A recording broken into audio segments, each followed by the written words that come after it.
Mic testing, 1, 2, 3, mic testing, mic testing.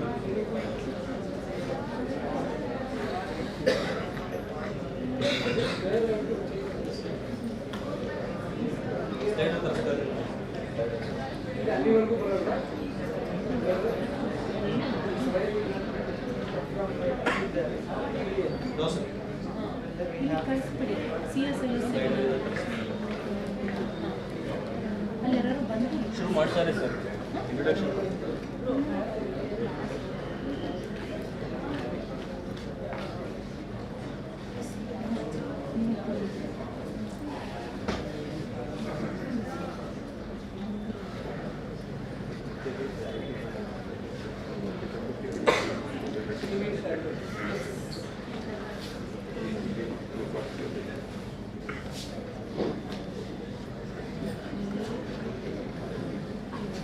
Yes, good morning. Good morning. Welcome back to the student induction program.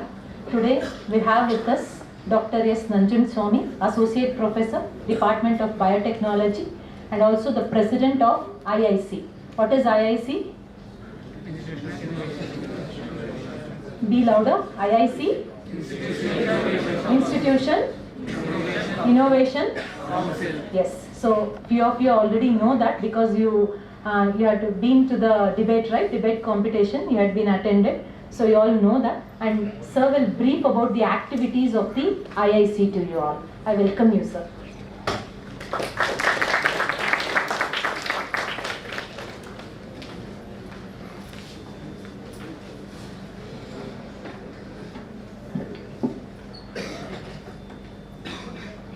A very pleasant good morning to one and all, my dear students. Bowing my head to the lotus feet of Sri Sutturu Guru Parampare, Sri Sutturu Veera Simhasana Mahasamsthana Mata, submitting my humble pranams to the lotus feet of His Holiness Lingaikya Jagadguru Dr. Sri Rajendra Mahaswami Gadaru, seeking the divine blessings of His Holiness Sri Shivratri Deshikendra Mahaswami Gadaru. I welcome all students, faculty members, JSS STU officials, student coordinators and faculty coordinators of Institute Innovation Council of JSS STU. Institute Innovation Council IIC is very active in the university, and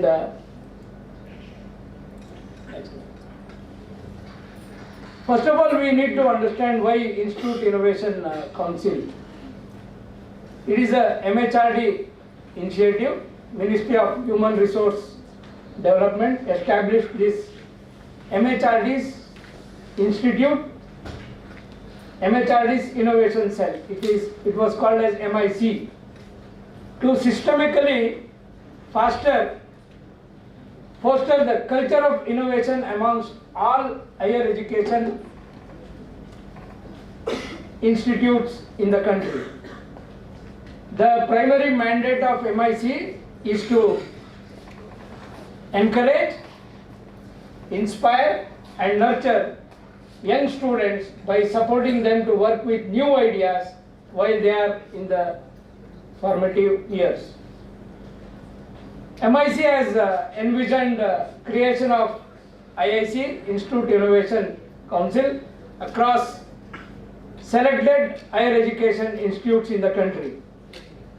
A network of these IICs have been established to promote innovation in the institute through multi-diverse modes, leading to an innovation promotion ecosystem in this campus very effectively.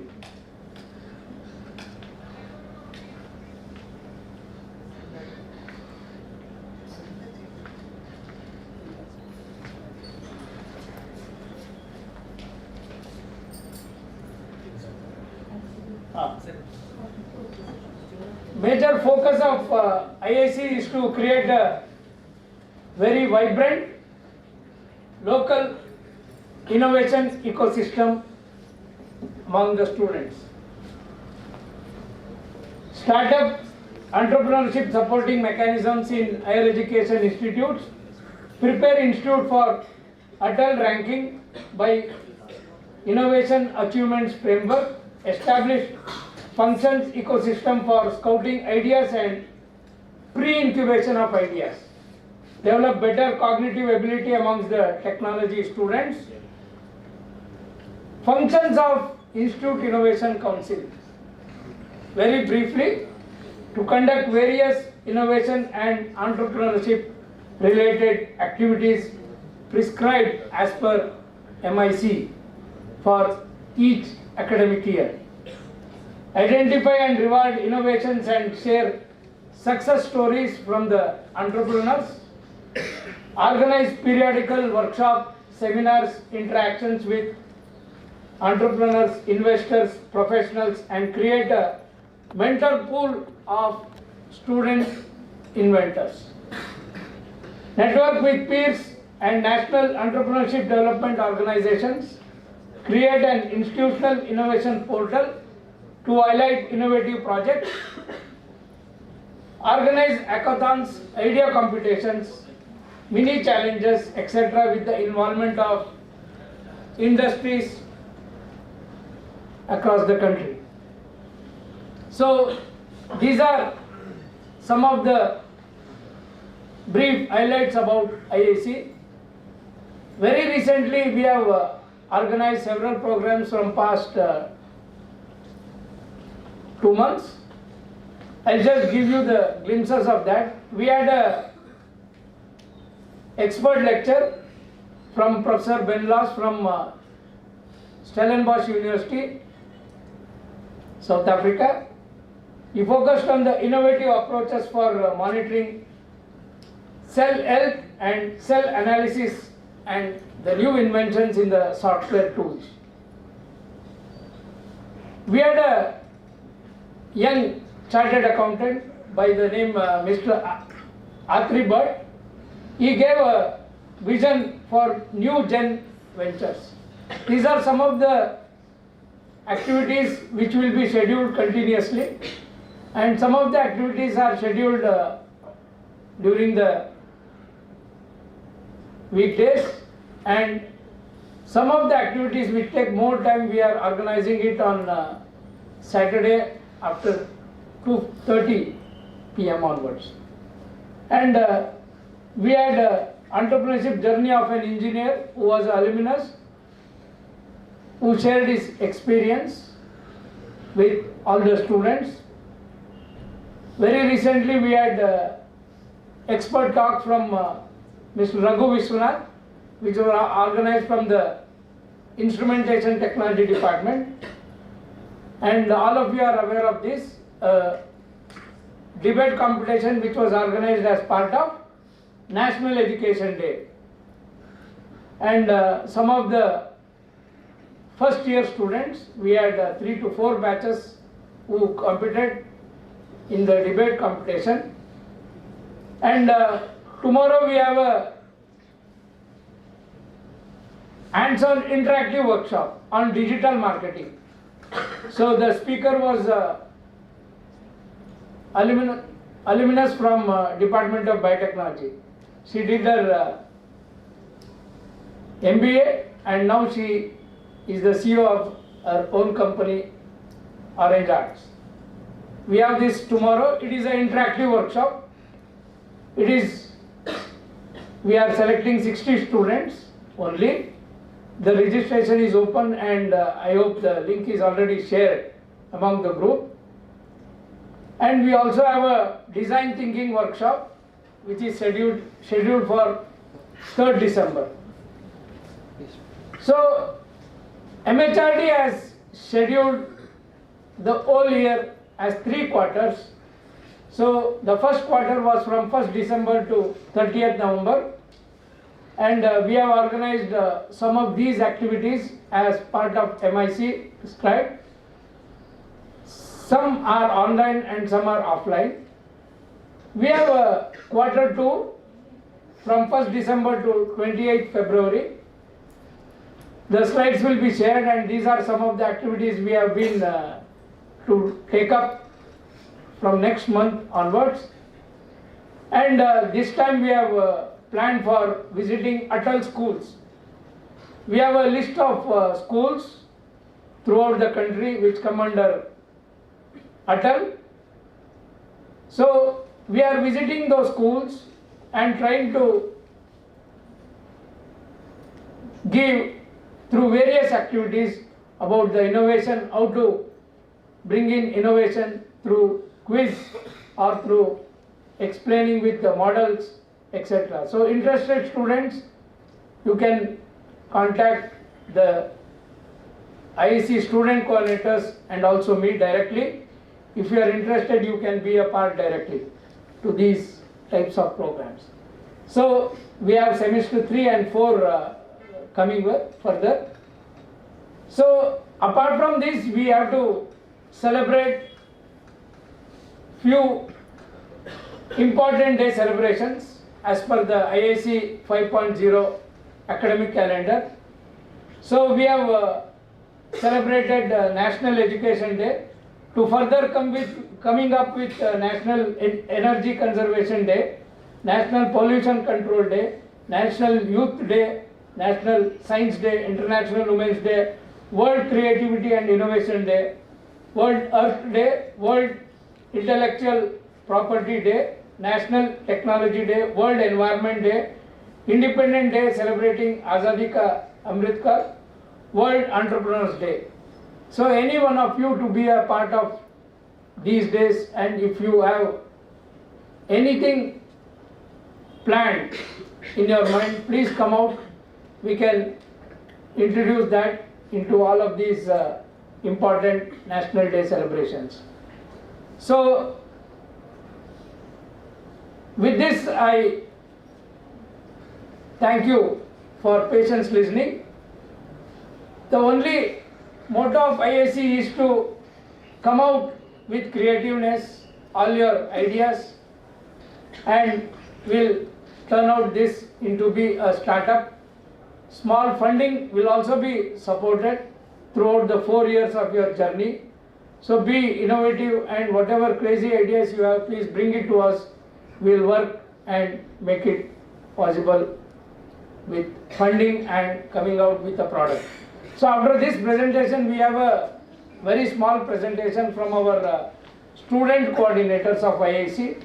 So they will explain how students will be selected for IAC and other aspects, and the previous activities which are conducted as part of IAC 5.0. Thank you very much.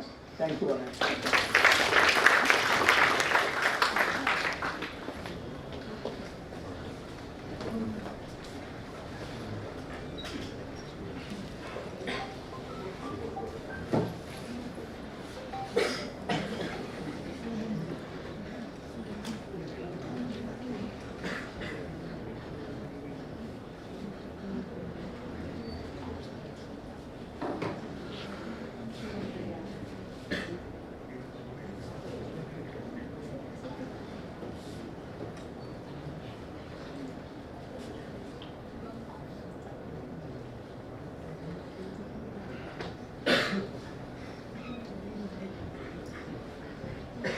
Hello guys, good morning.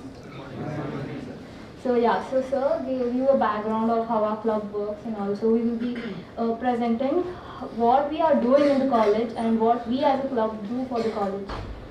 So who are we? IIC, Institutions Innovation Council, it is the brainchild of MHRD, that is the Ministry of Education, Ministry of Human Resource Development. It is now termed as Ministry of Education, so it comes under Government of India. So what they have done is, they have created these innovation cells in all the higher education institutions to promote innovation, to encourage students to innovate more. So our club's aim is to encourage, inspire and nurture young minds like you to create new ideas and help you guys to create those ideas into prototypes. I can proudly say we are the flag bearers of innovation in this college. Now what do? We foster the culture of innovation. We provide you an ecosystem for scouting ideas, we promote entrepreneurship, and then we educate and create awareness amongst the students about IPRs, and yeah, and we also enable problem solving and critical thinking skills among students. So yeah, you might be wondering, how do we do all these things? So we conduct a lot of activities throughout the year. We conduct hackathons, ideathons, a lot of hands-on workshops on different topics, and talks on entrepreneurship or attending trending tech topics, and then many other events. Not only these, we also go on field visits, industrial visits, and yeah, and also a lot of stuff. We conduct a plethora of events. Now, Vaibhavi will be briefing you about the previously conducted events.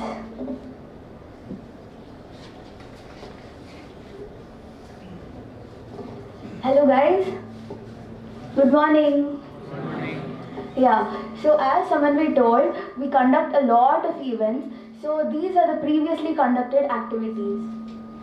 Starting with the Smart India Hackathon. As you all know, Smart India Hackathon is like a nationwide event which is conducted to solve the real-time problems. And it is a proud moment for us that JSS STU, that is JSS Science and Technology University, is one of the nodal center for Smart India Hackathon. Smart India Hackathon was usually started in 2017 and it is conducted in 2017, 18, 19, 21 and 22. So these are a few glimpses of the Smart India Hackathon. If you participate and if you are one of the winners of Smart India Hackathon, you have amazing benefits and there are a lot of perks for these Smart India Hackathons. So moving on to our next event. It's a 24-hour hackathon. This is one of the flagship mega events which IIC conducts every year. We have conducted a state level hackathon, we have conducted district level hackathon, and also apart from this, the hackathon is conducted in both domains, that is software as well as hardware. Here are a few glimpses of the hackathon. Apart from this, the winners get to win amazing prizes up to 80k. You win iPads, Amazon Kindles, MI bands, etc. Not only this, if you are one of the winners or if you are one of the good performers in hackathon, you get to stand a chance to win the PPO, that is pre-placement offer from big companies like Sahat Software. Isn't it cool? Yeah, so this is the hackathon. So this is the team of IIC which conducts the hackathon, and here are the few winners of hackathon.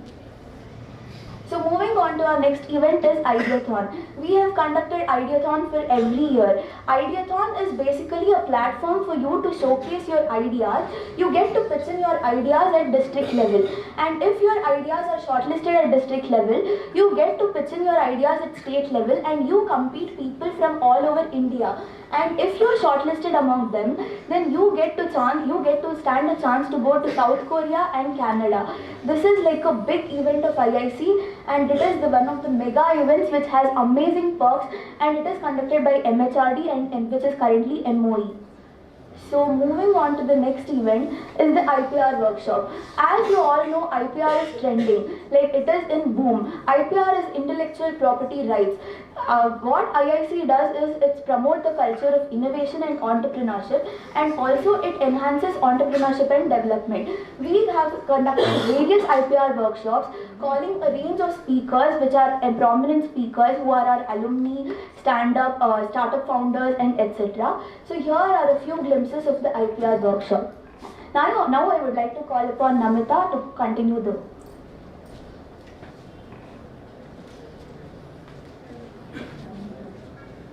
Thank you, Vaibhavi. Good morning, everybody. I am Namita and I am the secretary here at IIC. I would like to continue from where she left off. So the next event that we have here is called Agatha Quiz Tea. This was a sort of informal event. This was a treasure hunt / scavenger hunt where we had people from all the branches participate in teams, and since our major participants were freshers like you guys, so a lot of people were new and they were not aware of the college campus and the surroundings. So what we did was we had multiple clues and riddles related to innovation put up and implanted around all the mega spots of the college. and you get to participate there in teams, have fun, sort of explore the college and get to know where certain spots are, and also interact with your peers as well as your seniors and have fun, while also brainstorm and have fun around the clues. So as you can see, these are the photos that we have. This is the basketball court. That is where we all assembled. And the last picture right there is the team of winners. They won the first place and they got amazing goodies and prizes and everything. So yeah, one of the major go-to events of IIC is Entrepreneurial Talks. E-Talks, we have multiple entrepreneurs from different disciplines, different backgrounds. They come, we contact them, we reach out to them, and we bring them here so that you guys can have an interactive session with them. So a lot of you might be aspiring entrepreneurs here. You might have explored the thought of trying to think what it would be like to be an entrepreneur. So we have multiple entrepreneurs come here, talk about, bust the myths, and share with us the hardships that they had to go through, and they'll give you multiple ideas, tricks, tactics on how you can go about it. So as you can see, these were the e-talks that we conducted last year. Also, COVID did not stop us. We also have conducted these e-talks online as well. So if you ever get the time, do visit our YouTube channel called IIC JSS STU. We have those talks recorded and streamed on YouTube as well. You can check them out. And our club is not limited to the activities that my team members spoke about. We have multiple activities like Know Your Problem, Vocals, Troubleshoot, Scribble Storm, Infacts, and many more. As Sir was also mentioning, we have to conduct different events in particular to different days. So recently for National Education Day, we conducted the debate competition, as you all know. More on that later. But the very important question right now I would like to address is why IIC? Why should you be a part of Institutions Innovation Council? So it has a lot of perks. These are just a few pointers out here. Helps you connect and network with students and experts from varied disciplines. So like I mentioned, we have big shots coming from different backgrounds. You get to interact them live one-on-one and ask questions with them. And not only that, your peers will all be like-minded. So you'll be contacting and connecting with future entrepreneurs, and it will be a great networking place for you. So next, get hands-on experience to organize different activities for the club. So this I can personally vouch for the fact that it will help you with your public speaking skills, organizational skills. Organizational skills is something, it's a hot selling skill in the market right now. All the recruiters are looking for it. It will help you with event management, speaking skills, communication skills, interpersonal skills, and so on. The possibilities are endless. Next, it gives you a chance to brainstorm and conduct innovative activities. So IIC is not just restricted to the activities that are mentioned by MHRD. We also have a platform to explore our own creativity. So let's say you have a creative idea that you would like to bring forward. You can actually envision it and bring it to life. Clash of Minds was a brainchild of one of our own student coordinators. Troubleshoot, like I mentioned, was also a brainchild of one of our coordinators, and it was a huge success. It boosts your resume if you're planning for higher studies and placements. So everybody here is either planning to sit for placements, or either maybe you're planning for future studies. These skills that you develop while you're being a part of this club will really boost your resume. It will help your career growth as well as your personal growth. Next, provides an opportunity to inculcate vital skills. So let us say you have a creative idea that you want to bring to life. We at IIC will give you a platform and help you and guide you to actually bring that idea to life. One of our own seniors has their own ideas patented, and they are doing great now. And overall, IIC will provide you with skills and development in a holistic manner. So there are multiple perks on why you should choose IIC. Now I would like to call upon Hardik. He will stress more upon the upcoming events.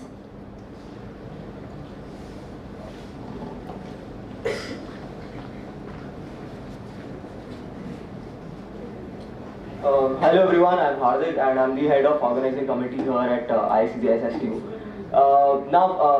Firstly, how's the induction program going on for everyone?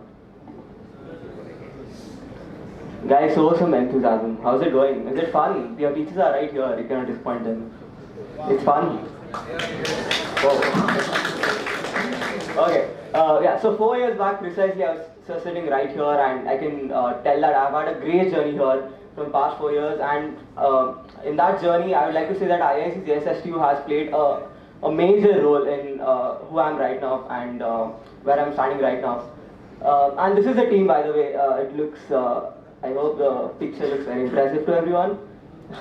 And so continuing with where Namita left off, we had a debate a couple of days back, and I'm pretty sure a lot of you here might have heard about it, and some of you even might have participated.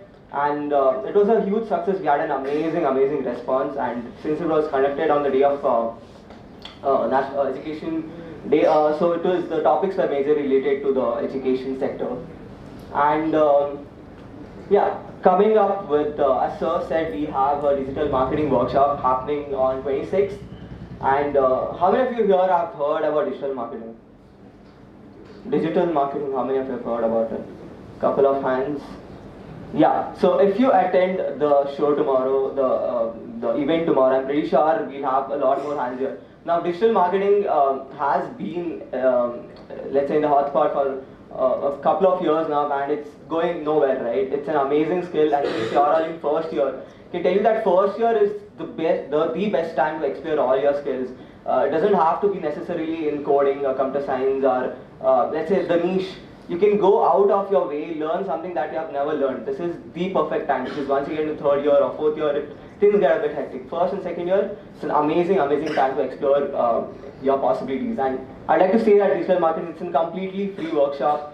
Do it a shot, and it's a great way to make some side money in your first year as well. So you can take care of your expenses, your parties, your movies, your dates, whatever you want to plan. But yeah, it can take care of all those things.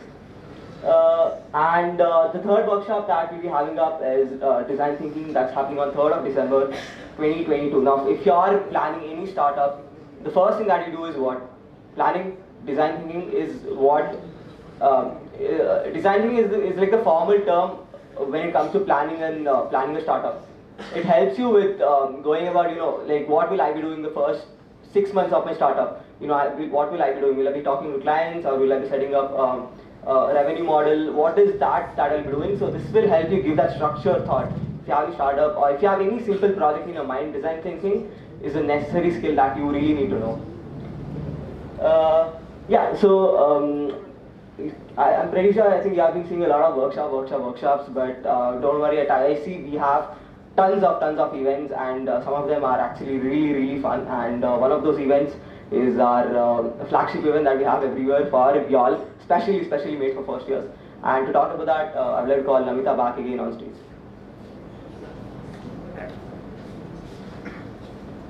Okay guys, I'm sure you would have been tired of hearing about the formal events. This is one of our last slides. As he mentioned, this is one of our flagship events. We conduct this every year exclusively for you guys and only you guys, for first years only. It's called Convivial. It's completely a fun event. It's our way, it's IIC's way of welcoming you guys to the college campus. So we do this every year just before our recruitment. And as you can see, here are a few glimpses of the previous Convivial that we conducted. You can see how fun it is. There's always fun, there's games, there's frolic, there's an opportunity for you guys to interact with the seniors, with your peers, make new friends, and explore the college just like that. Guys, if you're on Instagram, please do give us a follow. It's called IIC_JSS STU. We have a lot of upcoming events coming up, and we're constantly active on our Instagram. We're posting about it, and soon after, even Convivial will be conducted in the next upcoming month once you get your timetables and college has started. I'm expecting to see a lot of you guys there. While you're at it, please do follow us. And I would like to conclude now by saying that IIC personally has been a very special experience for me. It has helped me grow really well, my personal journey with public speaking, my own personal development. I would like to say that IIC is more than just a club here at JC. It's a life lesson. It's going to help you grow your career and also your personal development. It will help you build and sculpt both personally and professionally as well. So I'm hoping to see a lot of you guys at Convivial as well, and also our recruitment process further, which is coming up. Thank you for being such a sport and sitting here listening to us all day. Have a nice day. Thank you so much.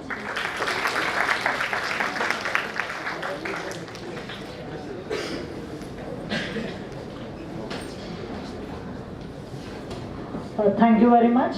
I would like to thank Nanjan Swami sir and the IIC coordinators, student coordinators especially, Vaibhavi, Samanvi, Namita and Hardik for presenting the brief activities that has been conducted and are yet to come from IIC. So thank you all. Thank you very much. Next session, we have Dr. Manjunath B. sir from IP, Assistant Professor from Industrial Production Department, and is the Nodal Officer of Anti-Ragging Committee. So he'll be briefing you about the Anti-Ragging Cell and the activities that are being conducted. Sir, welcome.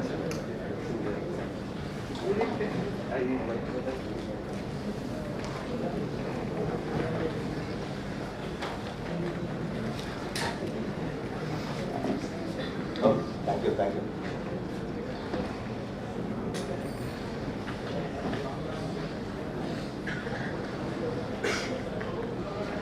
So very good morning to all. Good morning, sir. So anybody here who do not understand Kannada?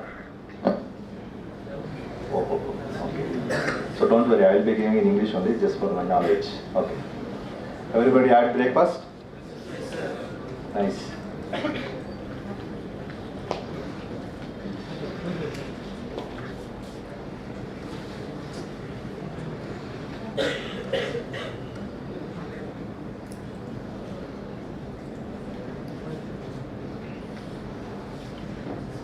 So I will not be taking much of your time, so maximum 15 minutes, I hope I can conclude with that. So my topic is on, very good. So I will be speaking on anti-ragging. So everybody, I hope you will be aware of the term called as ragging, right? So what do you mean by ragging?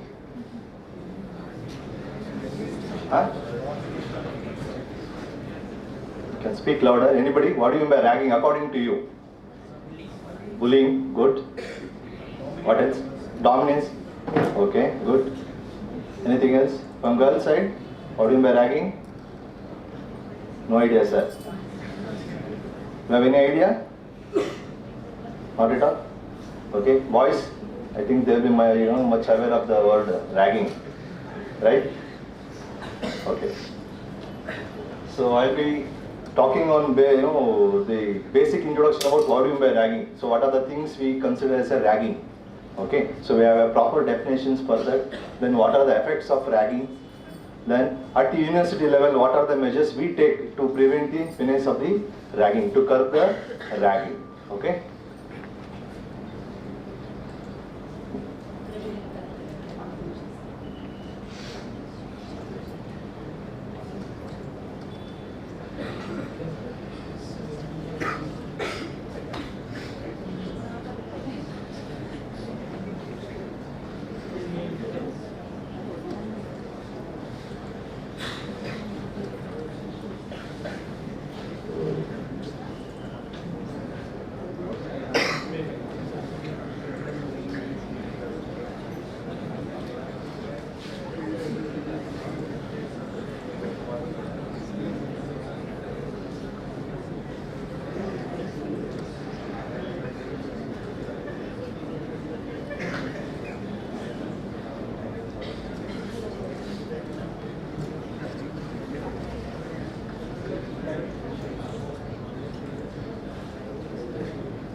Sorry for the delay.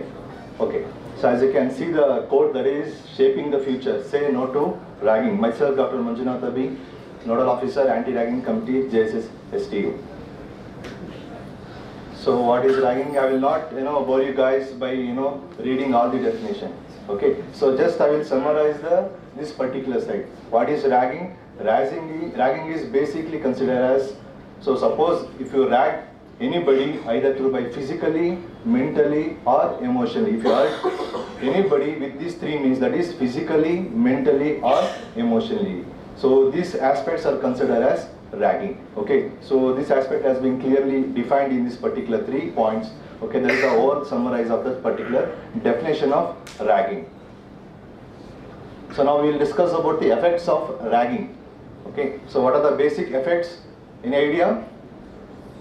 Like how the victim will go through once, suppose if someone bullies the depression, very good. Huh?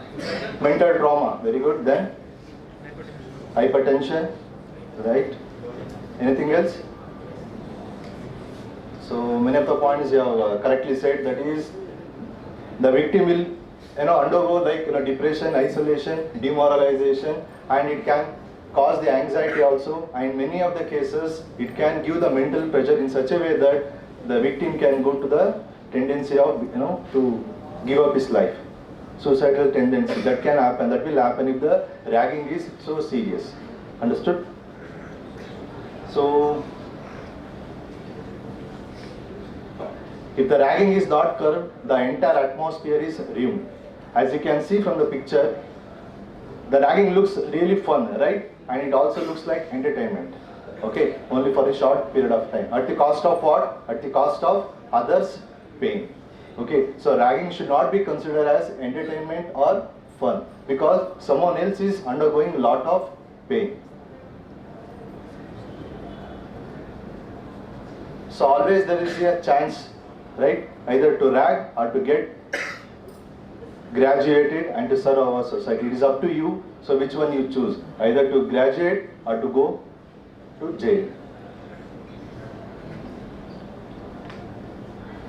And one more interesting fact I would like to say here is, suppose someone is bullying, someone is ragging students, after they graduate, this study particularly says that they go for mental trauma. Like because of their past action, they feel like guilty. Okay, so some of the inner conflicts may arise. So this is the people who do the ragging. So after certain duration of time, once they got matured, so then they will understand what the wrong thing they have done in the past. So those past will definitely haunt them, and that can give them mental trauma. Okay, so this has been clearly studied. Okay, so 56% of the adults who are involved in ragging. So the great way to combat the ragging menace is to treat our fellow students as a family member. That is the best possible way where we can enjoy the environment, like study environment. So when coming back to the government rules, so from the directives of the Supreme Court, okay, they has clearly given the directions to the UGC and AICT, which are the regulatory bodies for the higher education institution. Okay, so based on the regulations from the UGC, in our institutions, we have a very strong anti-ragging, what called as a committee. Okay, so in this committee, we have from the top level to from the Vice Chancellor to the local police, and the students are involved, where we will be preventing all the measures which are taking place in terms of ragging. Clear? And also in our institution, we have anti-ragging squad. Okay, so surprise visits will be there. Okay, common places, it may be an hostel or it may be in your cafeteria, etc., where the students are moving around. Surprise visit will be there. Then we have a particular squad, will be visiting the boys and girls hostel. So not just only the daytime, even the night time. So even Sundays and general holidays, all the time there will be a complete vigilant on these kind of activities. And every 6 months or 4 months, we will be having an anti-ragging review committee meeting. So where we will check whatever the steps we have involved on. Suppose if there is any sort of what you call as complaint from the students, how we have dealt with that, so etc., etc. That will be reviewed under the anti-ragging review committee. So as I mentioned earlier, we are very proud to say that our university has a very, completely effectively adopted the UGC guidelines to curb the ragging activities. We have complete zero tolerance towards the ragging in any form.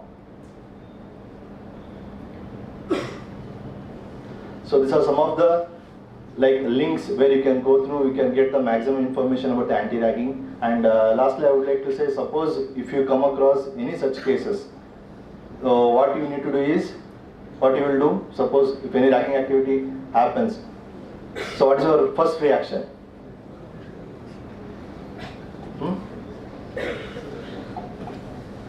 No idea, sir, again. What you will do? I am 100% sure that it will not happen. Suppose by any chance if it is happen, okay, so what are you going to do? Either it may happen to you or it may to your friends. So what is the first reaction? Report to authorities. Report to authorities. Authority means whom? You can report to your staff members, your senior students, any faculties, okay, principal, vice principal, student welfare officer, nodal officer, principal. So any person you can directly go and contact them.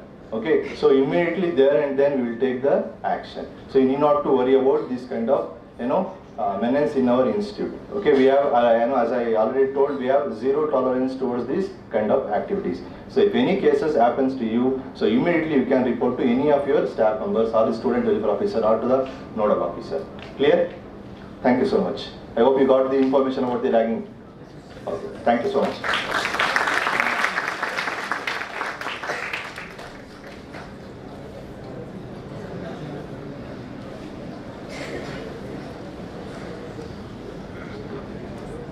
Thank you, Manjunath sir, for briefing about the ragging and its anti-ragging activities. Thank you so much.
Dear students, next session is by Shiv Shankar sir.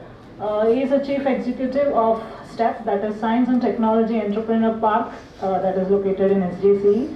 So he will be briefing about the activities that has been conducted through STEP. Over to you, sir. And welcome, sir.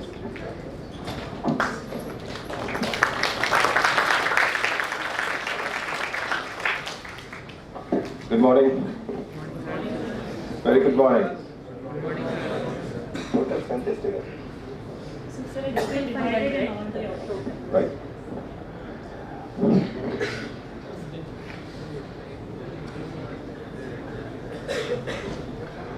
Right, how are you doing? Right, fresh out of the NLPU and then landed in JSS Science and Technology University. So, first of all, I'll welcome you all into the campus. Feeling great? It's been a week now? More than a week, right? So I've gone through all the departmental level induction program, right? So first year is all very generic in your core engineering things. So why you landed in engineering first is a question. Some of you are asking yourself.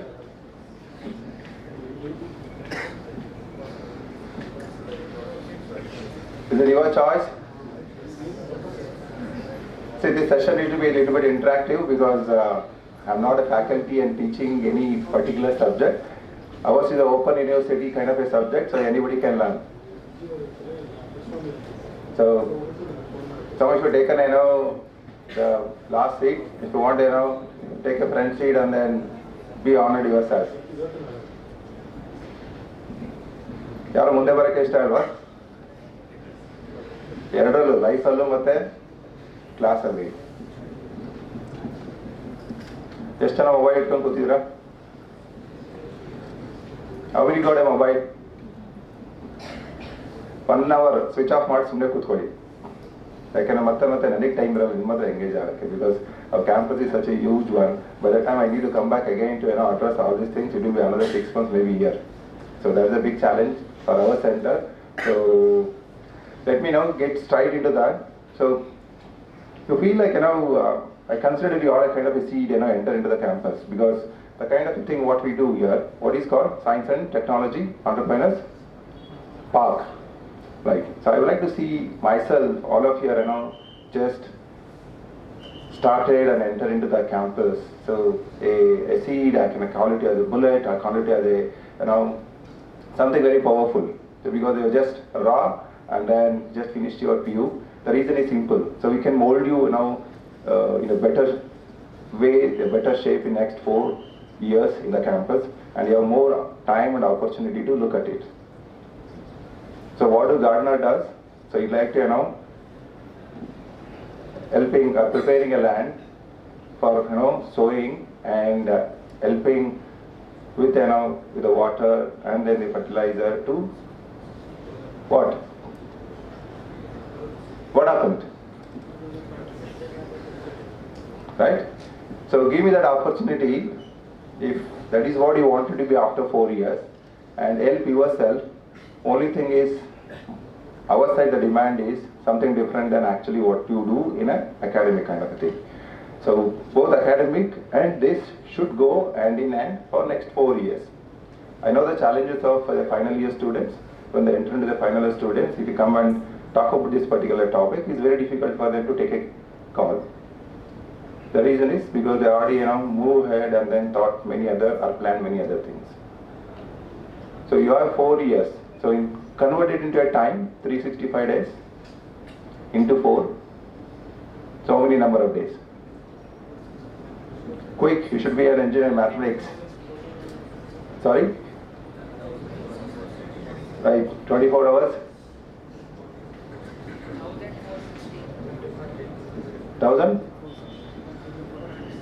Into number of hours? You get into so many thousands of hours, right? Right? So to be on expertise or experience somebody in some topic, you require minimum 10,000 hours. You know that? If you call yourself, or maybe somebody calling themselves to be an experienced or expert in that, so potentially they'll be spending roughly around 8 to 10,000 years on the particular topic. So you have that opportunity here. If you want to be reasonably know what I'm talking or maybe where you want to head in entrepreneurial journey, so here is an opportunity. Assume that it's a bank deposit you're already there in front of you for next 4 years in terms of the number of hours in front of you.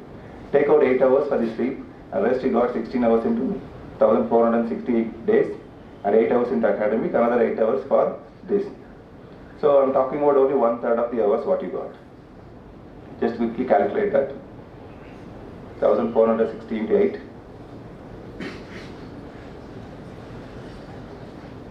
1500 into 8. Somebody is already sleeping. Where is Rapavna? Calculate ಮಾಡ್ತಾ ಇದೆಯಾ? See, I hate to speak in the podium because that is not my style. So unfortunately I need to stuck myself here and speaking. Otherwise I'll come and sit and next and talk. Right, roughly around 12,000 hours. You see what you can do with that. Taking out your sleep, taking out your academic time, and that is what you got in your deposit now. It's ticking time bomb. Whether you use it or abuse it, it is keep on consumed, right? So that's the challenge. So that is what I'm looking at, whether that hours can be converted into valuable things, including all your activities of the sports, entertainment, other thing. So this is a space demands focus and time. Academic also demands the same thing, but little bit more intense here. That's the only difference. But you all have strength and talent can be, or if you put an effort, you can be moved into this particular space. So what we do here? So let me quickly glance through that. What we are. So you know that SJC is what? The college, and STEP is what? Science and Technology. So another important thing, at the end of the day you'll have 5 minutes quiz. So what and all I'm talking, I'll be asking a question back. So those who will be answering, there is some gift you want to take away. You like that? Yes, sir. Okay, so focus on that. So we have started in 1985. So most of you are not born, right? Assuming. 21st century. Now cream of the generation. And some of the yours probably faculty is not seen, right? 1997 is what STEP has started, but the college has started in 1962. Around that 1962. And then what we do, and it is supported by DST, Department of Science and Technology, Government of India. And what we do, startup, technology, business, incubator. Objective, developing the entrepreneurial ecosystem. So look at that, there are many questions will come, so just make a note of it. So say, STEP is predominantly promoting innovation and entrepreneurship since 1985, when technology is not around. Can you imagine that? When there is no internet, there is no mobile phone, there is no TV. It was there, but probably only privileged people in the society used to own it. So that time, this concept started and seeded by both JSS and as well as the Government of India.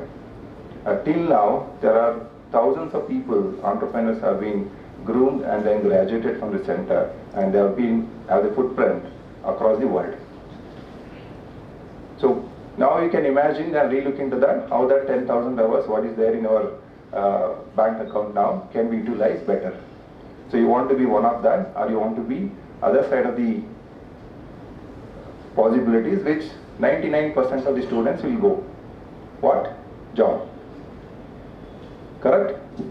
Right. So that is nothing wrong, but are you fully expressive in that? Are you fully, able to unleash your talent and potential? Unfortunately, no. The job and opportunity does not give that much of a possibilities which you wanted to unleash with your talent or the strength. So this is where you own your time, own your strength, accelerate, decelerate, whatever, it is in your control. But upside is tremendous, downside is also like that. So the risk factor is also like that. So if you want to give yourself an opportunity, it's all about time bound, directly related. It's not that after 4 years I'll give a trial apple. I don't think, I have seen not many people have tried it. So it has to become much earlier in your career. So assume that you started in your campus. So this opportunity is presented to you right at the beginning of your first semester itself. You're getting a point? So right into that. I'm not talking about any particular subject of your academic, whether you're from computer science, IS, mechanical, civil, bioscience, wherever you are come from, right? I'm particularly talking about integrated and all of that. You might be from particular stream, but you might be interested in connecting back to other one. So now there is no photographs here, so you won't, I mean to say that you need not have to go back and then look for the answer, right? Facilities and support, what we got, I'll quickly run through that and come to the critical part of how you can able to give yourself an opportunity to be a part of this. What we do in STEP, incubation, I'll tell what it is. Training programs and events, seed fund and investment, business networking and mentoring, lab facility for development of innovative products, schemes and grants which we done for the Government of India, and promotion and collaboration. In nutshell, this is what we do in our facility. So some of the words are very new to you, so just look at that. This is what we do. Incubation, training program, seed fund, business networking, lab, schemes and promotion and collaboration. So this is a 37 years of story in a one slide. Okay, I try to fit in because most of the time I have only 5 minutes to present to most of the people in Government of India to what we do, how we do, where we are today. So we started in where? 1985, 3 decades, right?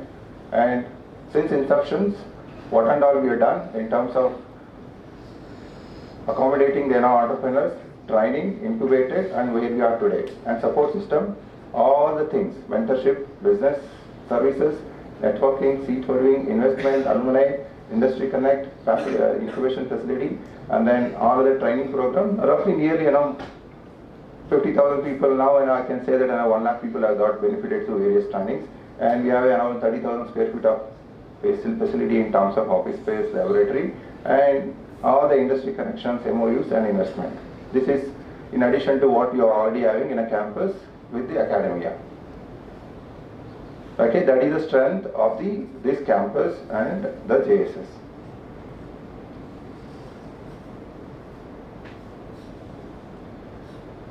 The same thing, little bit more detail.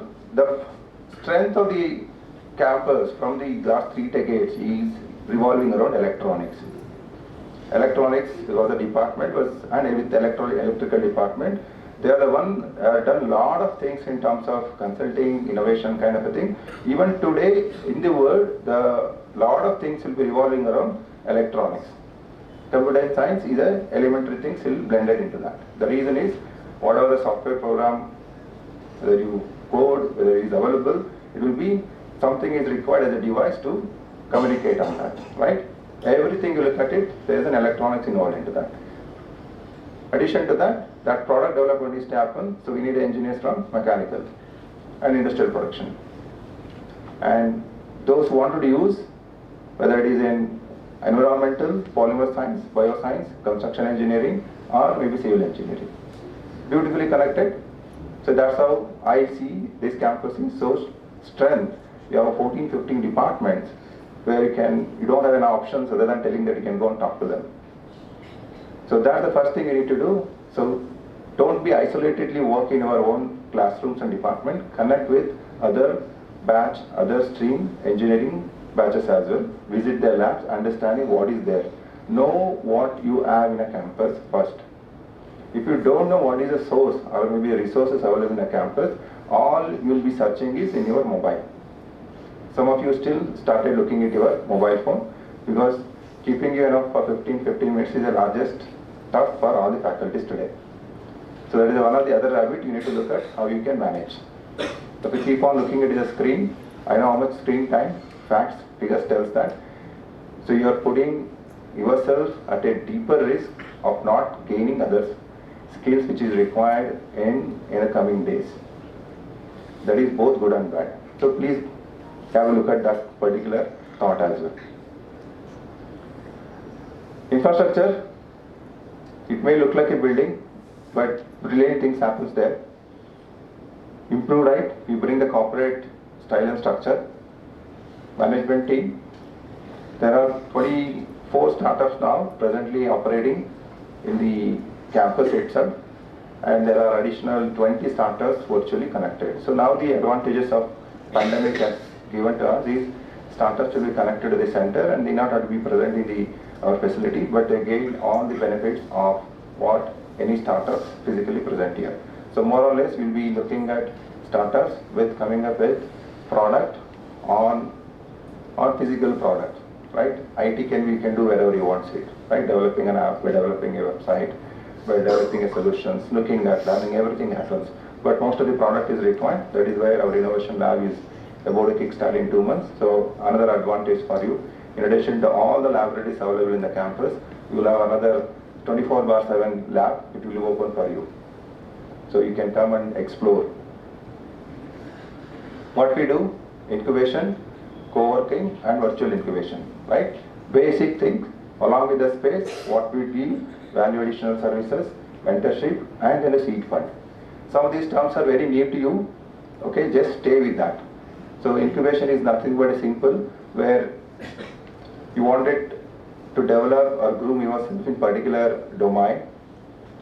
So working on alone in an open market, having it throws a lot of challenges.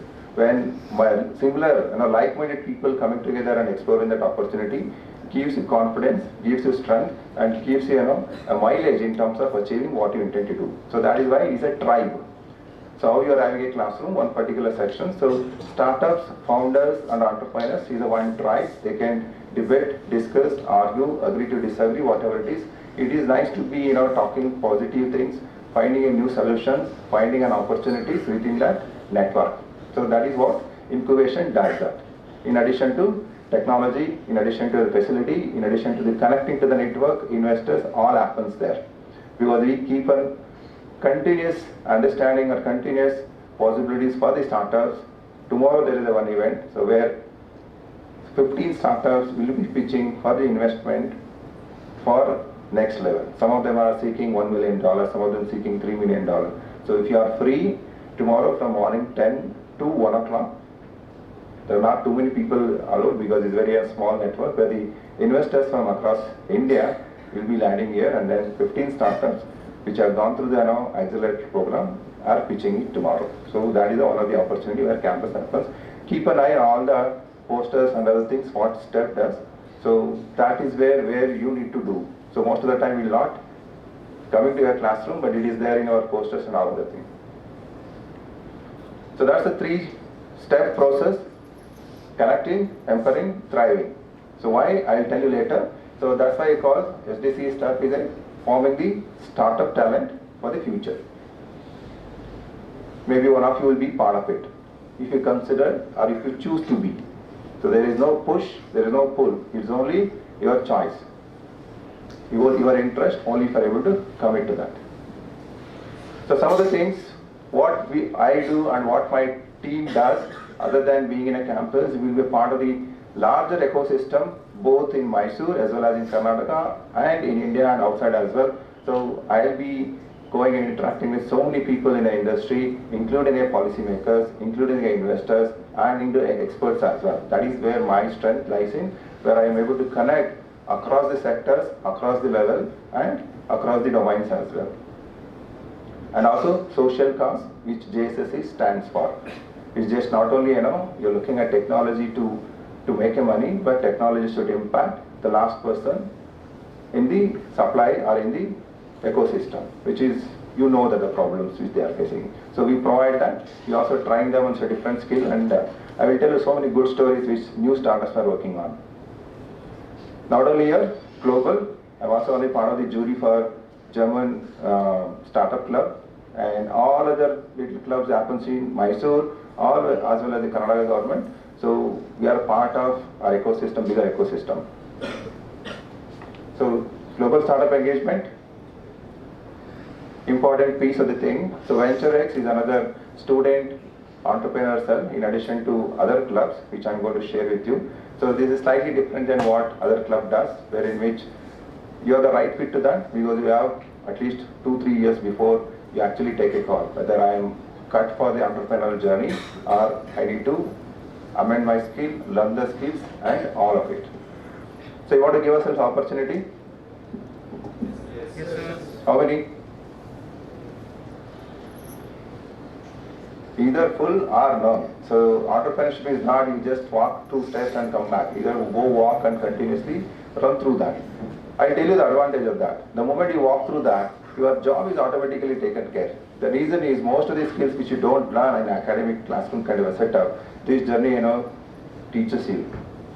Life skills, communication skills, leadership skills, team building, presentation, documentation, communication, engagement, networking.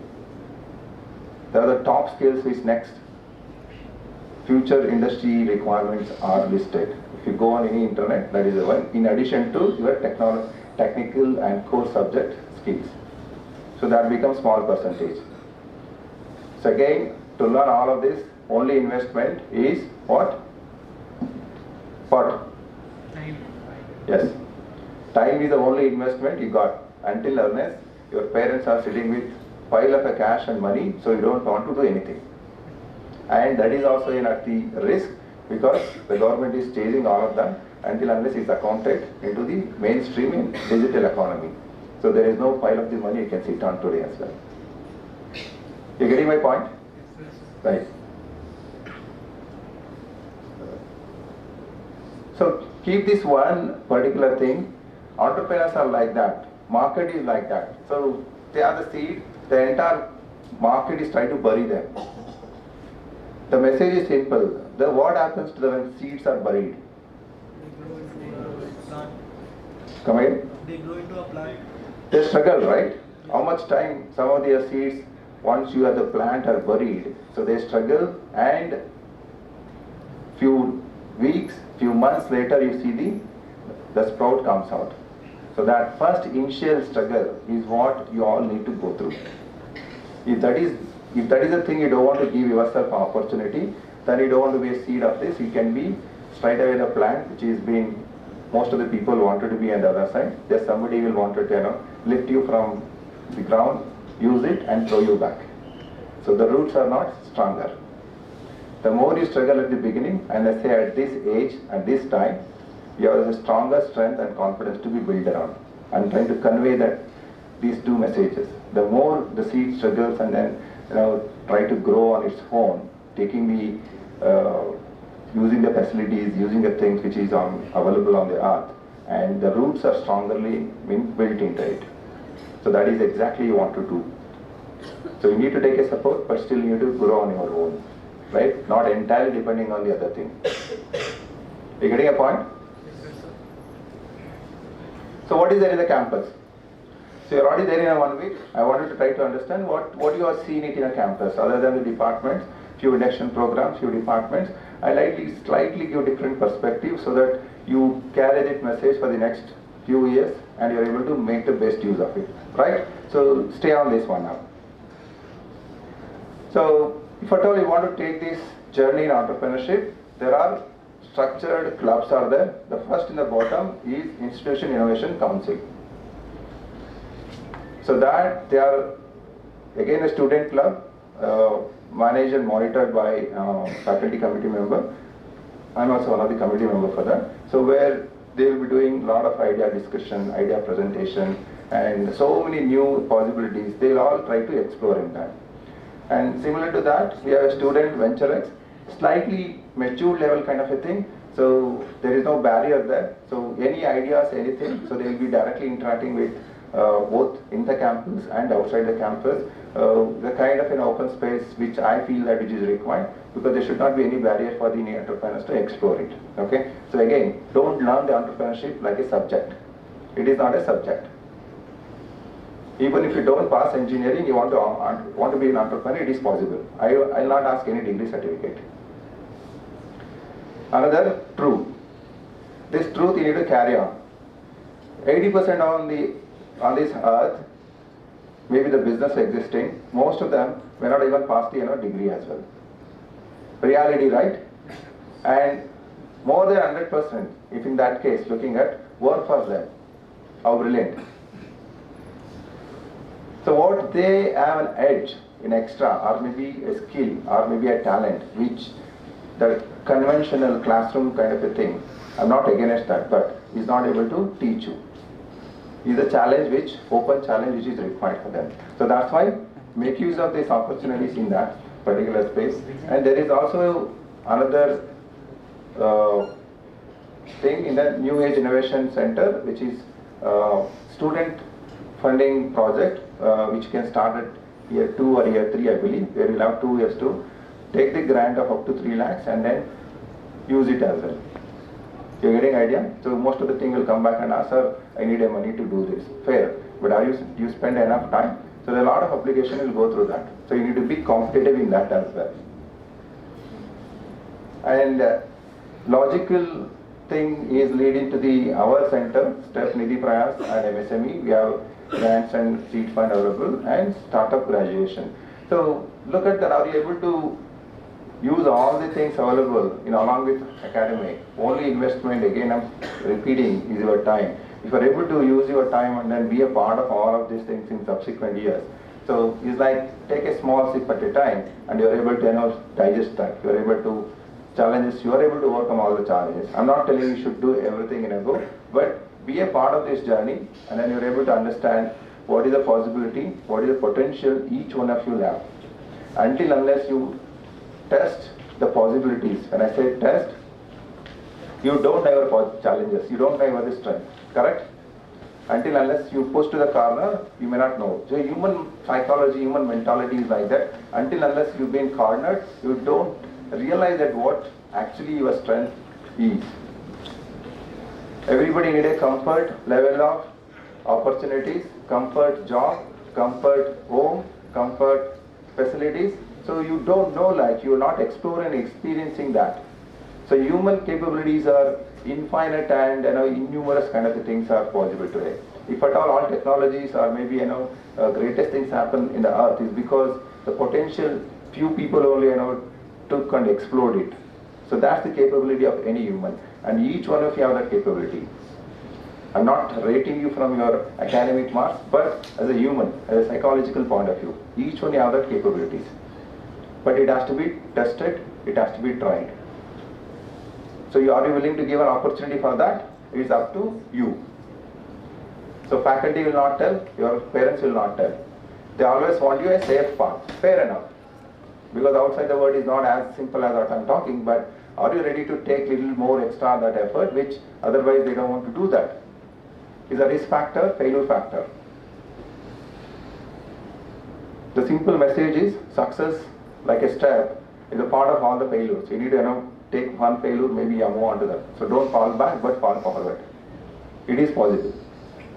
So that this is the related to entrepreneurial thing, what and all there in the campus. So keep on IIC, VentureX, 9 and STEP, and then the graduation through STEP processes. Not only in this campus, I will unveil what JSS strength in this ecosystem where you can utilize it. So some more into the campus, we set it down quickly. Why they're coming, right?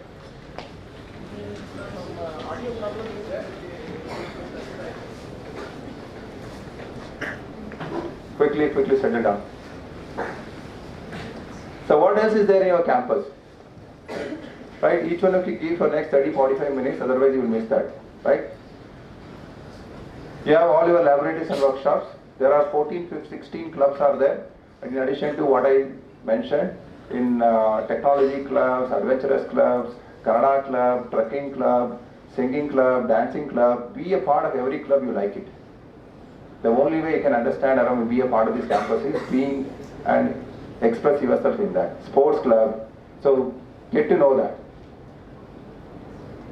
Campus has got industry MOUs, and till now, if you all connected, imagine that every year if 1,000 students are passing out, then in this particular campus, and subsequently it increases, nearly more than 1 lakh of alumni are attached to this campus. So only way I can is you need to go and ask them. You need to be beyond that. If you want something, that is the only thing. So look at them in LinkedIn, look at them in the website. So see that what you wanted to learn from them, seek their mentorship, seek their time, not the money. Okay? So be cautious when you're asking something at this age. Center of Excellences, some laboratories are really good in the campuses, you can explore that, and R&D centers, placement and internship. I put it a lot because I'm more interested how all this rest of the pieces are sitting, so I don't want this only to end up in having your placement and internship, because we are actually now working in opposite direction.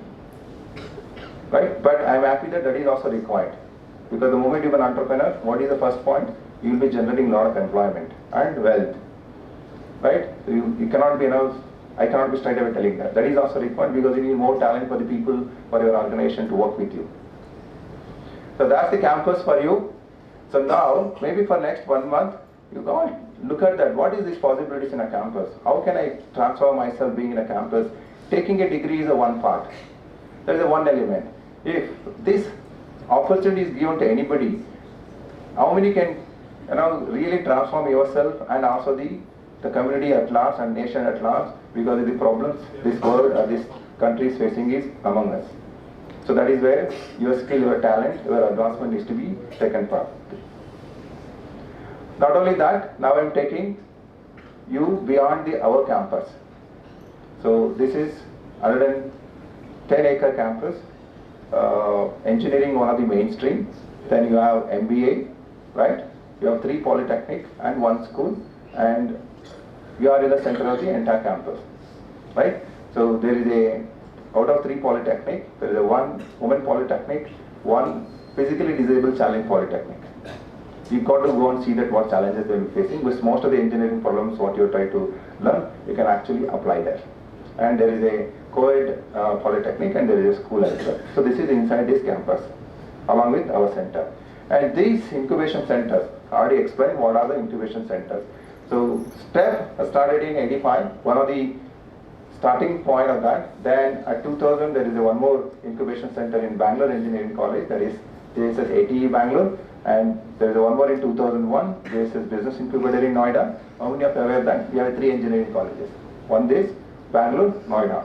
And there is one in Bangalore, another one in Bangalore that is called Global Incubation Services, that is larger 40,000 square feet of a space for the incubation activity, started in 2010. And then recently we have 2 more that started in 2018 at JSS AHER Medical Campus. How many of you are aware of that? Right? So that is one more incubation center, and we are also taken this concept now to the rural, which is in Chamarajanagar, 70 kilometers away from the rural incubation at the Chamarajanagar. So put together there are 6 incubation centers under the JSS institution. So put together there are nearly 300 startups connected to this through these incubators at various levels, various capacities on that. So it's a good news for you. Possibilities are more, whether you want to look at opportunities in Mysore, Bangalore and Noida, so it is a possibility where you can able to connect. So this is the beauty of that. Learning with the JSS is giving that kind of a strength, is a brand. So look at that as a brand. Wherever you go, it is being recognized. Not only in this campus, across the campus of the JSS, and including the government and public sectors and private sectors as well. So once you know how to make use of the brand value, then you feel that what more the potential can be unveiled.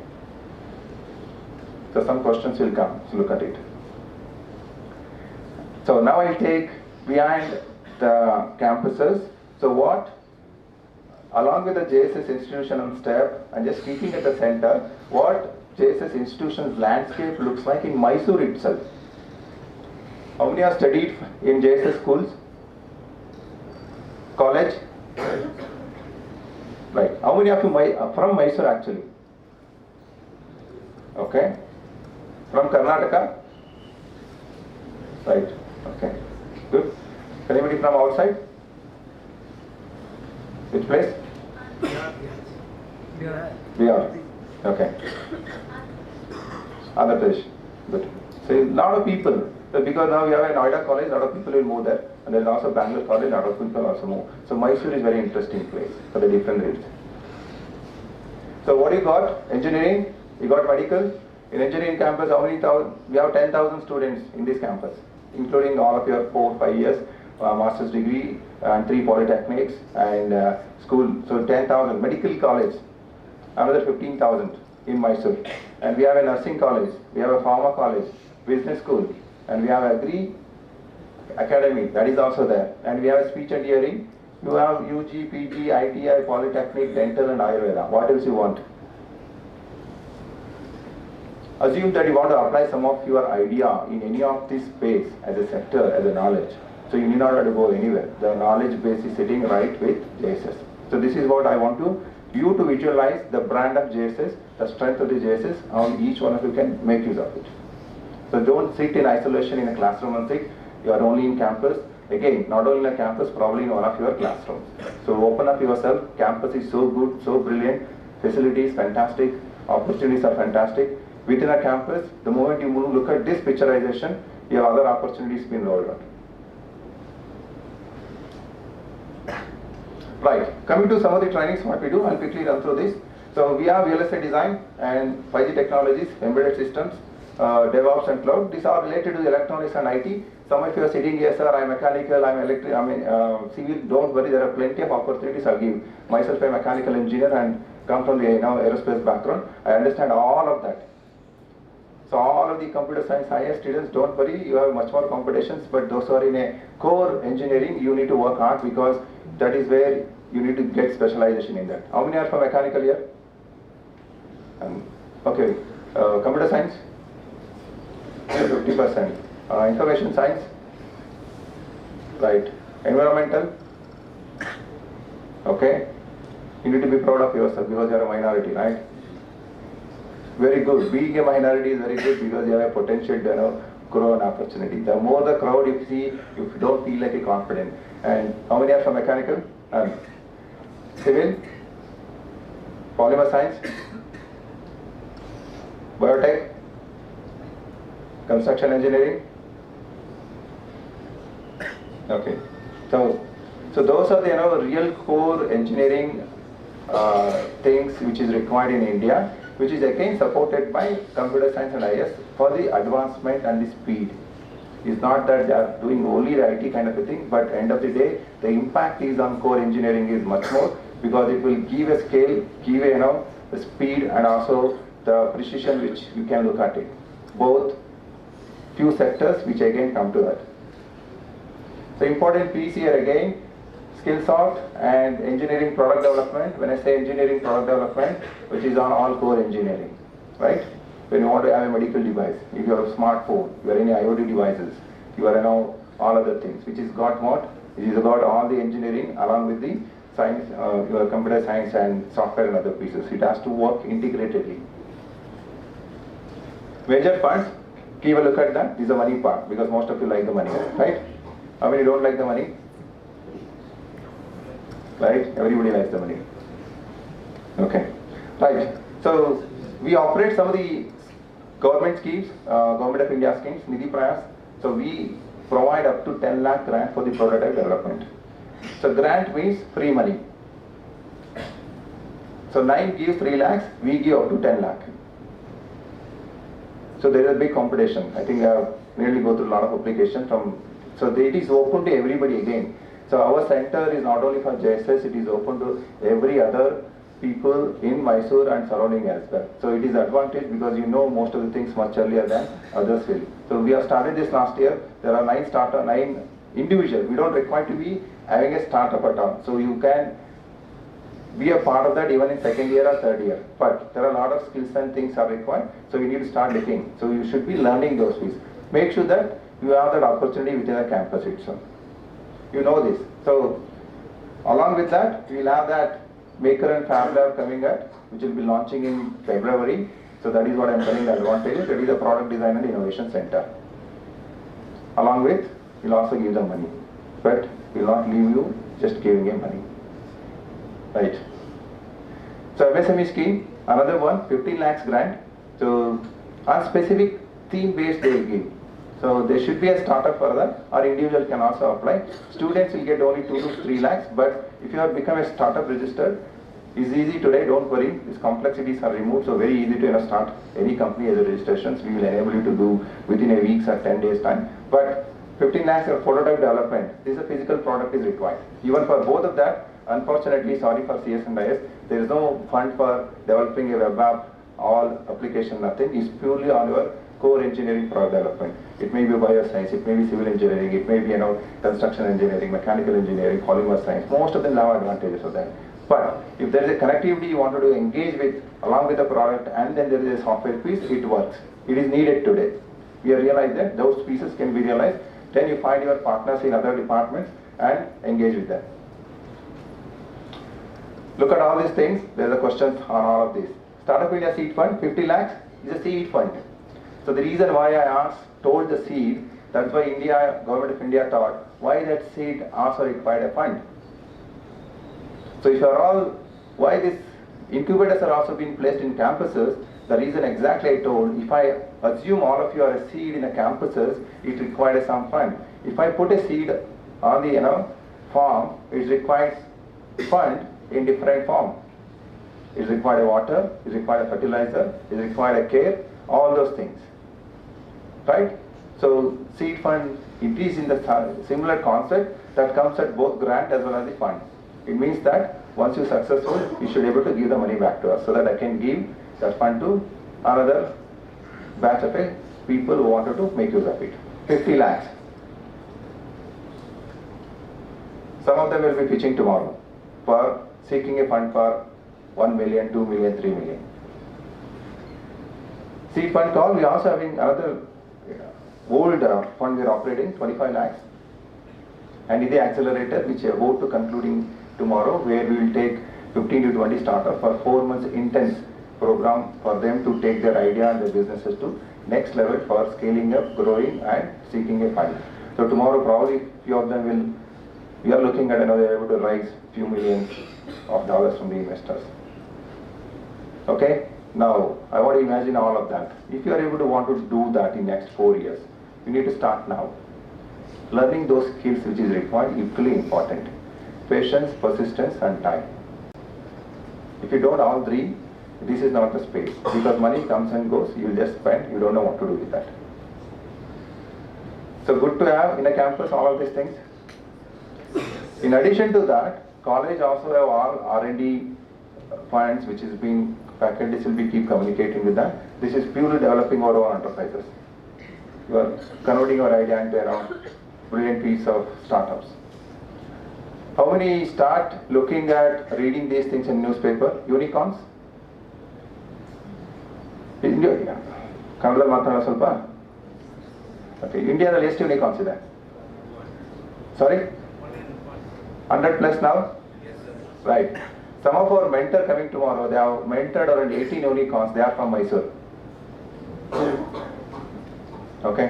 So probably one of the unicorn which is also been recently with a product base. Zoho become an unicorn in a product space, and Zoho founder Wembu, both Kumar is coming tomorrow.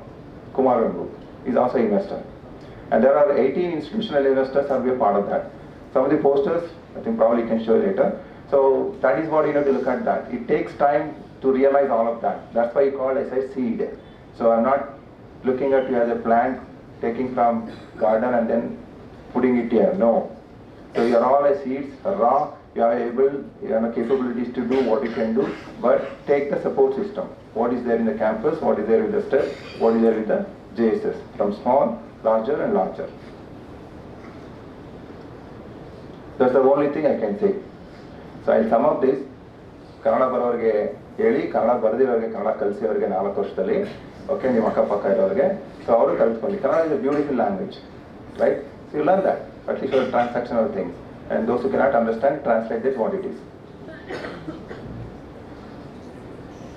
If you want to knock the opportunity, the only way you can do that is preparing every time. So some of you believe the luck. You believe, all of you believe in a luck?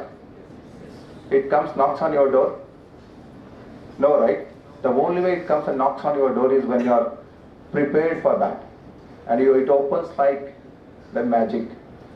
If you are not prepared, how many number of opportunities comes in front of you, are not able to see it. That's the beauty of that effort. Let me take, okay, that's about the STEP, that's about the JSS. Let me give a little bit of a, I don't want to talk as a pep talk, but some try to influence you. Some of you can take a decisions to start working on this right now, maybe as soon as you can do, right? So entrepreneurship is simply a mindset. Whether I can do, whether I can't do, whether I will be here, whether I will be there, whether I can commit and not commit, whether I can persistent, not persistent. Very simple. Whether I can commit time, not committing time. Purely a mindset. If you want to come to campus, your classes are starting 7:30, you want to spend an extra hour to learn this, it is a commitment, that's it. No one else will be there to tell you do. What happens every day? Some of you, how many of you are in sports? Some sports, competitively you do.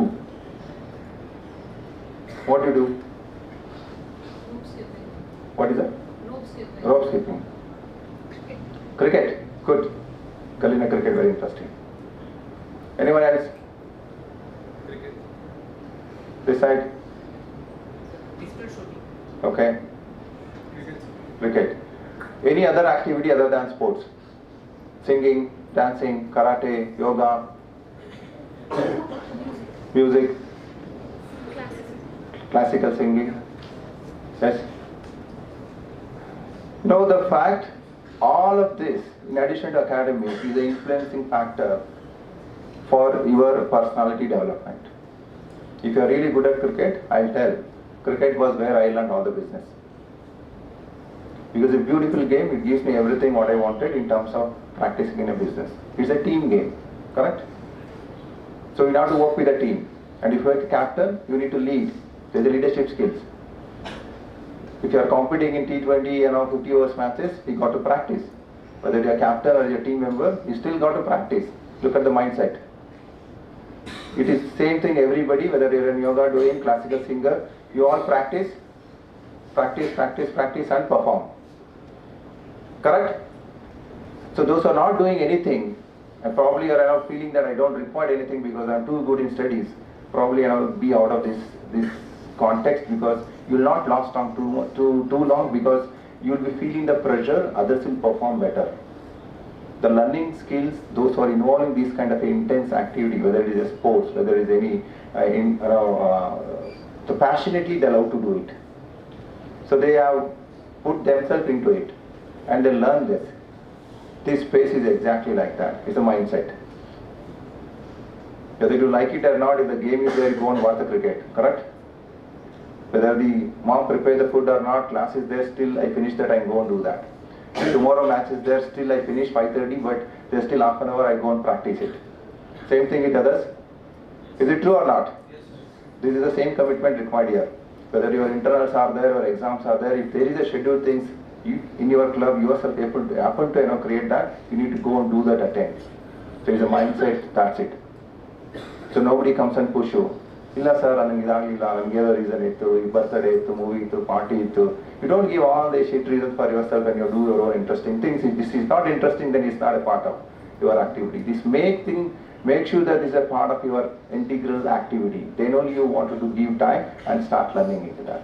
It is possible for everybody. How many of you are staying in hostel? More than 50%. Advantages is even more. You have a team to look at it, you can go back, you can come and use the entire facility within the campus. I'm not telling those are outside, not possible, because again, they are in a rush to go back home. They are in a rush to go back to do something else. So looking at what campus can offer to you.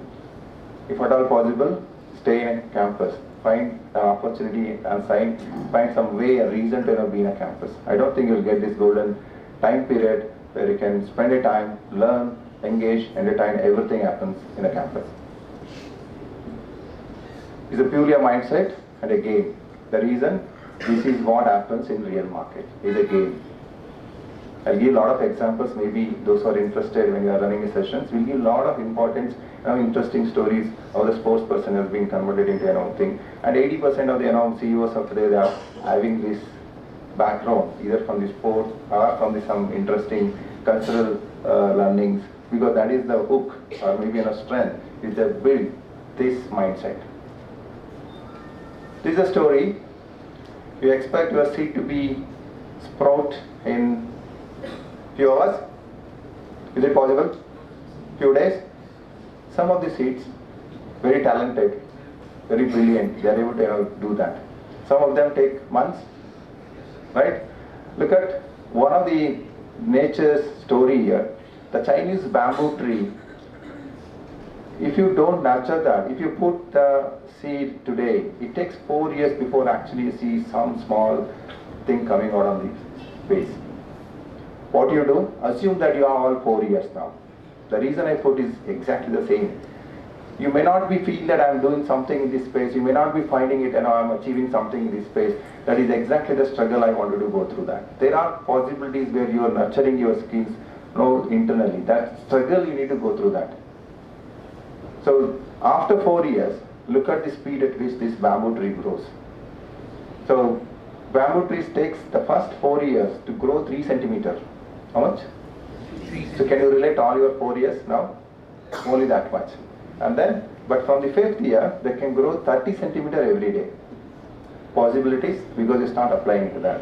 That's the possibilities, opportunities, you need to look at it. So classic example of the nature is also telling us where you require what you need to do, how you need to do. So you need to have patience, absolute patience in this space. You learn cricket in a day, you learn classical singing in a day, some of you, no? So it's become, right from childhood days, you keep on doing it. Do you expect anything from cricket? You? Right. What is that? Is a mindset. If you start expecting too many things from what you do, then you will not enjoy it. It's a mindset. The moment you start expecting too many things from, hey, I'm putting so much of effort, I need this much kind of returns immediately. This generation is falling into the trap of that. Instantaneous results. The reason? Too much of a technology utilization. Everything is doorstep. Everything is fingertip. Everything table. Right? You don't want to move out. Is it a mindset issue? If something else in your activity can also require similar efforts and time, this is also same thing here. So you cannot be graduating in 1 year. Otherwise, everybody could have been completed all 64 subjects and taken a degree and then went out and do whatever they want. Right? This you will not qualify a degree. This you don't have to start here. You can start doing that. Actually, we are practicing this concept from 8th standard now. I'll bring some of the students tomorrow. They are also witnessing the pictures because they have pitched me few months back for their idea. Some of them also got a fund of 25,000. You know that? You don't require a degree. We are not looking at anybody come from different background, but if you are able to have a kind of a mindset, skill set, and capability to demonstrate and deliver it, that is what is required. Problem solving, thought, and patience, focus, attention. Your plan? Life is all like that? Correct? Yeah, you all planned like that, right? Take a bicycle and then you wanted to reach the goal, but that is not true. Your parents also try to give that picturization, right? Nothing wrong, because they wanted to protect you, because you don't want to see the negatives, because you're not even starting something. But the reality is that ups and downs, fail, no issues. But in our society, that is not accepted as a good factor, because the moment you fail, you've been put into the corner. Probably I'll request you feel that once, fail on subject, and see what your classmates, your friends, your teachers, Not only that, immediate neighbor or maybe your cousin or your, somebody wanted to expect you to fail. The responses will be totally different. It's not that supportive. But for you, there is a lot of learning. If you fail and not learning, then it's a big mistake. It's acceptable fact even in an Indian startup thing, okay to fail. You're okay to fail. You're also okay to, if you are telling that, don't come and tell us that I'm ready to fail, but put an effort in that, and also there is a learning should be there. The only thing is, some of the funds which you're not able to get back, we look at deeper, what are the learnings, where you can apply it when you start fresh, or maybe you're given an opportunity when you're part of the other startup or maybe in activities. So we wanted to look at from that point of view. Success. Simple. What people thinks and looks like. You're all with me? Right? Success looks like that? Hey, come on. Very simple. It's a straight line, take the stairs, it will be like that. The brutal reality. Right? See, don't blame your parents, don't blame your faculties, don't blame the system. You are the one who have to blame if things are not happening. I did not have that opportunity, somebody has that possibilities. No. This world is open for everybody, and then you can create your opportunities. That's the reason I said, only way you can create opportunities, preparing for that. The thing will fall in place. Everybody sees that. If you become a rank holder, everybody will come and clap and give the speech and go back. But you are the one, you know what happens beneath that iceberg. I'm not showing these simple pictures because they're very effective messages. You need to carry that and see what I'm doing, whether I'm giving a success in a day, 2, 3 or years. No, there is a lot of hard work. Look at that. Look at all the pointers: persistence, failure, sacrifice, disappointment, good habits, hard work, dedication. What people don't see is all of it. And the same thing goes to when you become a success, is like that. When you become a failure, look at that. These are the keep you in the hook, because that will hold you back. Is fail. People maybe talk 101 things. Don't worry about that.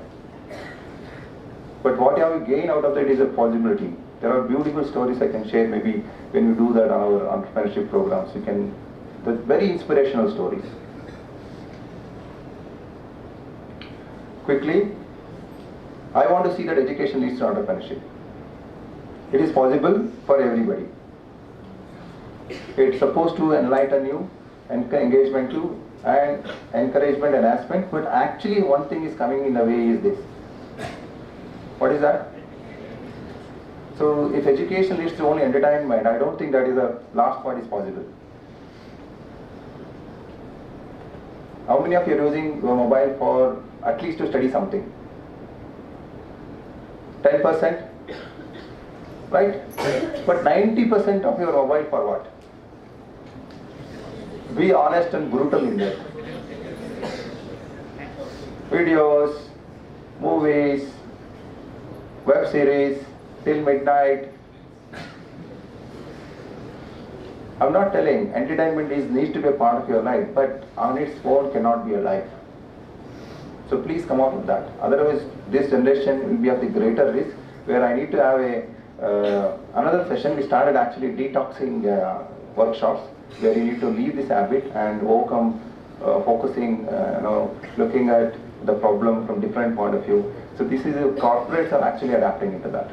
So when I started my career in 2000, we had an internet started then, right?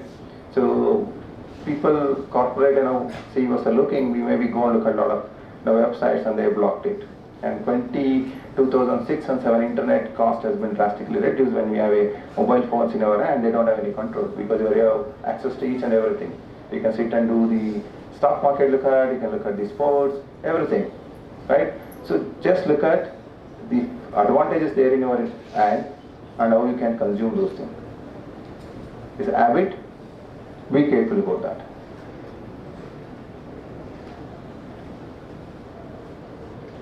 How many of you know Steve? Steve Jobs? Everybody? Steve Jobs? No? How many don't know actually Steve Jobs? Few of them, no worry, right? This is not a classroom, don't worry. Steve Jobs is already, who is he? How many got Apple phone here? Apple phone, right? And you can see that how that particular person can really transform one organization with when entire world is working in Android applications, and when he is talking about iOS with only talking about what Steve's strength is on absolute clinical understanding or need of the customer through design. He's a master of the design process, not all technical. Some of you may think that it's not the technicality. He's a master of the design, the touch, the feel, the look. The moment you compare the photographs of Apple and another thing, you feel a wow factor, right? 10,000 phone and 1 lakh phone. So he completely took that market with him. No competition in that space today. What he talks? 3 things: patience, perseverance, resilience. For whom? Who he is talking about? Entrepreneurs. He himself is. I'm convinced that about half of what separates successful entrepreneurs from the non-successful one is pure perseverance. Okay to fail, can I try once again? Second time, fail, can I try once more? The reason is simple. The moment you look at, I want to make a startup just to make an income, then you are flattened. Don't start startup just to make an income because it will alternate to your job. Start startup to create a wealth, larger wealth, including yourself, your employees, and for the community and for the nation, because it requires that. Every business is starting today create a wealth and employment which this India requires today. You're with me on that? Income is a small thing. Wealth can be small to huge. Elon Musk. What is the worth of Elon Musk today? Anybody was like him before 20 years in terms of sheer individual wealth of Elon Musk? Not, right?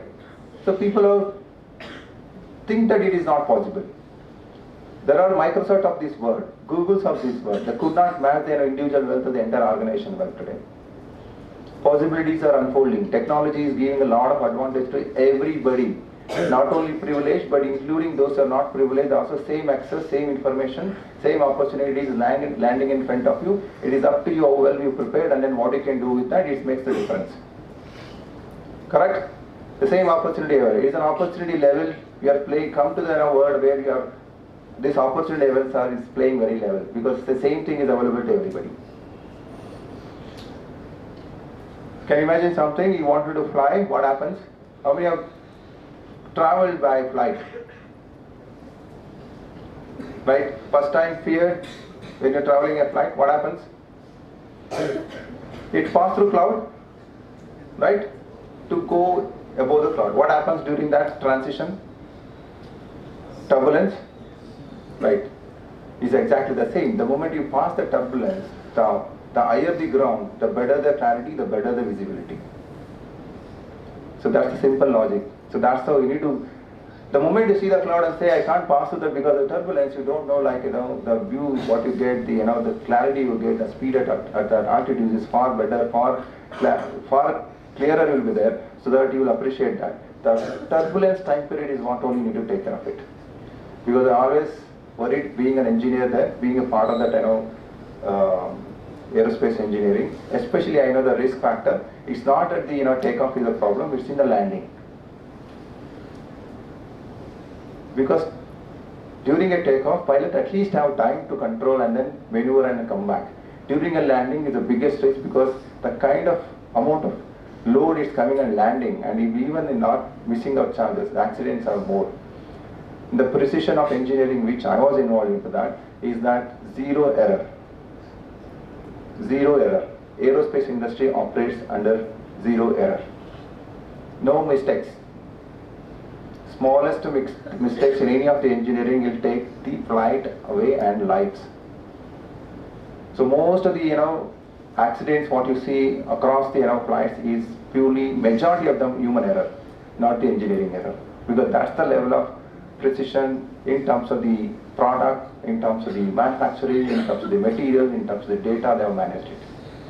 And it's one of the fantastic space to be in. Probably I'm the first one to tell, fail fast, fail forward. I don't know many people, faculties will not tell, because don't blame them, because they will get in trouble. They will question them. If 30 of them is getting failure on exams, what? You are responsible. So they have a different objective in a classroom, not the objective of each set for that. But we have a different objective in a mindset, like academic is needed, but if you are failing, we are okay, but still fail what? Fast and forward, right? Not the backward. And don't tell that, sir, I take 4 years, but I want to go slowly. No, nothing will happen. Even if you want to fail, fail big. Ready to fail big. When I say big, ready to lose the entire thing what you have as well. Because that is where your mind will transform and then make you to do something, otherwise you would have not done it. Or look at the things, otherwise you would not thought about it. There are beautiful stories about all these things, including Abdul Kalam tells the same thing, don't worry about this. Failure is a part of your success, like this. If you think that each of them is a success, but there is also a failure, so you can go up the next step. So it's not independent on its own, it's a part of your success. Getting the point? This is one of the problem I'm seeing, that we are all programmed to be successful, but we are not prepared to handle the failure. How many want to be a part of that? How many wanted to understand how can I handle the failures? Be a part of that, right? So, welcome to STEP. So just on your own, so even if you fail, if your ambitious thing, it is very hard to fail completely, it's very hard to fail completely. It's a mindset again. Some of the hashtags, those are really tech savvy, look at that. So if you are on a Twitter, go and look at STC Stuff 1885, STC Stuff Mysore, Instagram. So take a look at, follow us, all motivation what you wanted, all latest information on technology, on entrepreneurship, on the schemes, we'll keep posting on that. And web URL is stcstep.in. So on my own, LinkedIn profile and as well as STEP LinkedIn profile. Little careful when you're on social media. It cuts you both the way. When I say cuts you both the way, you'll be getting a deeper trouble, or you'll be really get a very good advantage being on that. You getting the point? The moment you started using the social media in another way, then you are getting into trouble, because you don't know like what is going to happen and how the people are looking into that. The more you look at the social media, one of the way you can learn, because LinkedIn gives me a tremendous learning opportunity and connecting to the people, connecting to the experts which I want. The professional platform. Don't go and post all your other things in LinkedIn, because all your future employer, they are tracking you from your social media activities. The moment you tell this is a handle, they know last 5 years what you have posted, what you like, what you don't like it. They know much faster, better than you, because the analytics and stats which is available through the technology is a click of a button. Yeah, if somebody is posting only certain things, they know what is the pattern. They're able to understand the psychological behavior of your likes, dislikes, your strength and everything before you open your mouth. So be careful when you are having an account on any of these Facebook, Instagram, Twitter and LinkedIn or maybe other platforms, because this is a social thing. Earlier they used to ask for the references, today they are not asked for the references, because you yourself are references posting everything on the media. So be very careful on that and be sensible and then be secure on that as well, as your own personal need and also your friends and families as well. I'll quickly go through that. Yes, dream big, how to become entrepreneur, all your questions, the innovations, marketing, all the things will be there. I know the challenges, these are the vision you get, so many things I need to handle, like can I do it or not. Fine, start with one, other things will fall in place, start another thing, you start learning into the processes, like how you all learned your passionate games or maybe an interesting things, what you can do it, what you cannot do it. millennial entrepreneurs, opportunity, I'll share this. So it's the opportunity where each one of you can be millionaires compared to your parents, compared to your, forefathers. So just a quick stats. I graduated in 2000. My immediate family, their transition of a changes is 20, 30 years. If any transformation changes happens for in their lifetime of their work and then career. During I was a bit of a both. I see the technology and not use the technology. So from the government schools and no technology, like only books, trees outside, go and do whatever you want, right? So blessed with that. I saw that life as well. And also the other side when I started my career and technology started as well, right? So bit of both the world. So now we are completely on the one side. So contrast to that, I started seeing that transitions are change in 10 years. Every 10 years I see some changes or transformations on how the entire economy thinks. This generation, very dangerously sitting, your changes are very fast. You don't require 20, 30 years. It's not 5, 10 years. The changes are rapidly from 30 seconds to a year kind of a thing. That is the speed at which the transformation and changes are expected because of the technology. So don't imagine that I know I can do it in the next 4 years. No, by the time all your things will go for task. But other skills in this particular space, other than the tech, if you start learning into that, your learning amplifications is faster because you're set your mind in terms of that where you can learning abilities will increase tremendously. You can able to adapt to yourself. Being a mechanical engineer also work in IT, correct? Being a civil engineer you can work in IT. You can be a farmer. Tomorrow's probably I'm seeing that a lot of people move into the farming because we need a lot of farming with the degree, with the doctorate. We will not have enough food on this earth. So 9.5 billion in 2040, 40% reduction in farmland category because today's rate at which the food is produced, the 40% of the land that is cultivated is dead because you cannot use it. The catastrophic effect is like people go on deforestation to grow food, and then you have a 10 billion to feed, and then there is only 60% land available for it. So fight for the food on the card. What do you do? So there is a lot of deep thoughts. These people are working into that. Global climate change, we are talking. They're not doing anything. So look at the deeper aspects of what you're learning, how is impacting. And also learning, because farming is very important, because that is where the things are coming from. If you're applying a technology, again go back to that. 3 areas, education, health, and then farm. There's opportunities everywhere looking at the ages. We started with the hunter, grower, warrior, craftsman, explorer, merchant, industrialist, oil, corporate, financial, and the startup age today. People look at all the things from over centuries and then centuries, and where the people are making money exponentially from last 2 decades. So you need not to work 30 years, 5 years good enough, make your money and retire. Seriously. I'm a kind of a semi-retired now, at the age of 42. So you'll have a life what you wanted to do, because that is the skills and the talent you wanted. So that opportunity is given in that space of a startup, your own enterprises. It's beautiful space to make your money and also have a lot of fun which others not having. 9 to 6 job, it will become 12 hours now actually. Elon Musk asking work for 18 hours and everybody is left. Correct? Because he knows the competition, he wants to put everybody in the same pedal like he went into. How many are ready to work 18 hours? 18 hours, 1 million salary. You can own only for a few years. After that, you will be on a bed.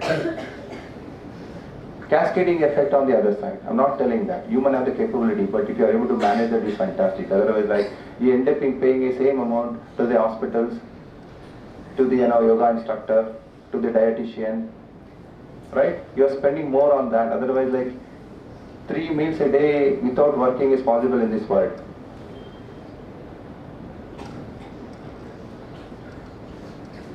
For me, MBA, engineering, and this is what simple enterprise, this is product or service, you understand HR, leadership, and think marketing and sales and financial. This is a compromise of what the startup is required, simple.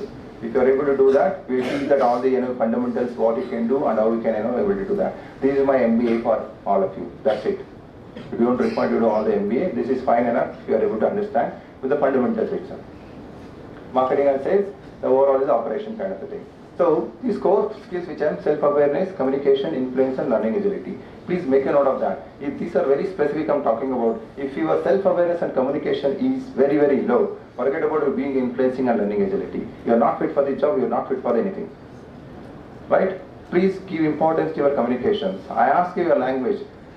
Even your Indian context, your language, linguistic languages are required, which is most powerful. Now Google has updated the entire thing which is required in Kannada and many languages as well. Because they understand the market of how India operates. Karnataka, Kannada, Tamil Nadu. So there are 28 states require different requirements. And transaction happens in those linguistic languages kind of thing. And it's so powerful. Today you want a marketer we're talking about in YouTube absolutely in Kannada. So you can influence the Kannada learners. Correct? Kantara. Wow. Seriously, that's how the influencing happening in your own mother tongue. You all talk about English but still think in Kannada. True? Because that is our mother tongue. But we never practice that local language for the business because we thought only English will drop in everything for us. So I understood that powerful the language, the powerful the person, and powerful the influence. That's very true. I'll give little glimpse of what the world is today. And you can see the top economies of the world. India stood fine. Just a few months back from the 6th position, India moved to the 5th position. It stands at 2.91, but as on today, financial year of 2022, it is $3.13 trillion. Somebody can imagine the counter numbers of $1 trillion. What it means to India, what it means to state, Mysore and you. The last digit comes to you. Where is India heading towards that? What our Prime Minister asking? $5 trillion biz. In next 4 years, it took 3 to 4 decades to reach 3 trillion and we need another 3 years to reach what? 5 trillion. Carefully watch this. 3 sectors, agriculture, industry and services is a component of our GDP. It means that you have agricultural contribution to the GDP 17, industry 29, service sector is 54. But the grave bad thing is agriculture produces 54% of the employment and industry 20% and service only 30%. That's why India's problems are more in that particular imbalanced ratio of the state. I'll rush to that, the technological things, very simple, even monkeys fail.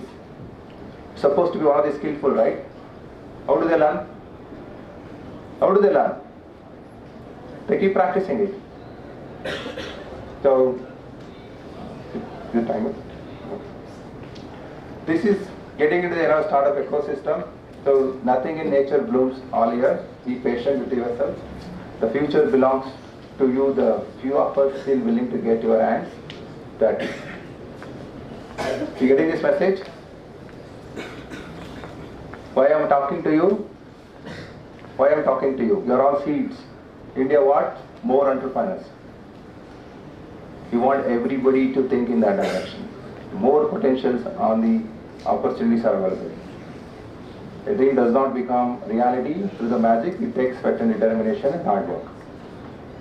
So, lot of social proofs. Myself, been in the industry for 20 years, been in ecosystem for 10 years in startup, and masters in aerospace engineering. Work with some of the major top-notch companies in the world: Rolls-Royce, GE, DRDO, United Technologies, Tucson, Avion. So that's me.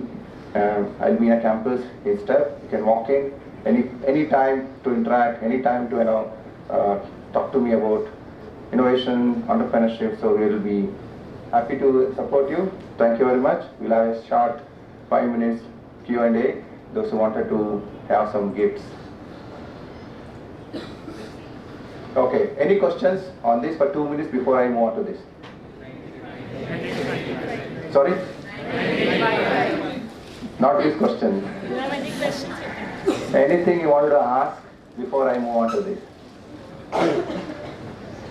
So many of you are having cough. What is the issue? Everybody's okay. Right. Any questions? No questions? Either you understood fully or not understood it. Go on. Sir, you spoke about people raising millions tomorrow, sir. Right. Sir, somebody is not too much keen on that. Like, initially he has an idea, but he doesn't want to give away too much of his equity and stuff. Correct. But also doesn't want too much of debt-based investment on him. Right. Initially itself. Right. So is there a way of raising pre-seed funding? Not seed, not pre-seed, not angel? Yeah, so many are there which are giving a equities. So you want to start with a small 1.5 crores I said note, maybe as a optionally convertible debt. I mean convertible debentures where it starts as a debt but not as equity, but it can be convertible after 12 to 18 months depending on the events which both investee and investor agreement and terms. Very much possible. Yes. Any other one? What is stock market? Stock market. Stock market. So I'm not interested in stock market. Stock market is again an open space where companies will be listed in through Government of India's NASDAQ or BSE thing, where after all the process of things, they make their enterprises to buy their stocks and shares through public, right? So give an example of Swiggy. They were all funded by institutional investor up to $1 million. Then they go to the public to raise larger pool of the money. Because maybe one or two not able to give that, but larger, you and I can contribute to 10 rupees, 15 rupees, 100 rupees to the company to raise so much of the money.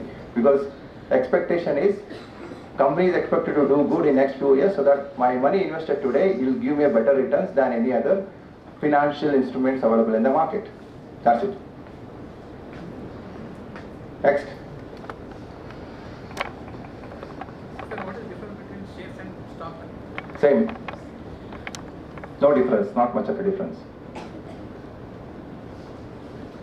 Sir, what if somebody fails by losing the money that he gets? What is? What if someone fails by losing the money that he gets? Is there a chance that he can recover that money? Repeat that question. What is? Like failure teaches us, but what if somebody fails financially? 90% of the startups will not survive. Don't worry. That's why to address this question, if he is not comfortable to part the equity, then he is taking full risk of taking as a debt and expected to give the money back to investors, but he is asking to put as a equity from the investor. Investor is also part of your business. If your business makes the money, investors makes the money. If you don't make the money, investors don't make the money. But there is a lot of learnings there. It's just as simple as that, but there is a lot of learnings. The moment you think that investor is putting a money, is assuming that there is something which your idea, startup works on that. But he is not investing only one, maybe he is investing around 10, 15. So out of that 15, maybe 5 will vanish. Only 5 will give net and net. Maybe 1 will give a larger chunk of the returns for you. They are okay with that. That's why they are investing. Sometimes we get a chance to get Fine. So do we have security for safety for our ideas? We don't want to actually. No security, nobody gives a guarantee, no insurance. You are the insurance. See, this is a valid question. Why somebody gives the security and safety for your idea? You are the one who is coming up and doing it. You should be supposed to be giving a safe and security for the investor. If I am coming and telling investing. So no, sir, like what if they sell our ideas to someone else? Like we'll have some plan. No, see another myth. Sir, nari idea ಹೇಳಿದ್ರೆ ಅವರೇನೋ ಮಾಡ್ತಾರೆ. Nobody on there seen that they copied the idea exactly they like it. No. You come and tell me 100 times. You think I can tell 100 people to do that? No. You ask, he sit with me every review, and these students come and, sir, I want to discuss this only with you, right? I said, come and discuss with everybody. Validation. How do you validate your idea? How do you see that it is feasible to implement first? Until unless you qualify that before somebody putting in money. Possible, only here and there people still replicate and do that. Only if you have money I can copy. It is possible. But the crux of the thing is in execution. You know, sir, like what if you want to become individual startups? Then Don't start as an individual. Individual is good, but I always recommend to have a team because it is not one person game kind of a thing. Even if you see Elon Musk as a one, there are 100 people advising him, guiding him, mentoring him, so many things are there. But as an individual, yes, you need to have to show the confidence and tell that now asking somebody or maybe influencing somebody in your friend family, telling that be a part of my this idea or maybe my passion, and then you can also grow with me. That should be the motive. So it's not that, again, as said, it's not about growing individually, it's creating a wealth for yourself as well as for the people with you, for the investor as well as for your employees and for the nation. So it's a kind of a little bit of a selfishness, but not entirely for yourself. Not individual means like with the group of people only, but then the investors, like after hearing our idea, they'll invest on other company and use our ideas for them. So that's safety. I will not give any safety because there is nothing. There are a lot of people, brilliant ideas will be there, but implementation is always a hard stuff. So they may have a better understanding how to implement, may not be you. So we have seen that a reverse pitching where ideas are brilliant, but strategies are good, but as a team they did not have the implementing strength as skills which is not there. So we bring in other people to execute that, and you become a partner to that. The tomorrow is more than a competition, is more about a collaboration which works in the business world. Because that is the speed I said, the speed at which is happening. You cannot say that I will be there for next 5 years and then wait for things happen. Others will take over your idea. Swiggy, Zomato same, Ola, Uber is the same, Flipkart, Amazon is same. How much percentage are taken the market in India? Less than 5%. And there are 100 e-commerce still coming up in the market. So nothing worry. It's all about executing and having understanding a deep way of technology influencing for your businesses and your own way of looking at the things. Still, rural 80-85% of the market of the India is not touched, untouched. So plenty of space. Don't worry about the security. It will be anyway in the market. Why the IPOs are there? Why they are investing on stocks and shares? Is already our ideas are there. Any more questions? Any silly questions are okay. They're fine. Okay. I know I have a limited number of gift for all of you. The first question is there. When was STEP founded? Somebody has took a picture as well on that. 85, that's right. So you see that when things get tougher, it will get distributed. What is the STEP full form? You have to raise your hand and then tell. If everybody is answering, I will not give anything. Correct. Science and? Okay. Which government department supporting a STEP? Raise your hand. Yeah. Science and Technology Government Department. Not full. No. No. Skill India, Ministry of The partial answer right. Correct. So, Science and Technology, but it is Department of Science and Technology, the Government of India. Okay. Yeah. Okay. What is the main activity of the STEP? Please raise your hands and ask. What is the main activity of the STEP? There are plenty, but one key thing which is at the top. Yes? Make the startup. Make the startup. Close. Now, keyword. Incubation. Who said? Who said? Who said incubation? Yeah. Incubation is the main activity. How many understand the incubation? There is incubation in hospital as well, correct? For the baby. There is incubation for the animals as well. And there is also incubation required for the entrepreneurs. Because that is the kind of a, conducive atmosphere needs to be created. That's why it is called incubation. But other things also there, the mentorship, seed fund, innovation, lab facility and networking. But the main core thing is the incubation activity. Name any one program STEP operates. Nidhi Prayas. Okay, stand there. Another one. Anybody? Sorry? Not Venture X. Venture X is a club. Sorry?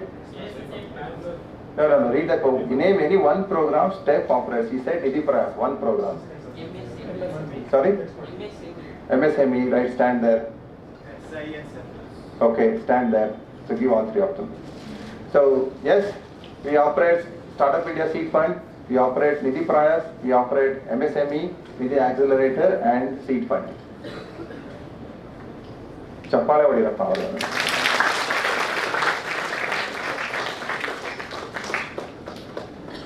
Mobile ಎಲ್ಲ like ಮಾಡ್ತೀರಾ, thumbs up ಅಂತಿದ್ದೀರಾ, ನಿಮ್ಮ ಮುಂದೆ ಎಲ್ಲರೂ appreciate ಮಾಡಿದ್ರೆ ಯಾರು ಮರ್ತೇ ಬಿಟ್ಟಿದ್ದೀರಾ.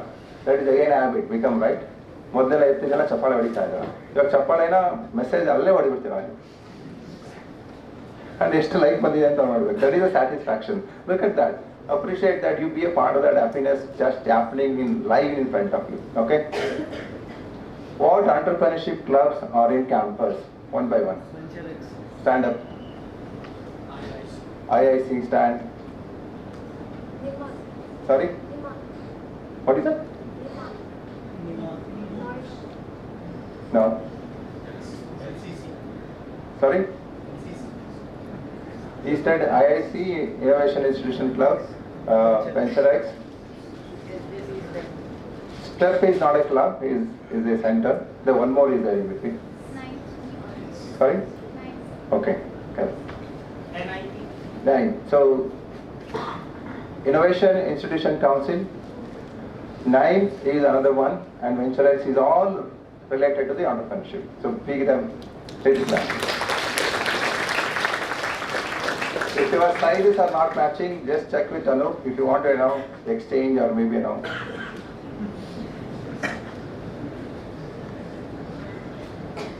Just read this question. How many incubators are under JSS?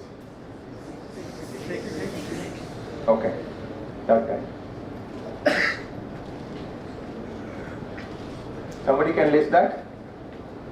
Anybody? Yeah, somebody can list that. What are they?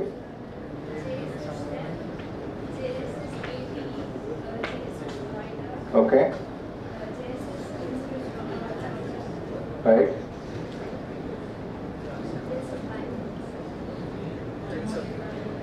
Right. There are 6. You mentioned 4 of it. SDC STEP, JSS STEP Noida, STEP Bangalore, RSHD, the Rural Incubation Center. 2 more is JSS is in Bangalore, Sparkusini is in Mysore, JSS AHR campuses.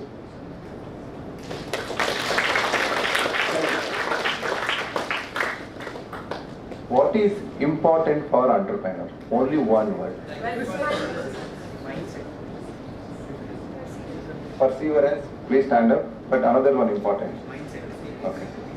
So mindset, I highly rate that mindset, but perseverance, commitment is all subset of all of that.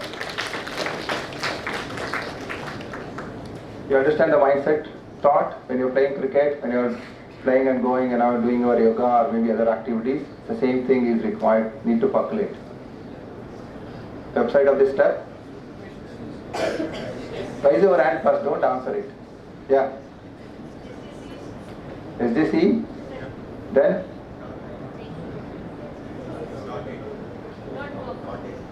.in. Yeah. .in. Why I'm doing this, re-emphasizing, re-paraphrasing that whatever you've gone through, that some element, it will stick your head and then go and do something. So that's the only expectation from me today.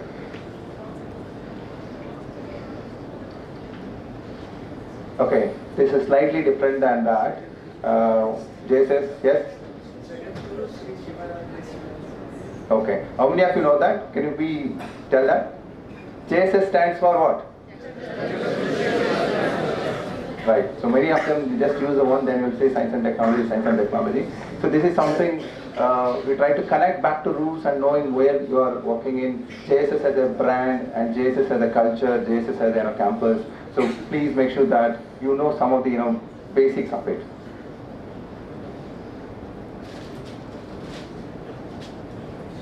What is MSME? I think already told. Somebody? Others?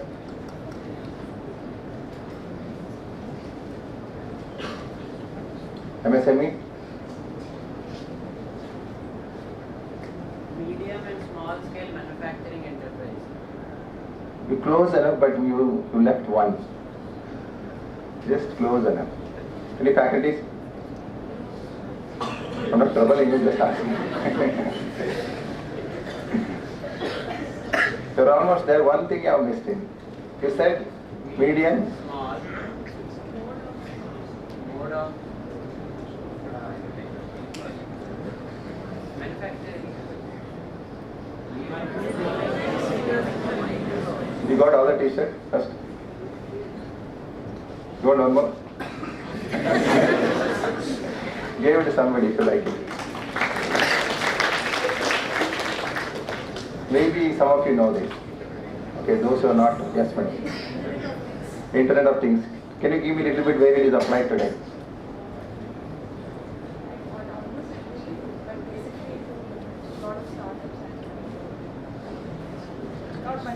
Any gadget today, including your mobile phones, is having. How many of you realize that your gadget, the whatever you are holding is a mobile phone, having at least 100 plus sensory things which you can still make use of it, and potentially are using one or two. Yeah, Internet of Things is drastically changing in every aspect of activity, in industry, in home appliances, everywhere, including your automotive, your bikes, your car, everything. Tomorrow, most of you and your generation see only a lot of things coming through Internet of Things. Connected to the internet, and things is operating the way you want it. Standing here and then doing whatever I wanted to do using connected to the internet. Okay. Unified payment interface. How many of you see that there are two aspects in India as a technology India developed, and UPI stands top in the world. You know why?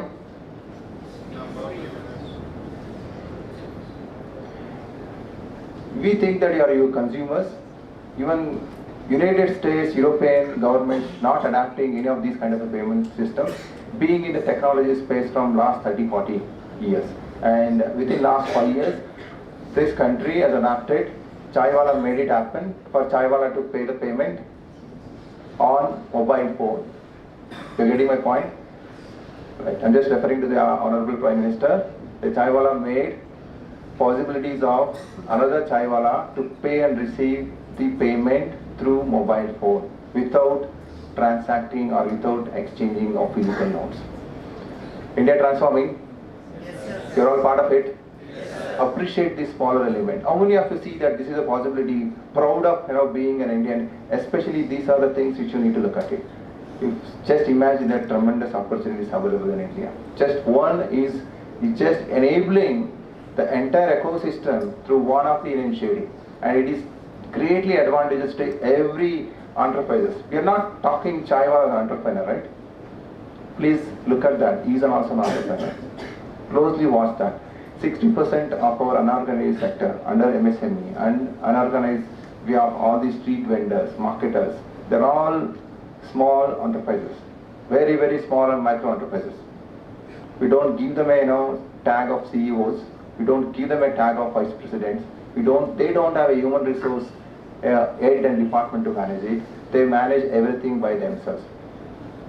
Another important CEO of everybody's house is go and ask your mother. She is one of the good entrepreneur, manager, human resource, everything. Just reflect the thought in that way. Hey, it's the same thing like even business is required.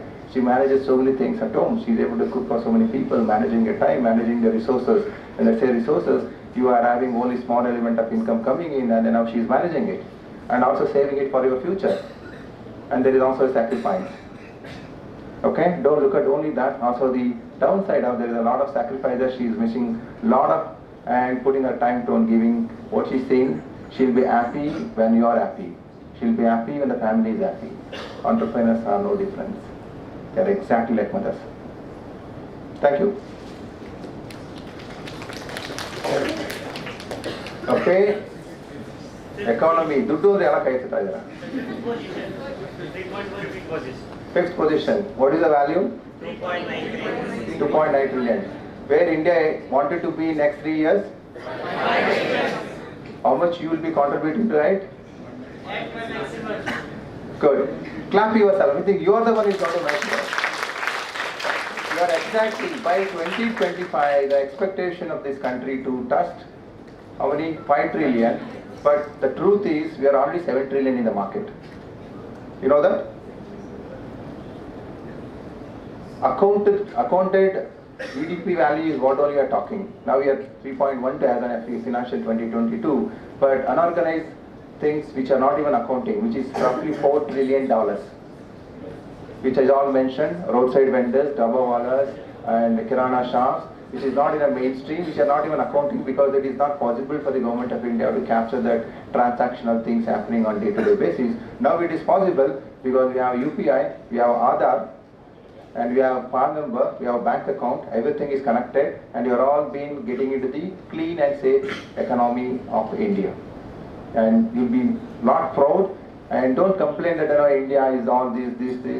You have gone through that phase. A lot of sacrifices are done, and we know that Indian political system, government system, bureaucracy system is so bad, but at least some effort is heading to us in that right direction, so that we are getting in that space. Right? Be a proud Indian.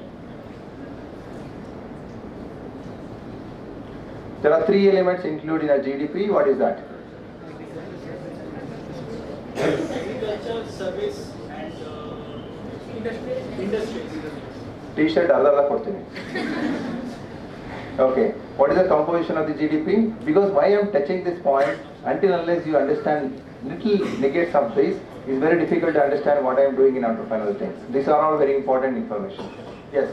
So we have a 3 things: agri, industry and service, and also showcase the pain point of contribution of this. Agri contribute to 70% of the GDP, but 52% from the employment. Look at the contracts, maybe a difference in that. Industry contribute around 27%, but the employment generation is around 20%. Services 54% as a GDP, but employment is only 30%. So that's why agriculture farmers not making enough money. That's why they don't want to be in agriculture. We are transforming. We'll see how even agriculture farmers can be as good as any professionals, IT professionals can make money in this world. In India, there are a lot of experiments are going on. And be proud that if you family or somebody is a farmer, look at that, where you can apply your technological things for them to enable it.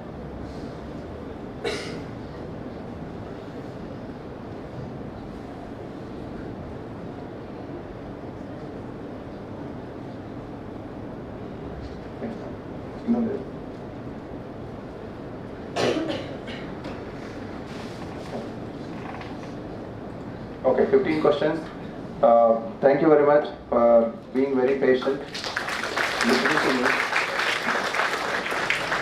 I tried my level best to give enough information for you what's there in the campus, what JSS does, what STEP does, what as a JSS as a larger umbrella, and where the opportunities are available for you, along with your academic, what are the possibilities you can explore being in a campus and being associated with the JSS. So I wish you all the best and good luck.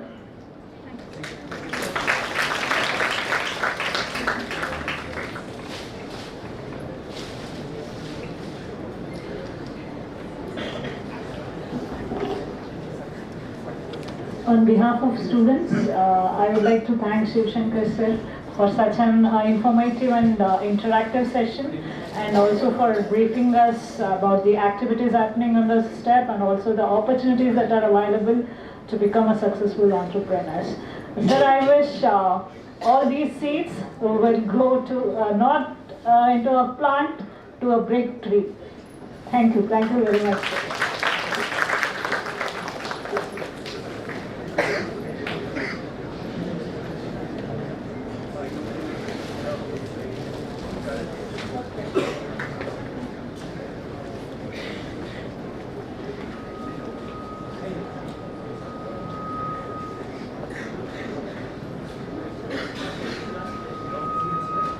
I think there is a small announcement. Tomorrow, I think we cannot accommodate large people.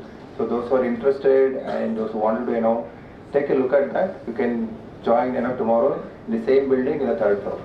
Okay? Bye. Thanks.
Dear students, next session we have on outcome-based education.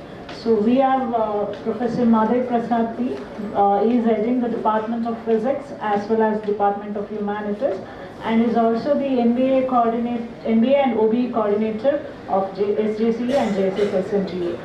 So this is very important. You should know all what is OBE and how the curriculum has been designed, keeping in mind the OBE format. So please be attentive and listen to the session carefully. Welcome you, sir, and over to you.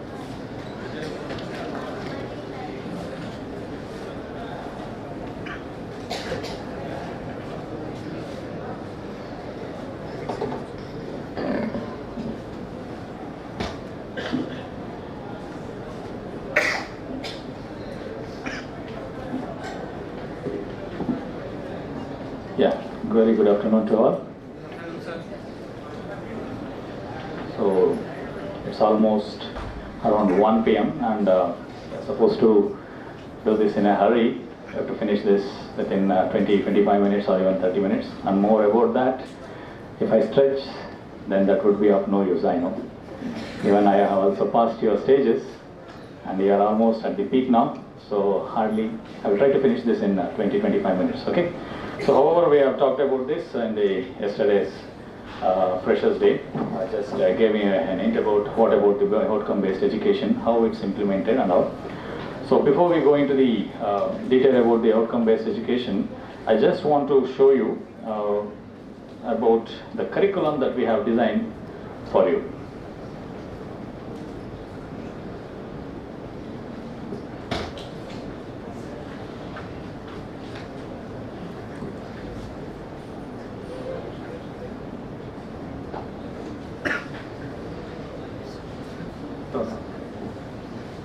Yeah, so this is your curriculum.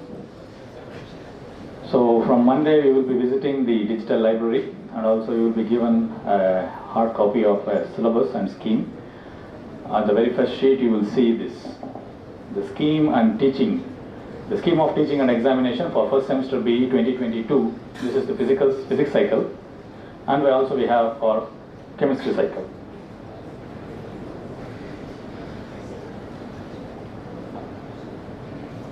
So this is for the chemistry cycle. So these are the subjects that's being offered in your first and the second semester, and you can see at the top we have different classifications, the category code, the subject.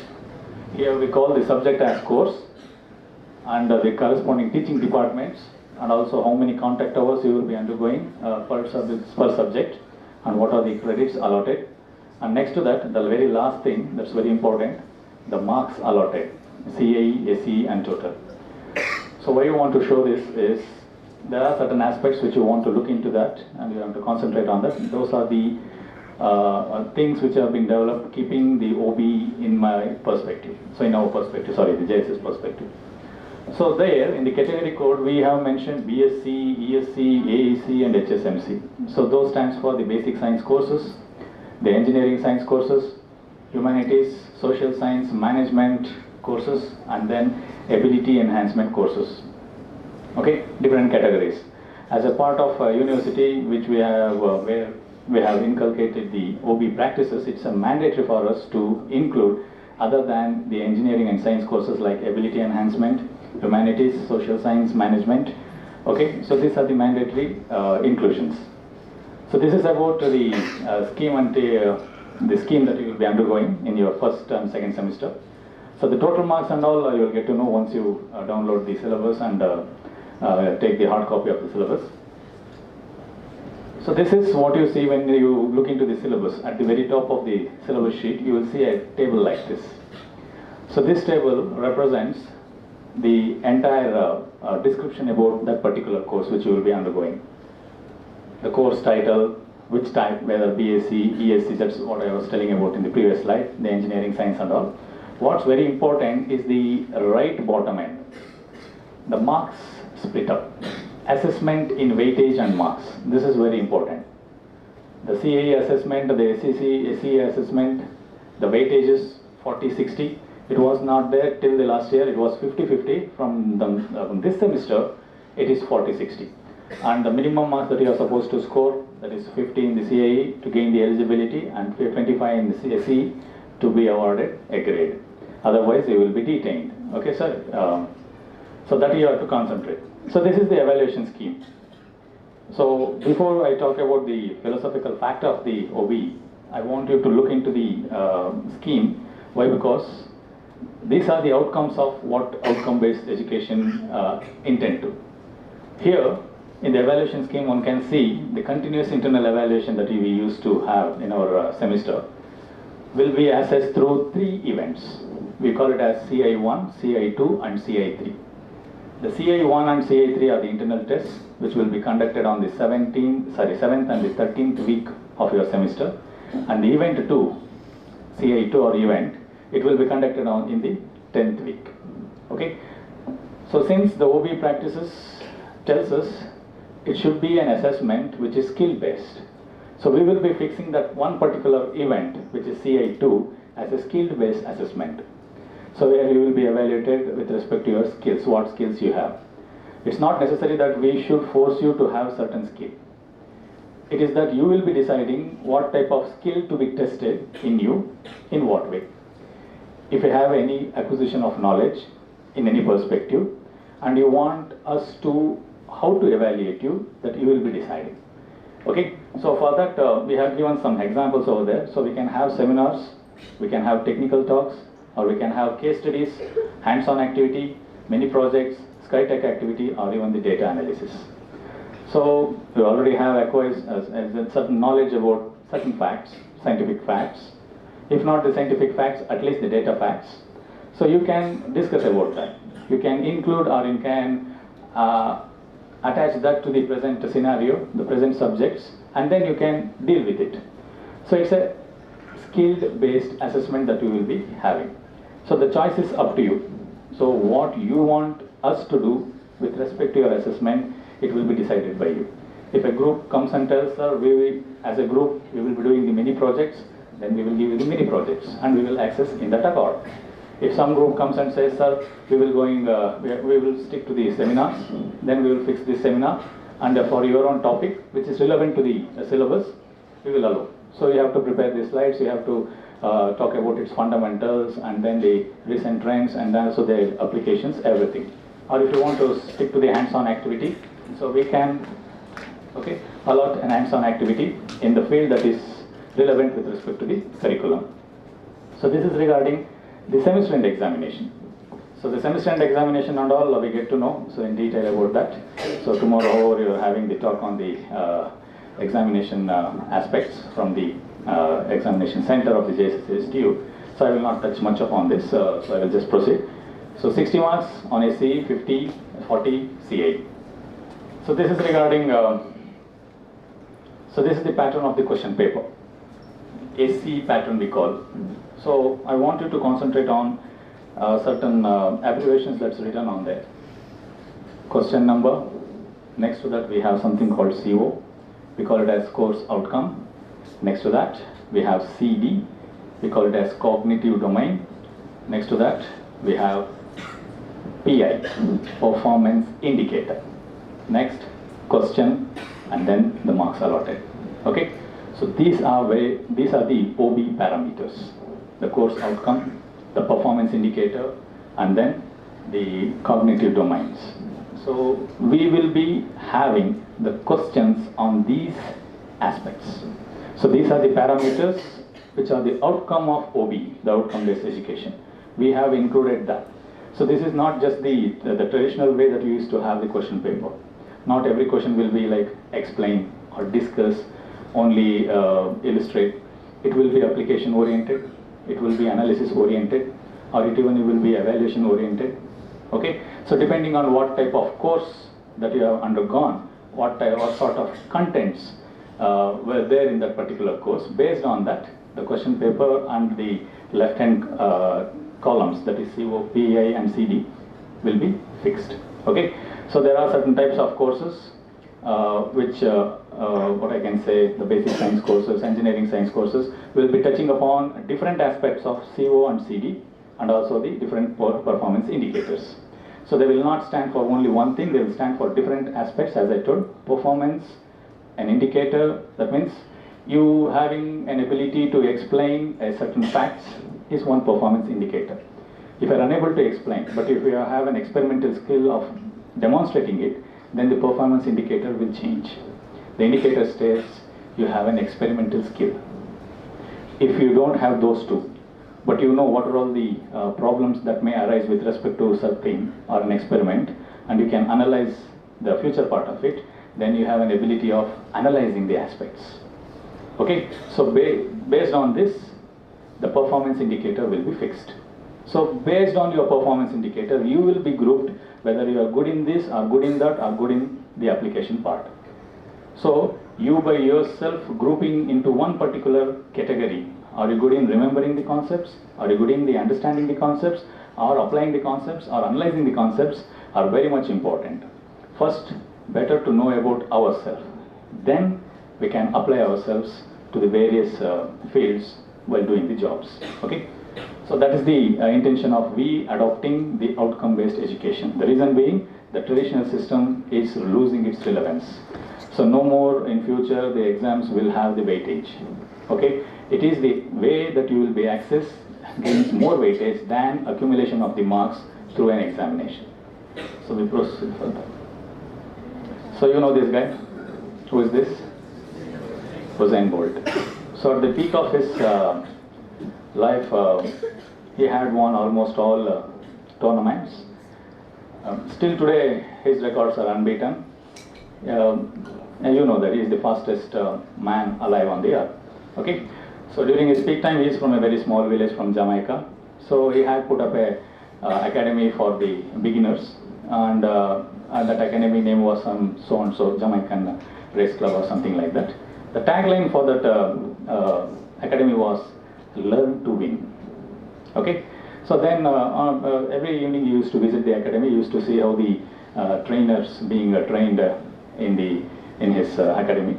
So one day he found that two of his students were wearing a different outfit and different pair of shoes and participating in the running. So they were very arrogant and they were like, they were very lazy in running. So he called those two students and asked, see, you need to change the attire, because the attire says you should come with shorts and you should wear a proper pair of boots. Then only you can run fast. They said, no, we are comfortable with this. He said, it's not my conditions that I am saying. Owing to the fact of some dynamical aspects, you need to wear the shorts and you need to run. They ignored.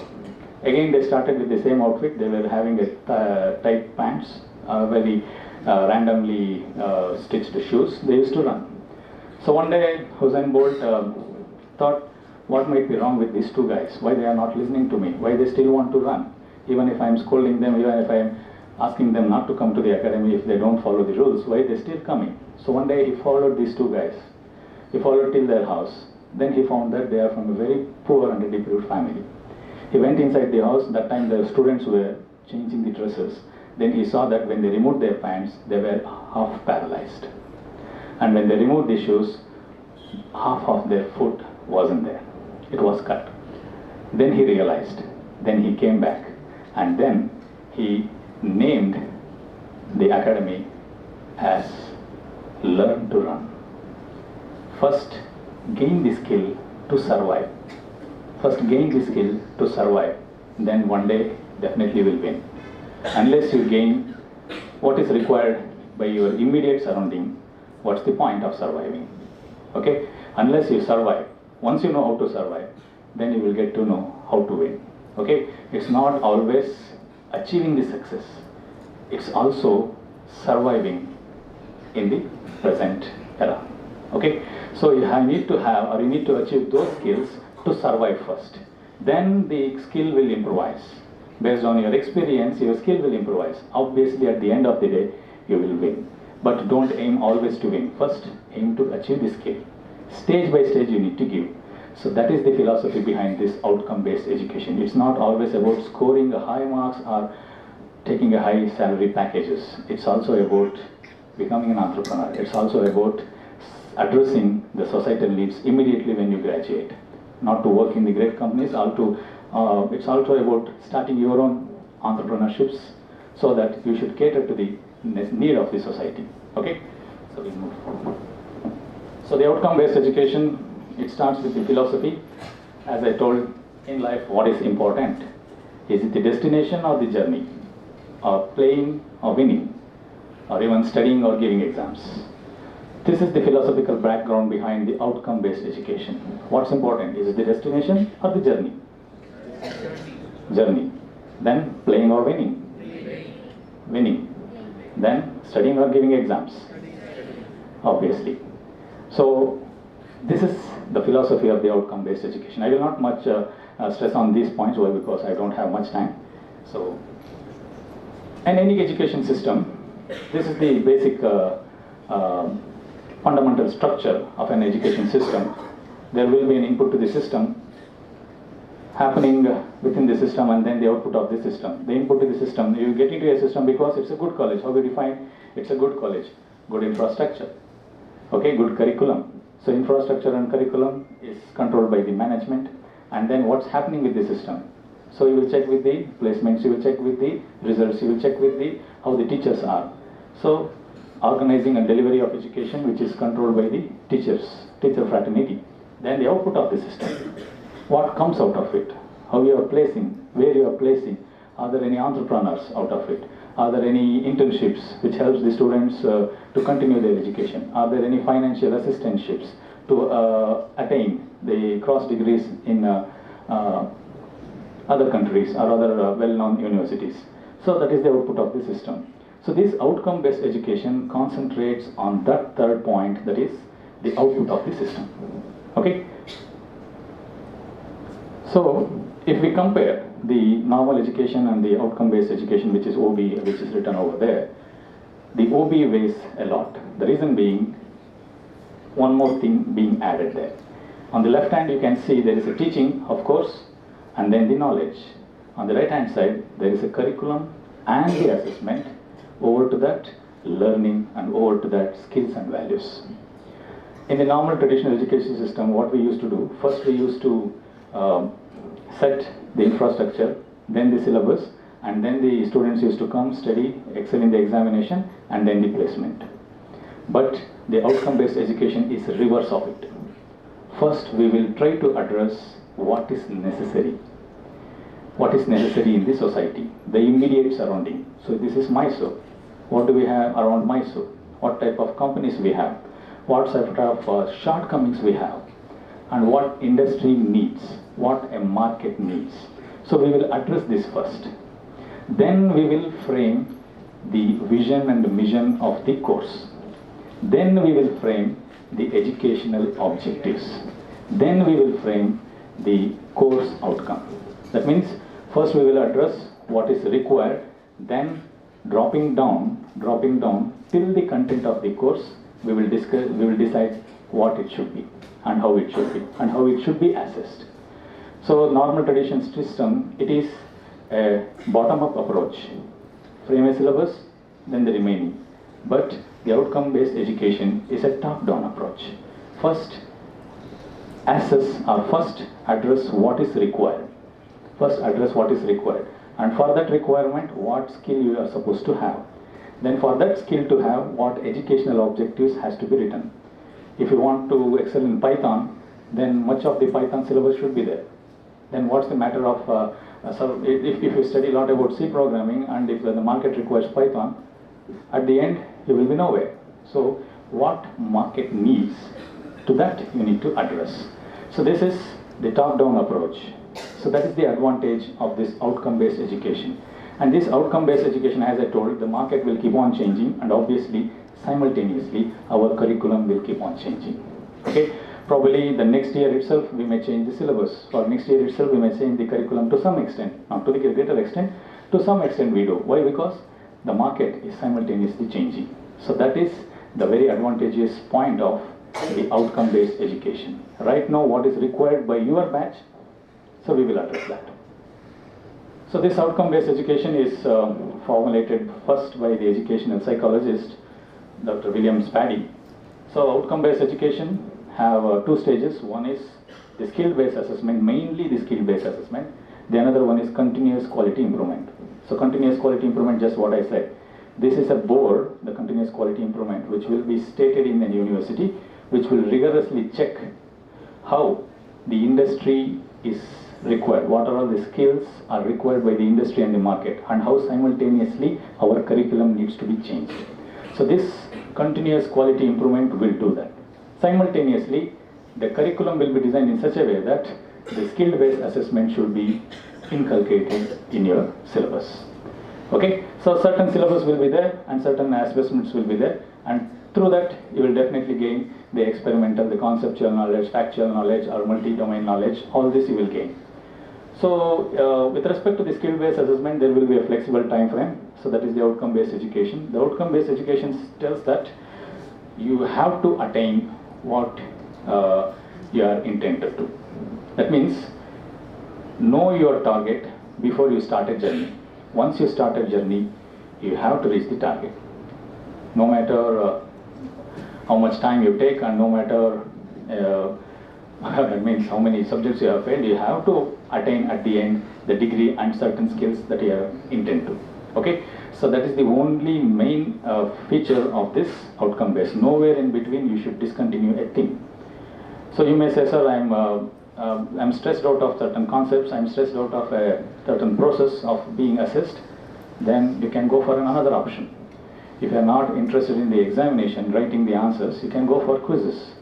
If you are not interested in quiz, you can go for, as I told, another way of being assessed. So this option will be there, but you should be assessed. Once you assess, you will reach the target. So in continuous or outcome-based education, there is nothing called discontinue. So you have set the target and you have to reach it at the end. So that is there. So that's what the flexible time frame which I have mentioned over there is all about. Next is the outcome are assessed on the regular basis. Continuously will be assessed every day, every week. If you attend the lab, you will be assessed for 5 marks, 10 marks based on how you perform, how the results are there, is there any error with respect to the experiments, why that error came in, how you analyze the error and how you rectify it in the coming days. So all this matters. That's why continuous, on a regular basis, your performance will be assessed. Okay, so it is a day basis assessment. If you come for a lab, then you will be assessed 5 out of 4, 3 out of 4, but you are absent for a lab, then sorry, we cannot assess you at any point. Then as I told, the continuous quality improvement, this continuous quality improvement, as I told, it's a group which will be stated in the university which will be looking into the marketal needs, and this group involves the prime stakeholders. The prime stakeholders are the industry people, the prime stakeholders are the entrepreneurs, even the educationalists, okay, our own alumni, even the student, even a parent. So we take the inputs from all these stakeholders. Okay, we take this input and we design the curriculum and we design the assessment process. It's not just we, the university, who will be deciding how it should be taught, what it should be taught, in what way it should be assessed. We also take your inputs into account. We will record it, and based on that, we will try to change. So I will not concentrate much on this, the steps of the outcome-based education. It's too philosophical part, I would have, but it's already 1:10 and we will go further. As I told, it's of different stages, the outcome-based education.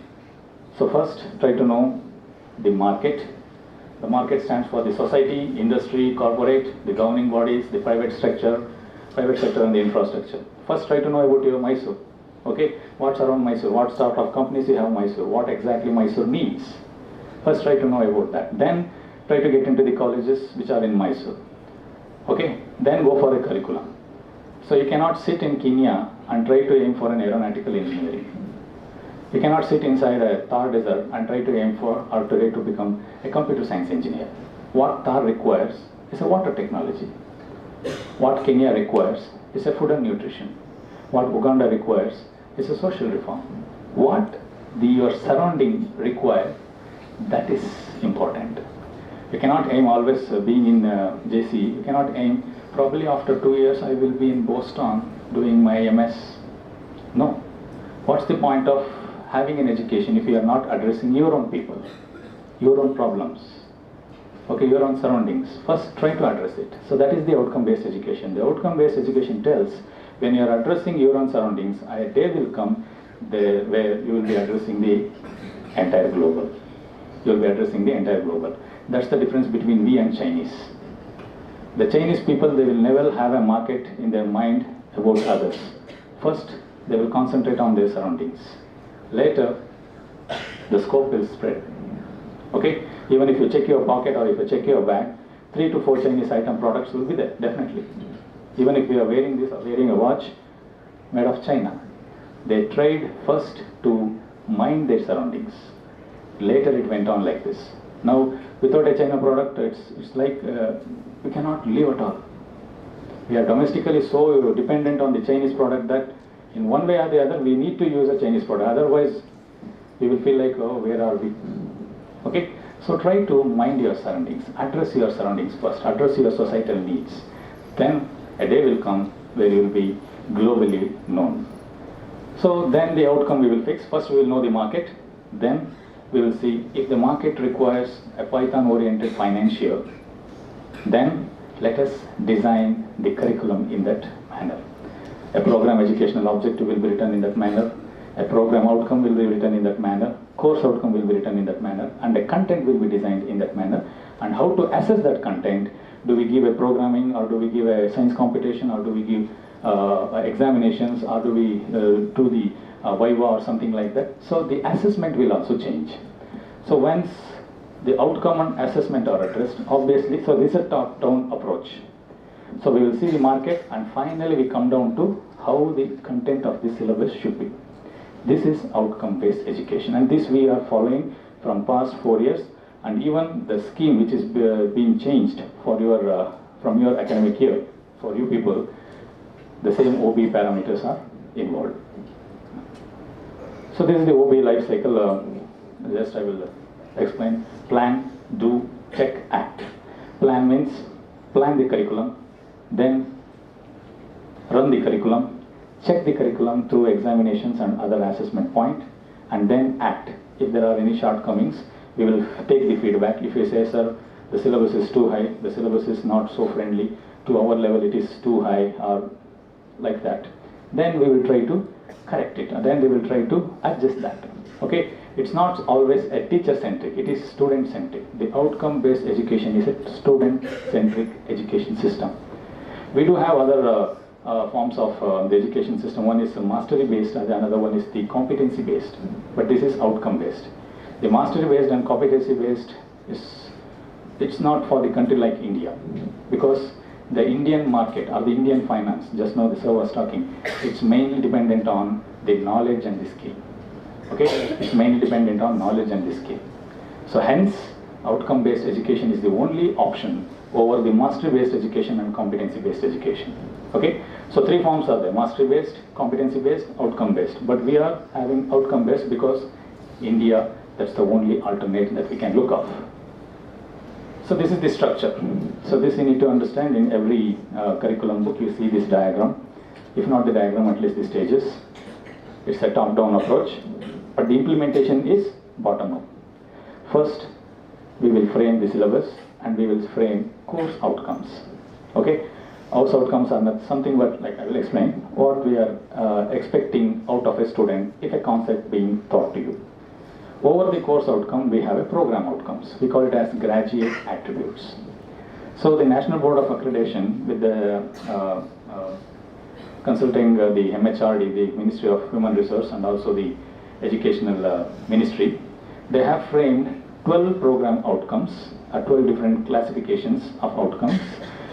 If a student gets graduated from the Bachelor of Engineering, he or she should have certain skills or addressing certain points which have been categorized under this program outcome. Okay, I will show what program outcomes are there, what graduate skills are there. So over to the program outcomes, we will design or develop our program educational objectives. So I will explain again 1 or 2 sentences. If you read, you will get to know how the program educational objectives will be written. So this is the basic structure. Over the program educational objective, a department vision will be stated. And this department vision and mission will be in accordance with the vision and mission of the university. So ನಮಗೆ ಒಂದು ಗುರಿ ಇರಬೇಕು. ಆ ಗುರಿನ ಸಾಧಿಸಲಿಕ್ಕೆ ನಾವು ಕೆಲವು ಹಂತಗಳನ್ನು ದಾಟಬೇಕಾಗ್ತದೆ. So first ಹಂತಗಳನ್ನು ಇಟ್ಕೊಳ್ಳೋಣ. Guri ತಾನಾಗಿ ಬರ್ತದೆ. So that is the main point. So this is the basic structure. So this is the characteristics. So as I told, first we will design the outcomes, then we will design the assessment, then we take the feedback on these outcomes and as well as assessment, and then we go for the performance indicator. Okay, so this is the characteristics. I will not go much into the details of this. So as I told, there will be different level of teachings, different level of understandings, and different level of accumulating the skills. And this different level of accumulation of the skills, or the skill itself, will be classified into different categories based on a thing called Bloom's taxonomy, which is designed by Benjamin Bloom. He is the father of this Bloom's taxonomy.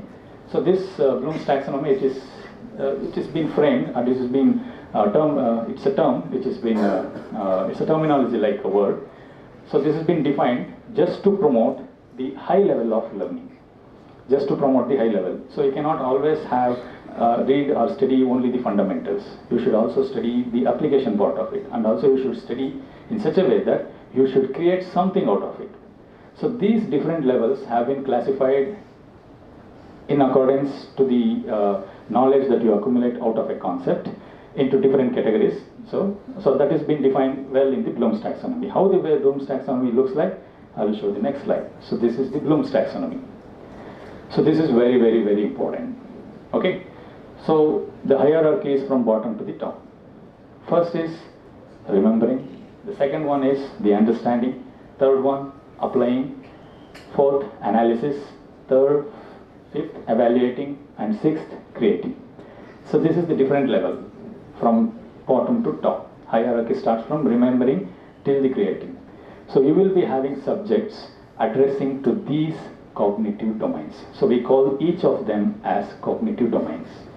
Okay, so they are the level. So remembering is level 1, level 2, level 3, level 4. So this is what you saw in the question paper pattern. Okay, CD, cognitive domain, where we had written L1, L2, L3. So this is that. What is L1? Remembering. So next line. What is L1? Remembering. If a question is asked like define or identify or list or label, then that address the remembering capability of a student. Okay, the ability to remember. If the question starts with the action verb like explain, discuss, summarize or compare, then that will be addressing the understanding ability of a student. If we move further, calculate, solve, compute or manipulate, normally the numericals or the application part of the concepts. If the questions are such concepts, questions are such like calculate or solve the problem or real-time application, then it will be addressing the application part of the cognitive domain, like which analyze, distinguish, differentiate and investigate.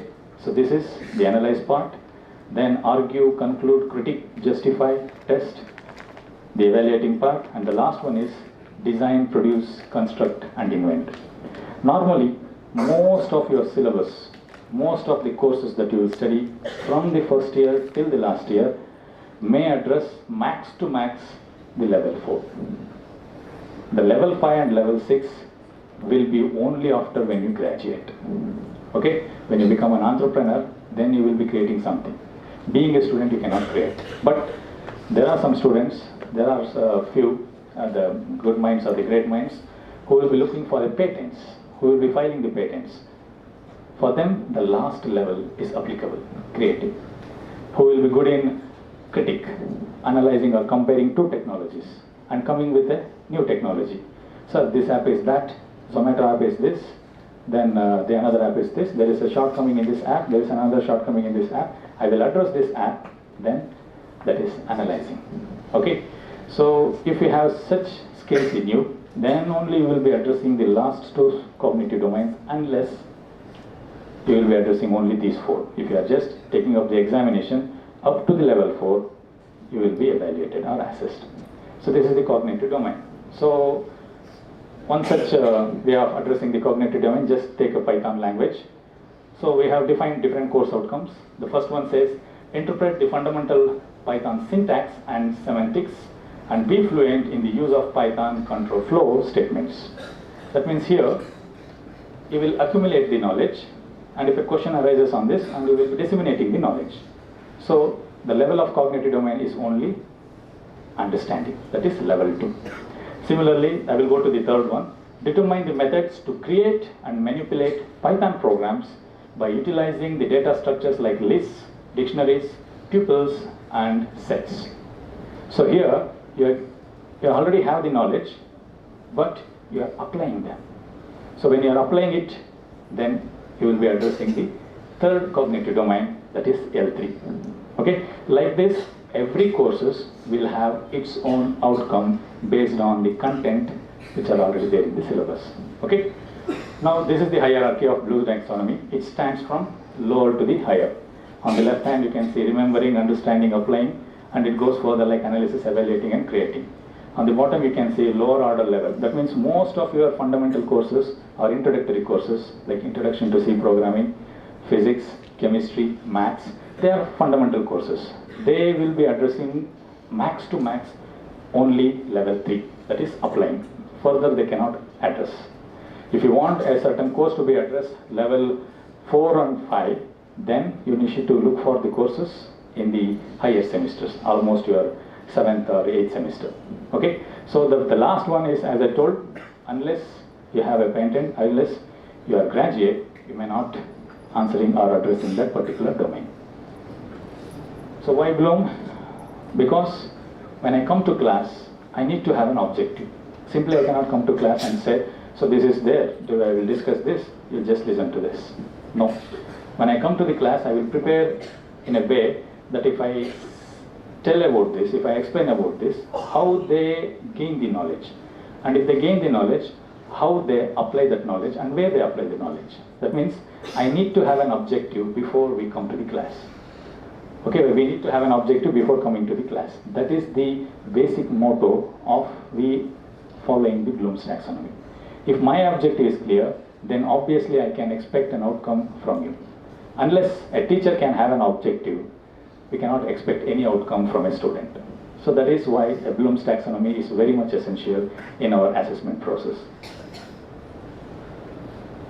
So this is the course outcome. As I told, this is the hierarchy of different outcomes. This is the basic most. The first outcome that we design with respect to the course, how we design.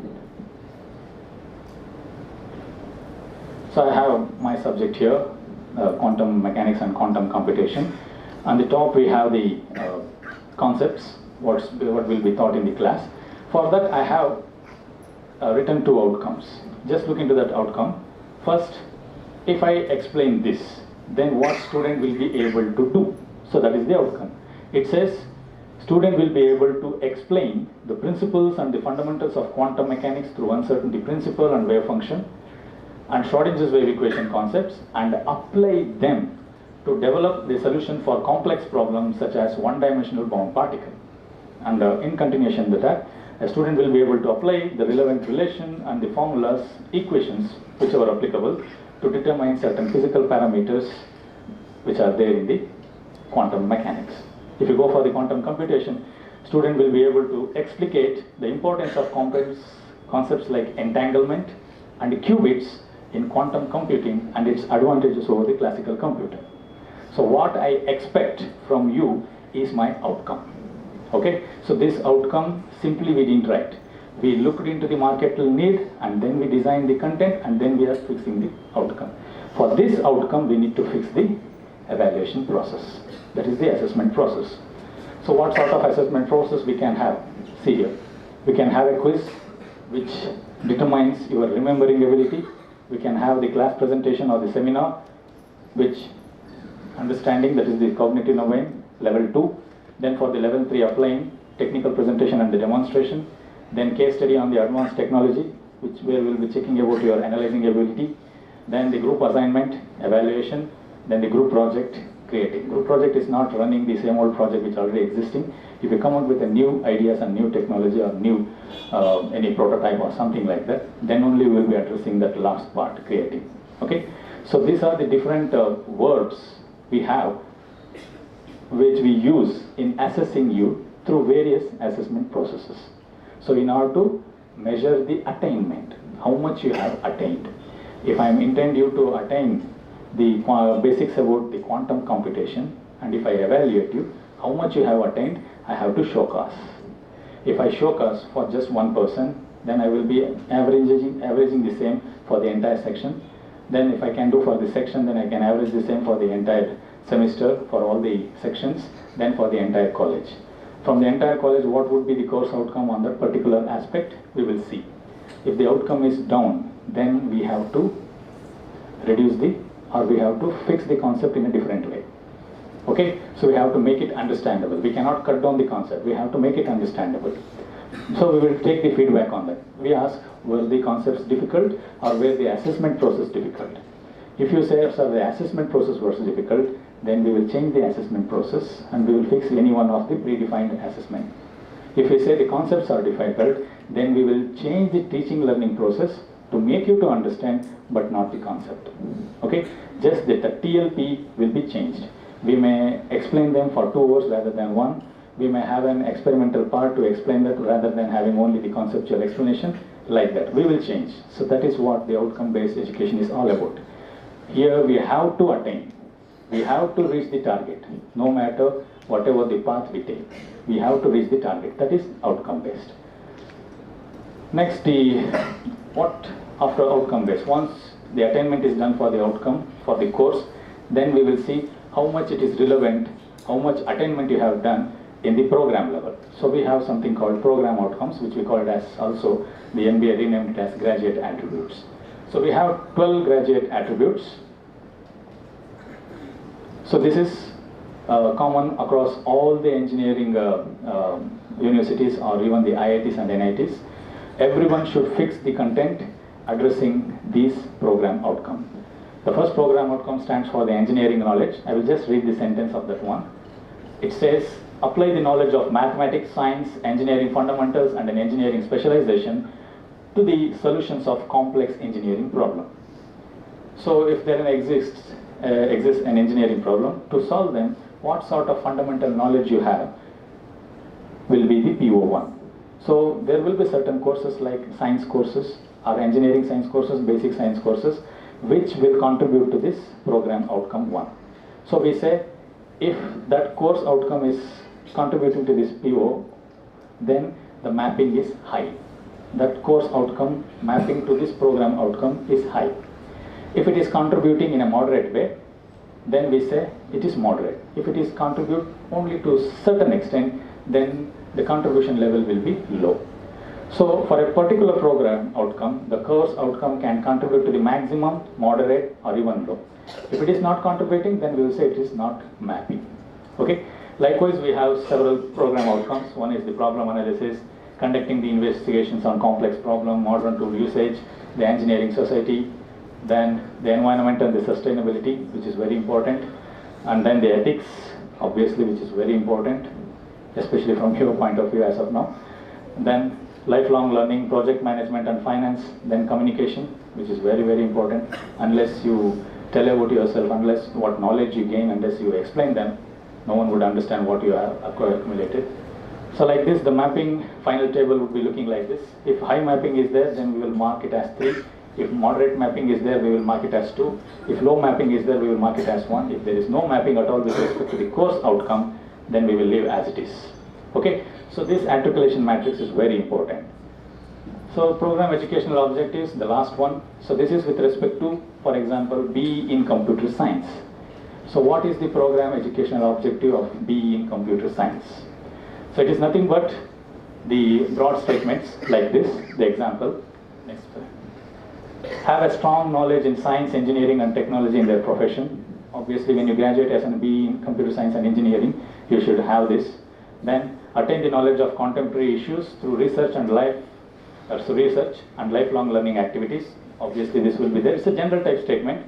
Then the third one is ability to function as an effective team player with the capability of lead and appreciate the teamwork and the leadership qualities. Obviously it will represent the ethics of yours.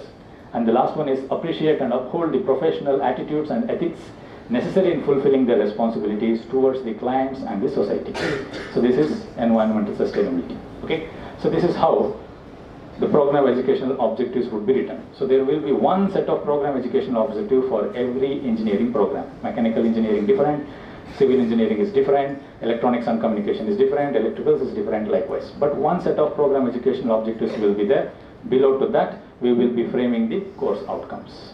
We will be framing the contents. Remember, before writing the program educational objectives, we will be looking into the marketal needs or the societal needs, and then we will decide. So based on that, the courses will be designed. So this is a top-down approach. So this is the basic structure of our university, what we are following, the OB structure. As I told, first university vision, then the department vision, then we will define the PO, program educational objective. While defining the program educational objective, as I mentioned, we will take the inputs from the stakeholders. We will revise continuously by stating or by addressing the continuous quality improvement department. So the next is, this is the vision of our university. Probably you might have seen outside on the boards. So you need to be knowing what exactly we are having our missions, and also it's not our vision, it's your vision. So this is the university vision, and next the university mission. So this is a top-down approach, outcome-based education. From the course, from the content, from a class, what we do, how we access, will address at the end to the vision and vision of the JSS Science and Technology University. So this is our outcome-based education structure, how we deal with it. Okay? So thank you. If you haven't done, we will meet later. Thank you.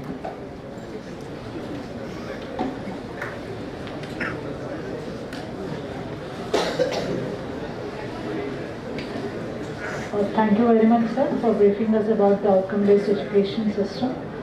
Students, you can break for lunch and assemble back exactly at 2:20. Afternoon, you have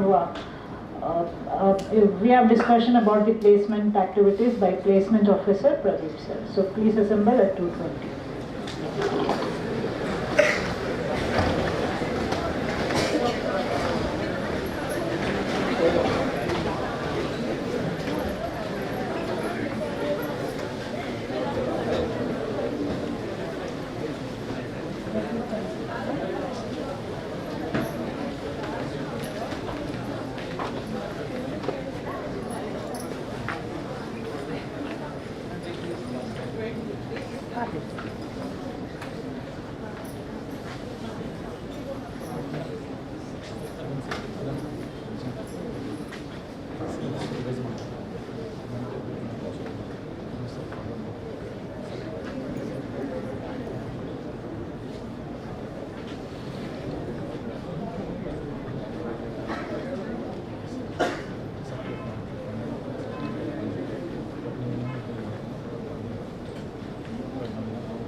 At the end of the door open madaki, I not the open madaki.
Good afternoon all. Seeking the blessing of His Holiness, Jagat Guru Sri Shivaratri Deshikendra Swamiji, I, Rekha Anand, Assistant Professor, EEE, welcome you all to the afternoon session of Student Induction Program. Placement and training plays an important role in student graduation program, and it is an essential part of the university. Today, we have our key speaker, Dr. Pradeep M., Training and Placement Officer at JSS Science and Technology, SJCE, Mysuru. Sir is working as Placement Officer since 2014. Sir has helped in placement of the students through campus interview and has arranged many expert lecturers, industry institute interaction, alumni affairs. He has also arranged entrepreneurship camps, has also counseled students regarding job opportunities and higher education. On behalf of JSS STU and SJCE, I welcome you, sir.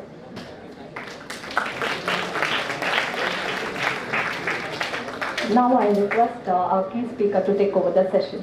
Students, please make utilize of this session as it is very essential.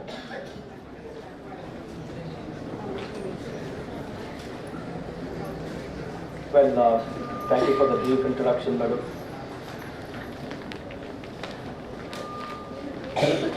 So how many of us here want job?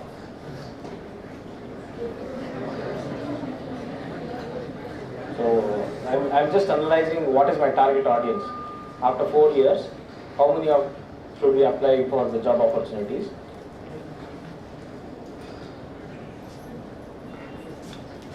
Okay, so first of all, congratulations for making it to a great university. It's the right place for you to make your career. There are a lot of opportunities which are created over the years. So since I joined in 2010, we are breaking barriers. So every year we make sure we break one or the other barrier, either getting the number of companies, the dream opportunities, getting core opportunities. So tell you the history about what happened in 2010 and what is happening in 2022. We had 49 companies visiting in 2010 to our campus, but number of students getting selected were also less because the number of opportunities were also squeezing in. Today, from 49 companies, last year, 2022 batch, we had close to 400 companies coming to the campus. Thank you.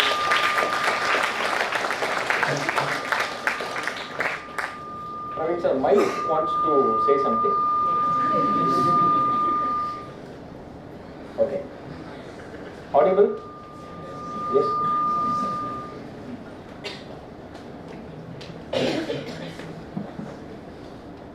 So technical problems, seminar hall go hand in hand. Right? That is why we produce engineers like you to solve all the industry problems, right?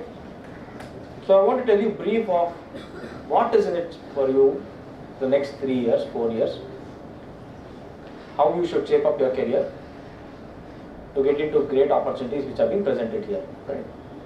So SJC known for placements, good faculties, yes, obviously, placements, internships, fat packages.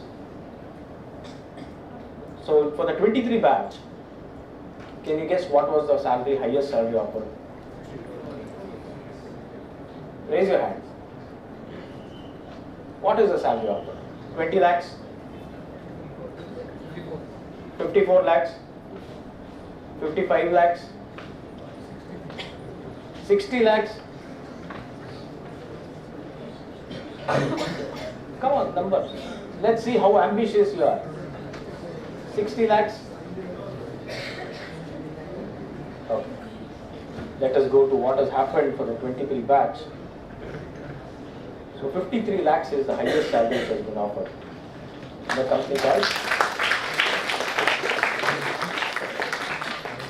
So this 53 lakhs is at a company called Palo Alto Networks, which is in Bangalore, and have recruited 2 students.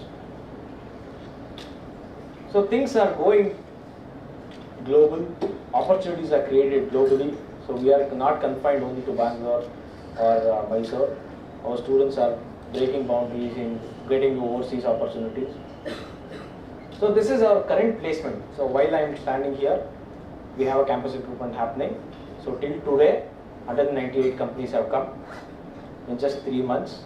In 90 days, 198 companies have come to recruit a campus across all branches of engineering. Okay, so if you look up to what is the number of students placed till now, within 6 months of joining their 7th semester, they have not seen 7th semester classrooms, but they've already got selected in companies. So close to 659 students are already placed. And number of students eligible is 752. So my target is almost nearing. So I can take a vacation after January, I think so, if I close this number. So my average salary stands at 14 lakhs and median salary stands at 9 lakhs. Now you have to understand what is an average salary and the median salary. You're all engineering graduates getting into engineering era. The median salary is more than 50% of our students are in the salary bracket of 9 lakhs. Okay? So things are changing in the placement perspective. Core opportunities are created. So our students don't want to sit for service companies, they want to go only for product companies. There is a lot of things. Service companies are also now providing lucrative opportunities. So what are the service companies, you know? TCS, Infosys, Wipro. So we had a wrong notion. TCS, Wipro, Infosys, service company. They come and recruit in big numbers. Alright, so that was the trend in 2010 when students used to wait for TCS on campus, Infosys on campus, because half of the college would get into those companies. So 40, 50 HRs used to come, recruit 200, 300 students, half of my college crowd used to go to these companies. Now things are changing. TCS, Infosys, Cognizant, Mindtree are also understanding that students need to be given lucrative opportunities. So that 3 lakhs, 4 lakhs salary range is changed to 9 to 10 lakhs. Now even these companies, which you consider them as service companies, are competitive in paying differential package. So what is the differential package now? They will not pay the same salary for each one of you. They look up to your intelligence levels, what is the knowledge you gain. They will fix the salary according to your experience, your expertise, right? So now the importance is raising in recruiting freshers. You know, everybody are talking about 23 is going to be a recession year. You open the newspaper, everybody says recession year, layoff. Amazon layoff, Facebook layoff, Meta layoff, Mindtree, Cognizant, everybody says layoff. But that is only 1% of the companies which are visiting our campus. Many companies are still onboarding freshers because they want JSS, STU freshers, SJC freshers to their organization. Other colleges might be, I don't know. But our campus, we are recession free, recession proof. We have faced 3-4 turbulent recessions, but our students have gotten this. Why? Because of the strong education foundation, because of strong alumni network, because of your seniors who are making a mark in the organizations, companies are coming back and recruiting. So we'll now fix a target. Now what will it be for you down the lane in 3-4 years? How you should really create yourself a landmark to get into all these lucrative opportunities for us. So moving on. So lucrative opportunities, I said, salary structure. Majority of our students are getting around 10 to 25 lakh salary. More than 44% of our students are in the bracket of 10 to 25 lakhs. So 5 to 10% of our students are in the salary bracket of 40% of our students are in 5 to 10 lakh salary range. So this is the salary structure, what is happening. Now the salaries are also very fancy.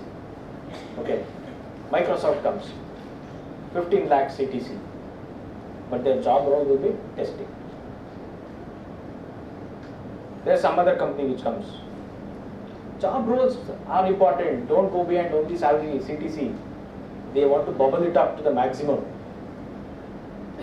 You have to look up to what is it, what you like to do in the company. Do you want to get into development role, core role? Electrical engineers want to get into electrical core company. We have Schneider, Bosch, Continental. Now what JSS, STU, famous to get core companies, brand specific companies. Instrumentation students get their Yokogawa favorite company, Bosch, Continental, Schneider, Mercedes-Benz. Mercedes-Benz comes to campus. We have special affinity towards company, MOUs have been signed. They are offering lucrative internship opportunities. They are offering scholarship opportunities for mechanical students, industrial production students. Likewise, every branch has their favorite companies. Boeing, Dreamliner, Amazon, PayPal. You name the Fortune 500 companies, majority of them are visiting us. Now, are they recruiting everyone? When they are offering fat packages, they are very choosy. They are only lucrative, they are looking at only the top minds.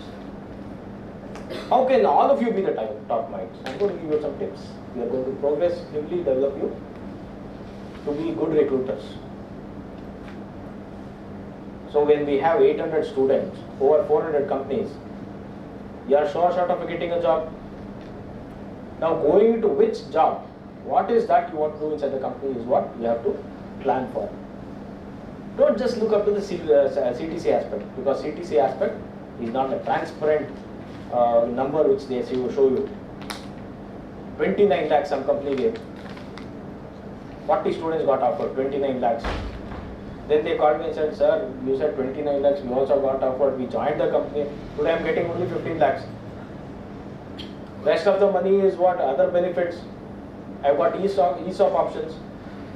Correct, every company wants to show that they are paying you big. Some companies are there, they say this is the number Beyond this are other benefits that will not show. Majority of companies are like that, but few companies want to bubble it up. So first suggestion, don't look at only CTC as an aspect, CTC as a component.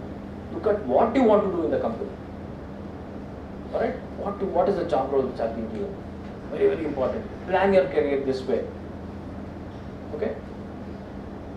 So these are some of the statistical number for branch-wise companies which have visited us. These are till date, till today. The second phase of recruitment is going to start from January, wherein we concentrate on the non-circuit branch of companies which will be coming in. So we have two phases of recruitment. First phase, July to December, is for the circuit branches and mechanical and IP. Then for the non-circuit branches, civil, construction, biotech, polymer science, environmental engineering, we have companies coming in from December. So these companies don't plan to come 1 year ahead, so they plan to come 6 months ahead. So while I am talking to you, Reliance is doing the selection process for polymer science engineering. JSW has come for civil, L&T has come for civil. So all the recruitment process is going on online.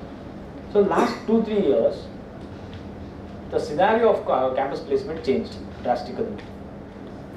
Because people could not travel, they were all scattered, it was all online, everything was online, right? So now companies are coming back to campus and say, no, we want to meet the student, we should have a personal touch. That is when you can be very expressive during the interviews, right? Online interview, I don't know, you are sitting or somebody else is sitting. Fake, you can fake the interviews, right? But companies are very clever, softwares are very clever these days. You think, okay, oh, I am not visible, my camera is off, somebody else can talk. Right? You are the engineers, your seniors have made these softwares. You can't cheat over an interview. Just one eyeball movement, it is going to censor, tell that this guy is cheating. You open a tab, your test closes. How smart? Just a software, right? So things are also evolving. For the 3 years, we've seen a lot of changes in the campus placement scenario. 2020, we still had 600 students joining the companies. No student was jobless. They got into opportunity. That is the vibe this university has created. These are your alumni who are coming back and saying, I want to train my junior, I want to recruit our juniors from this campus. They are branding us in every aspect. So that is our university today for you. So going forward, when you look up to all the success stories in LinkedIn and all the other social media, you understand your seniors getting job every day in and day out. We have 2 to 3 companies working in every day, at least 10 to 15 students every day getting placed. So I said students not to distribute sweets to placement office. You can distribute it to your friends, or else I'll get diabetes every day, 10 students getting sweet. Right? All success stories if they're sharing only to the placement office. So I said, you should look after your friends. Faculties, ma'am, you get sweets, right? Faculties are also involved in it because they are the ones who are shaping them, right? 3 years. Now this is very, very important for us. Companies are now looking for recruiting students for summer internship. Now what was the engineering students' lifestyle? First year, we are not aligned to any branch. First year we'll chill, make friends. Second year we'll get into basics of the core branch what we are getting into. Second year we can have the luxury of having 2 backlogs. Then third year we'll understand how we have to study, which friend is reading good, we'll copy his notes, take all the efforts. From third year we'll become serious, we'll clear all the backlogs because beyond third year is our placement season. Then at the time of placement season, no backlogs, so we'll concentrate on placement, right? 3 years was your calendar of activities which you have planned. But things changed drastically here. Companies don't want to invest 5 or 10 minutes in an interview room and interview you for 10-15 lakh salary. They want to test the students over internship. Every company is now delivering only internship.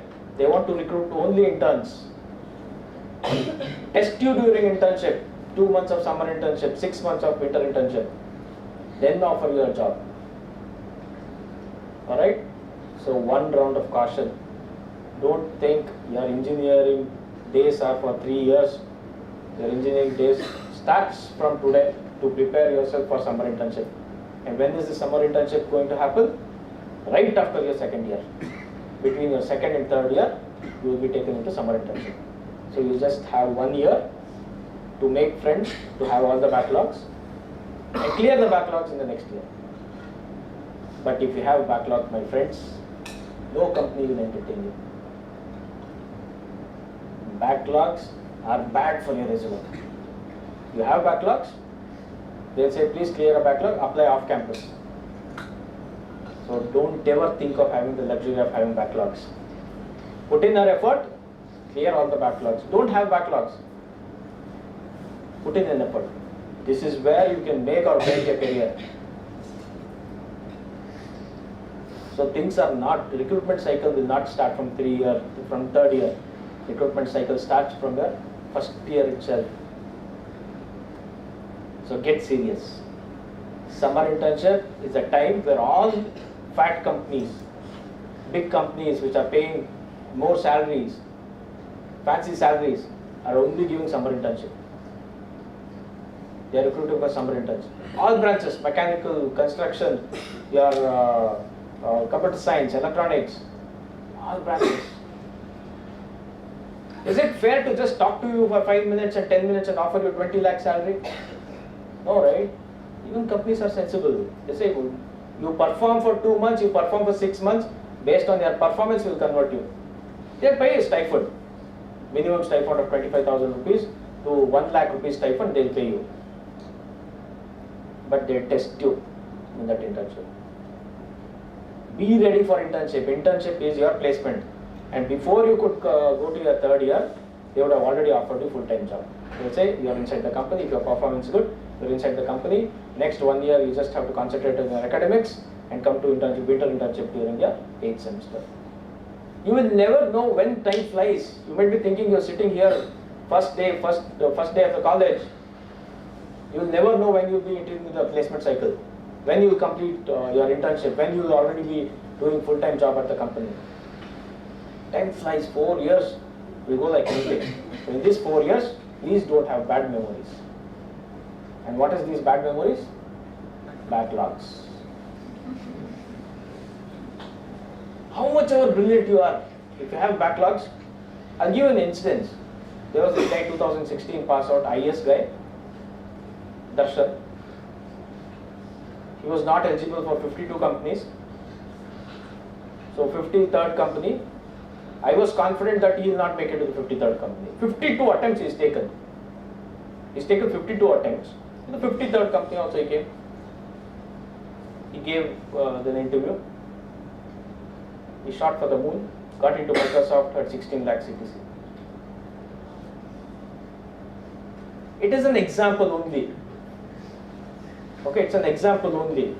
Because he had a backlog and his ideology was, okay, I will complete my backlog, then sit for the company.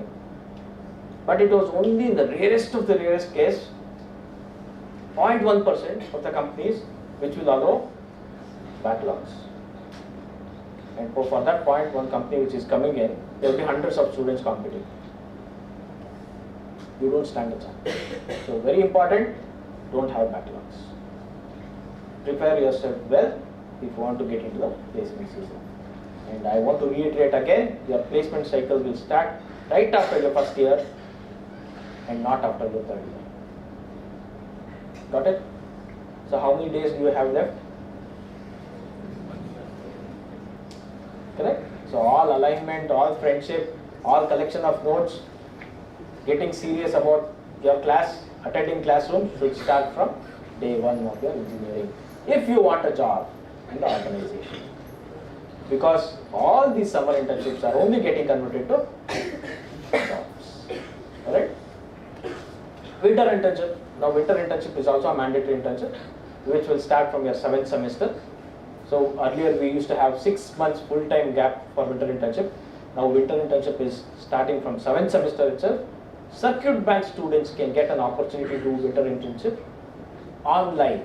They don't have to go to the company premises to do internship. But what happens in winter internship is, don't worry, there's no ghost coming in, you concentrate on your career here.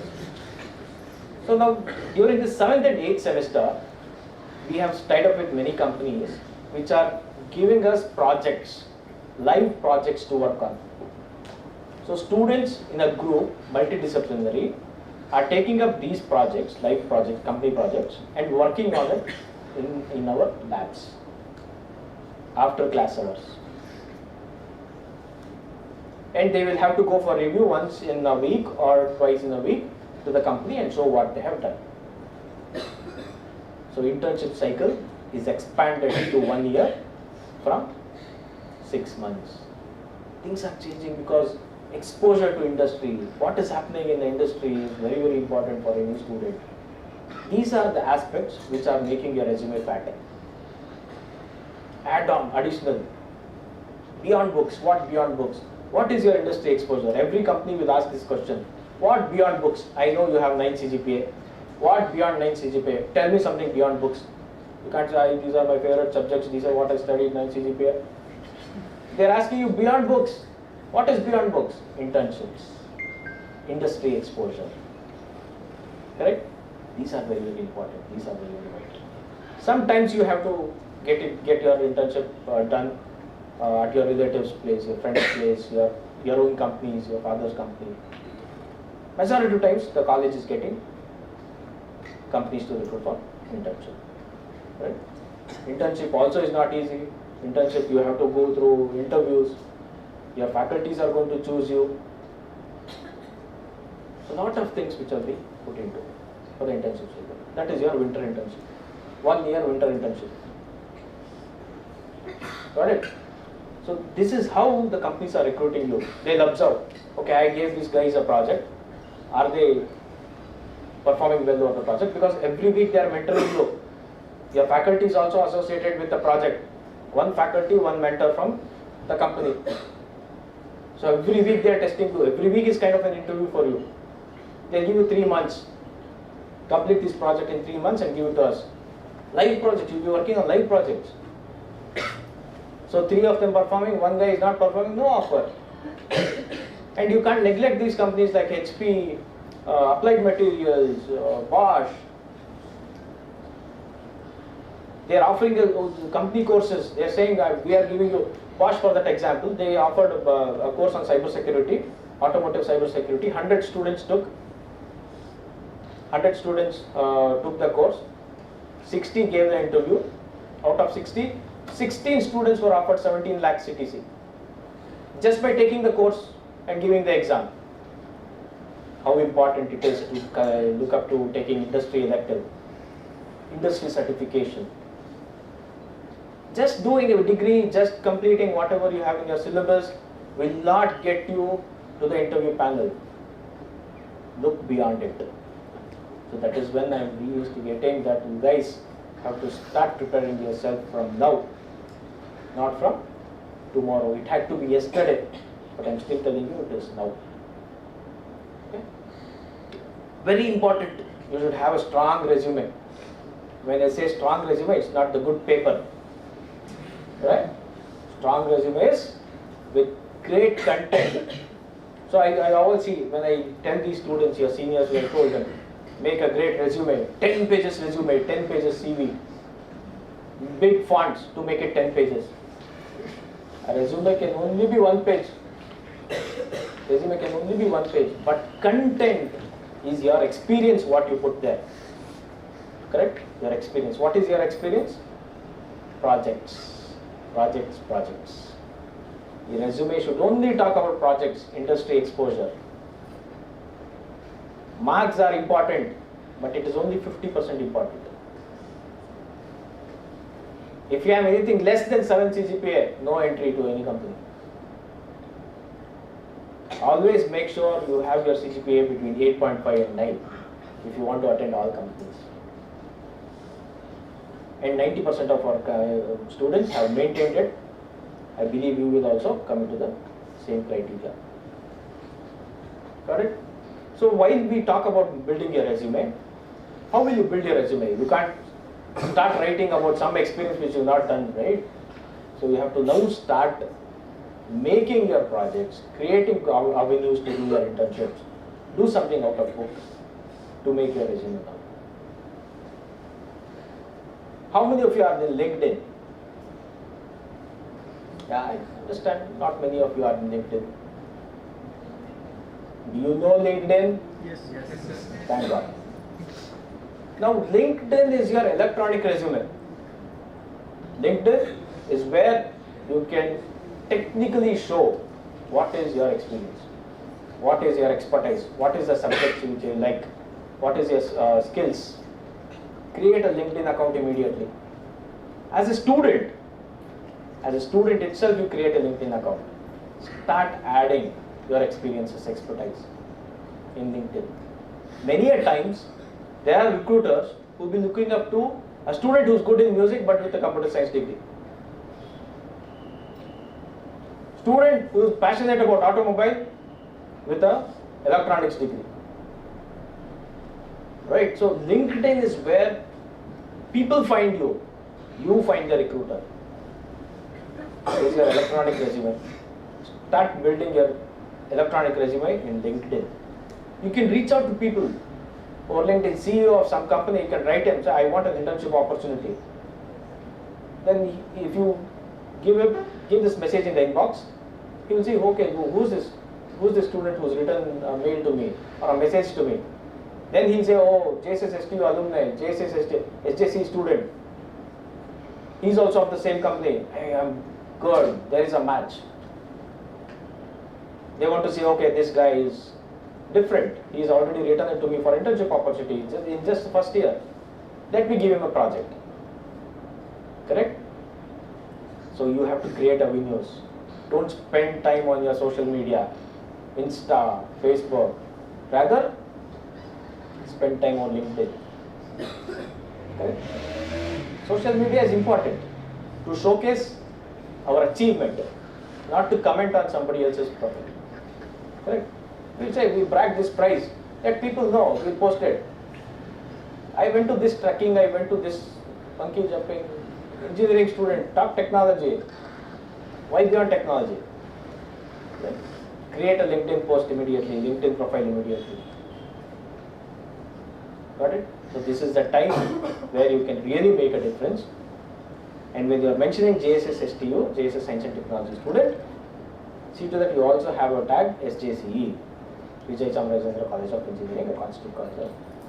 So your visibility is more because we have 60 years of legacy. Correct? So you will be attracted towards the recent alumni and also our older alumni who can look up to you. I'll see, this is a challenge. How many of you can find me LinkedIn? How many of you will send me a friend request? We look up to it. Right? I want at least 1,000 friend requests in the next 2 days. Can we? Yes. So books are important. Books are vital. CGPA matters. But don't forget your hobbies. Don't forget your hobbies.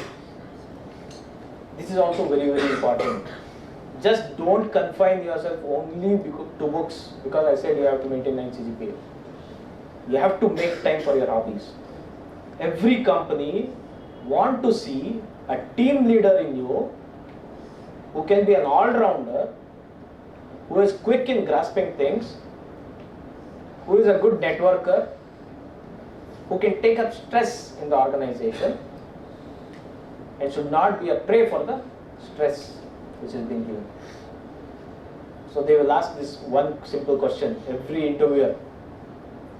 Okay, you are good in technology, you give me all the answers. What do you do in your free time? Sir, where free time? I was all busy reading, preparing for campus placement, nothing, free time, no free time. That might be one killer. They want to see what you do in your free time. Okay, so they want to see how you are going to relieve your stress. And how can you relieve your stress? With your hobbies. Continue with your hobby because they want to see how talented you are. if you are good in dancing, singing, painting, you won some debate competitions, whatever you've done all these days, don't stop it because you come into engineering. Because this is also very important in your resume. Hobbies, skills, extracurricular activities. Extracurricular activities are the thing.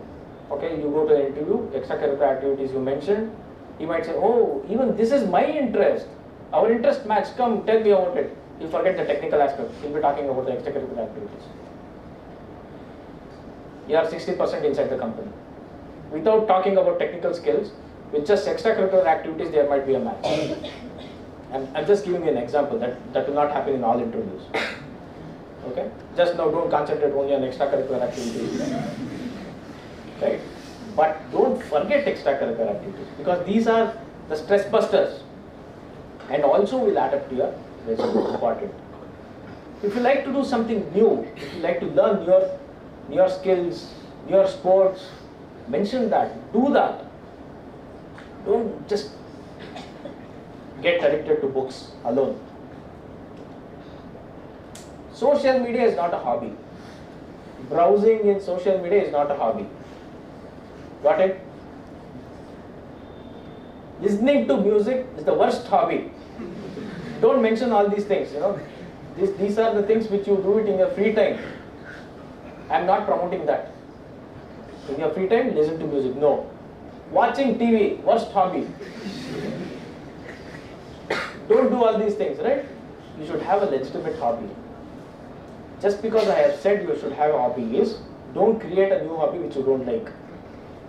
Identify what you like. Every individual will want to do, explore something new. He has a different like, he has a different taste. Pursue it. Got it? Yes? Yes. Beyond books. Because this is how we can be an all-rounder and not only technically sound. These are the simple aspects where you can gain brownie points in the interview. They will not ask you to dance and show because you mentioned it in your hobby, or they will not ask you to sing. But if you have some competition certificates, along with your marks cards, you can demonstrate it, show it. I'm good at dancing, won these many prizes. I participate in our college events. I'm part of the college cultural club. These are important. Very, very important. Got it? Don't forget here. Consistency. 6 CGPA, SEM 1, 8 CGPA, then 5 CGPA, third SEM. No. Consistency is very, very important. Many companies have a criteria who look up to consistency. 10th 90, 12th 70, again B first year, 7 CGPA. They'll ask, why, what happened? Your marks is dipped. What was the reason? No sir, I did not study well. Why you did not study well? You are a good student in 10th standard. You scored good marks in 10th. What happened in 12th? That is negative. But if you give him a genuine reason, so how do you convert your weakness into a strength? So yes, I understand my marks has come down. I made lot of friends. I took these subjects very lightly. But I understood the importance of it, started making plan to do it, and today I got into HSC, JSS Science and Technology University with good CGPA, with good CET score. Convert your weakness into strength. Be honest. Don't lie. I was not feeling well, sir, during examination. Common lie. Last year we had this one common scenario, COVID. One guy getting COVID 10 times. COVID was the lamest excuse anyone can give on the 3 years. COVID, grandparents expire. How many times? And sometimes they will be alive. These guys take it as an advantage. So don't give excuses any time in your life. These are disadvantages for you. These are the disadvantages where the company HR don't want to listen to. They want to see how honest you are. Honesty is what they look up to because they are investing on you. They are investing on your honesty. The same lame excuses you will give them after joining the job if the work is not completed. Correct? That is what they don't want to see. So be very consistent from today. Don't give a window to give excuses. Correct? Now most of the companies have the same scenario of identifying and recruiting a student for technical skills. So with technical skills, there is the aptitude part which they test you on. Majority of companies have 50-50% of importance given to technical skills as well as aptitude skills. Some companies give more emphasis to puzzles. Some companies will test student only on puzzles. Some companies test student only on English vocabulary. If you are client facing, if your job involves interaction with international clients, they give more importance towards your communication skills, English vocabulary. Companies like Deloitte, EY, who are into consulting, Accenture, they want to look up to your communication skills. They know you are already good in technology because you are in a good university. They want to look up to the communication skills. Now some companies, or product companies, they want to look up to only their hardware skills. What is that computer science student know about hardware? What is the electronics student know about software? It depends on the roles which they are offering. Predominantly, majority of the companies want to give you a technical skills. So what is this technical skills? Programming skills are mandatory. You can't escape saying that I am a civil student, I am a biotechnology student, I am an IP student, mechanical student, I don't need programming. Programming is very, very vital, even in your core companies. You know how things are evolving around, how mission is eventually being taken over by computers.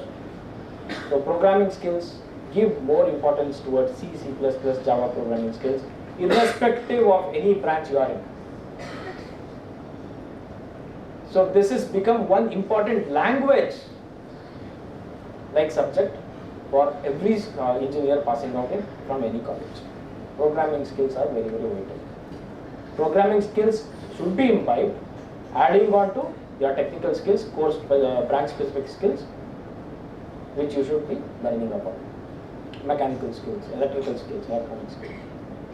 Then comes the aptitude part.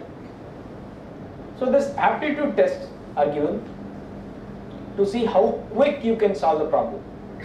1 minute, one question. How quickly you can adapt to the situation, how quickly you can use your brains to solve that tricky situation which will be put into. Alright, so the company decides what weightage should be given to be recruiting in these three parameters: programming, technical subject, aptitude. First level of filtration in every organization. This is common. You look up to 99% of the question papers, the pattern is same. Then comes our group discussion. Group discussion are to check your English vocabulary. I have seen group discussions, you seniors, last 2 weeks back, they got so intense. Group discussions. They started abusing, lifting chairs. I said, that is not group discussion. Don't get into heated arguments. Group discussion are to check how current you are, how updated you are. Right? They give you some topic. China's threat to global economy, China's cybersecurity threat to global economy. So you should know what is China's cybersecurity threat. So give some facts, figures. The HR is looking up to these general topics only. They will not say, oh, tell me about rocket science, tell me about Elon Musk, investment opportunities. They will not go too deep. They know you are engineering guys. They just want to check how updated you are. For that, start reading newspaper. Only newspaper. Stay updated. Look up to the business column. How companies are merging. What are the investment opportunities? How share market is reacting. Just invest 500 rupees in share market. You will start following companies. Why should I invest in this company? Why not other company? Blue chip companies. You start following the paper about that company. Is it up or is it low? If it is up, what is the reaction in the IT industry? 5 minutes, please read newspaper to know how the companies are reacting. There was a company today, the students were like, sir, I've never heard of this company. They got 4 billion funding. I said, this is how you should be updated. If they got 4 billion company, it is huge investment. Company is worth looking up to. So stay yourself current. So that is what GD will all be about. Group discussion topics will only be on current updates and nothing beyond the books. Correct? Then comes here interviews. Now interview itself is a stressful word. Right? People thinking, oh, because the HR will be wearing one nice blazer, they'll be sitting and staring at you, you'll be like, this guy is going to eat me. This guy is going to ask the question, some question which I will not be able to answer. This is running in the back of your mind. Interview itself is like that. Because you know he is going to ask you a question. Correct? I'll tell you a secret. Even the HR will be nervous. What if JSS, STU, HJC students answer all my questions? Whatever I ask, what if the attitude matters? Attitude has to change. Don't get nervous. They'll not ask you beyond books. They'll not ask you what did you study, what will you study in 4th year? When they know you're a 2nd year student, they'll not go beyond for the 4th year syllabus. Correct? They'll ask you whatever you studied. So when you know whatever you studied in the 2 years, why should you be afraid? They'll not go beyond books. Nobody will go beyond books. If he's asking beyond books, he doesn't know where he's come. Right? So, don't take stress over the word interview. Everything else will be revolving around only what you study. And if you are updated, if you are current, if you know what you are studying, what are your favorite subjects, mention that. Simple. Right? Very, very important. The seniors are just next door. Talk to them. Be updated. Be in sync with them. Reach out to them because they are your immediate teachers. They are the ones who are going to guide you. Take inputs from them. How should you be prepared for the upcoming season? Right? We have created a portal, alumni portal, where we give you feedback about last 10 years of which company has recruited, what roles they have offered, who is that senior who is there. So you can reach out to them, write to them, ask them queries about the job opportunities, career opportunities, how to prepare. All these things are in your fingertips. Rather than this, LinkedIn is also one way where you can reach out to your seniors. So be active in LinkedIn. If you are more active you are, the more opportunities will come your way. Got it? So ask them any queries you have, any doubts you have. Faculties are always available. But if faculties are not available beyond 6 o'clock in the evening, it's up to your seniors. Get clarified with your teachers next day. In all aspects, technical, non-technical, career, reach out to your seniors. Be in touch with them. They will guide you. And they'll be more happy to guide their juniors and creating that path. So these are some of our esteemed recruiters for the last 12 years. So majority of the Fortune 500 companies are here, and most of them have also initiated beyond recruitment. They are including themselves in our curriculum design. They are involving themselves in changing the structure of the syllabus, involving newer subjects, giving newer opportunities to our students. So it is more dynamic. So our university is very flexible in giving you the latest syllabus, offering the latest subjects, industry certifications. All these things are being taken care at our placement level. Some of these companies, so not in any specific order or not in any branch order. Yes? No?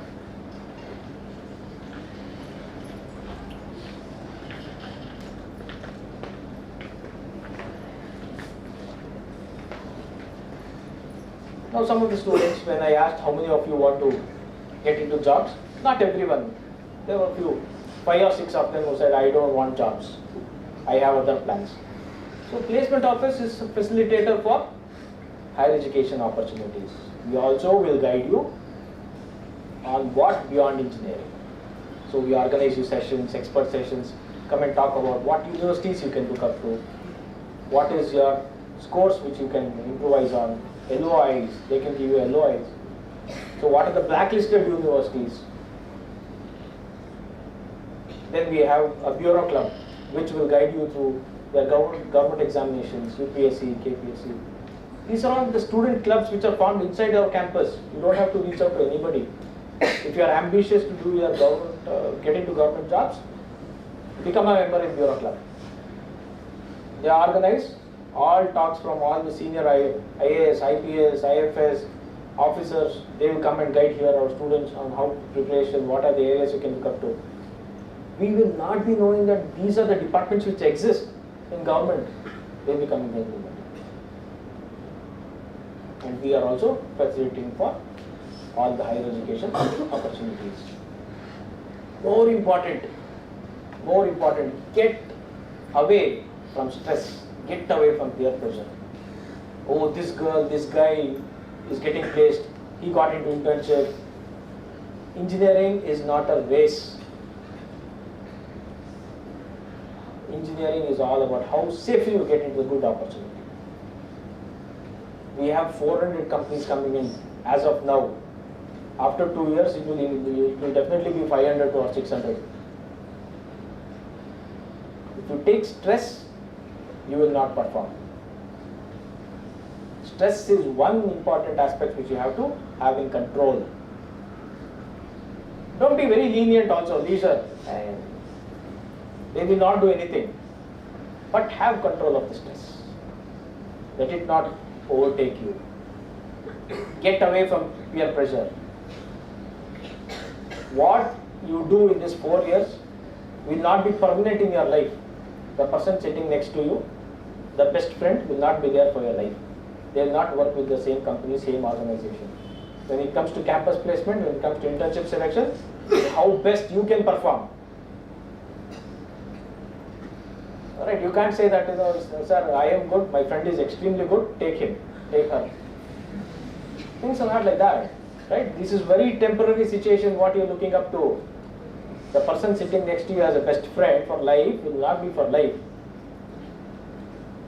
You get internship or placement in some other company, they will get into some other company. You will not be in Electronic City at all. They might be in Hyderabad, you might be in Bangalore. So these are all temporary friendship. It is important. But don't think this is life. Oh, you did not listen to me, you did not give me the notes. It happens.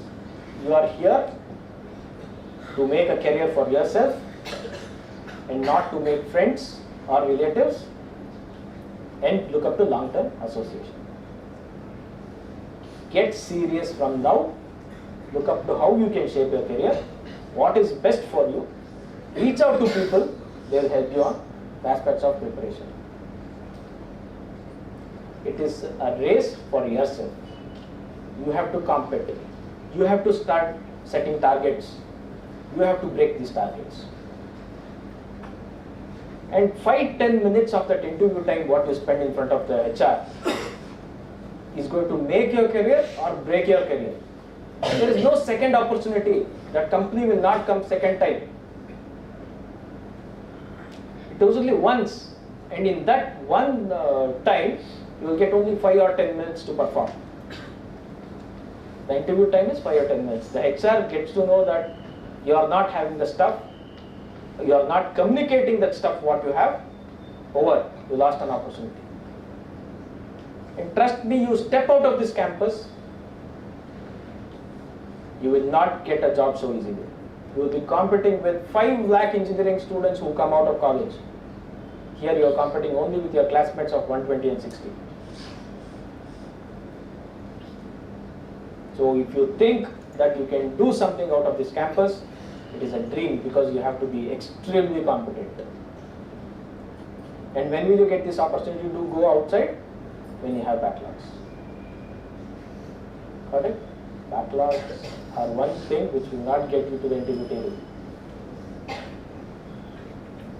Be extremely careful. Put in your hard work. Look up to you, creating yourself a different image. Work on your hobbies. Make your resume strong. Create a LinkedIn profile. And I'm sure you will get into great opportunities which are being presented. Our responsibility ends in getting companies to campus. Our responsibility is not to tell that this girl is good, please take them. It is only you who can perform. Clear? Make sense? Simple? These are some things which you should not do in any of the interview for summer internship or full time. So there are some questions. Why should I recruit only you? Why should not I recruit your classmate? These are some questions which you have to really prepare yourself for. While preparing for technical aspects, look up to frequently asked interview questions which are available. Internet has everything.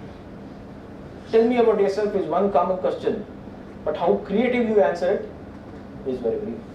Look up to YouTube videos. Prepare yourself from now. Stand in front of the mirror. Good English communication is very, very vital. I'm not promoting English language. I'm telling you because we are competing with a multinational company, you have to be English communicative. They will look up to your English communication in your group discussion. So if you are not fluent in talking good English, cultivate the habit of watching English news, talking in front of the mirror, reading English daily. Small things. Nobody goes to a tuition to become good in English, dude. Is that something where you can develop with tuition skills? No. It is only you who have to really work upon it. And trust me, it is easy. It is easy. No big thing. I took about 6 months to become a good orator. That's all. You're on Gen Y.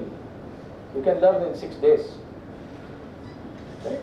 So it is easy achievable targets which you will have to work up to. If you have passion to learn foreign languages, it is helpful. It really adds on. Any certificate program which is beyond technical is always helpful, don't ignore it. Accenture comes and says, we want students who are ready with Japanese skills, we'll offer them 8 lakhs, where other students are getting 6 lakhs. We found 20 students who were good in Japanese language, went. Now there is another German company which says, direct from day one you will be deployed in Germany if you know German language. 40 students we had, they went. How language is helping them. Right? Look up to these trending languages and prepare yourself. Our university is also offering, but if you want to start early, nothing like that. And trust me, don't take pressure. You can do it slow. You have the whole plethora of opportunities in front of you, online education, MOOCs, the certification programs, it's all handy. Start building up. Use the opportunities in front of you. Kill all the bad time wasters which you were doing it earlier. Sitting and gossiping with friends, sitting over at tea, browsing over social media, Facebook and Twitter. Use it for developing your skills now, because your placement season is very near. It is not 3 years, it is squeezed to 1 year. Got it? So these are some of the tips which I wanted to give it to you. Anyways, we have your faculties who can guide you in the process. I am always available in 2nd floor of this building. You can reach out to me. You can write me a mail. But get serious. I'll be happy to take questions in the next 5 minutes before we get to the next speaker. Have I overshoot? No, thanks. No questions? Yeah. So you have mentioned backlogs a lot when you were speaking about getting to the interview table. You said that if we have backlogs, then they will not consider us at all. But what exactly are these backlogs? Backlogs are if you have a subject back, if you're not cleared it in the first attempt. So like if we don't clear, we have to write it again. That's Don't write. That is what I'm telling you. Don't write the exam second time. No, I'm asking. I'm just clarifying. You will be given an option to take up the exam for the second time. But if you are attempting the same paper for the second time, companies will not like that. It is a black mark. So clear all subjects in the first go itself. That is called backlogs. Though universities give you option to take up the exam next time, companies will not have confidence to recruit you. They are not sure. If I recruit you today, you will complete your backlogs tomorrow or next year. So they don't want to invest on a student who has not completed his regular course of education, wherein your friends from the same class have completed everything. You will be a black sheep. Got it? Yeah. Internship is a temporary job which they give it to you for a short time. Full-time offer is where you will be an employee of the company for a longer duration till you leave the job. So internship are not permanent. It is a temporary arrangement between you and the company to test how you perform at a given task. Sir, in the LinkedIn profile, there is a section called skills. In that section, what are the type of skills that we should mention? Skills are all about your technical skills. If you are good in programming, if you are good in your core subjects, mention that as your skill. So don't mention your hobbies as skills. Excuse me. If we selected a company, can we attend the next company? We have a placement policy, which we will tell you after 1 year. So which is changing, which is actually changing every year. So at the current placement policy, you will be getting 1 internship and 2 job offers. So you can't get multiple internship opportunities, but you can have 1 internship, 1 in tier 1 category within 5 lakhs, 1 above 5 lakhs. Don't be greedy, be happy with 1 job.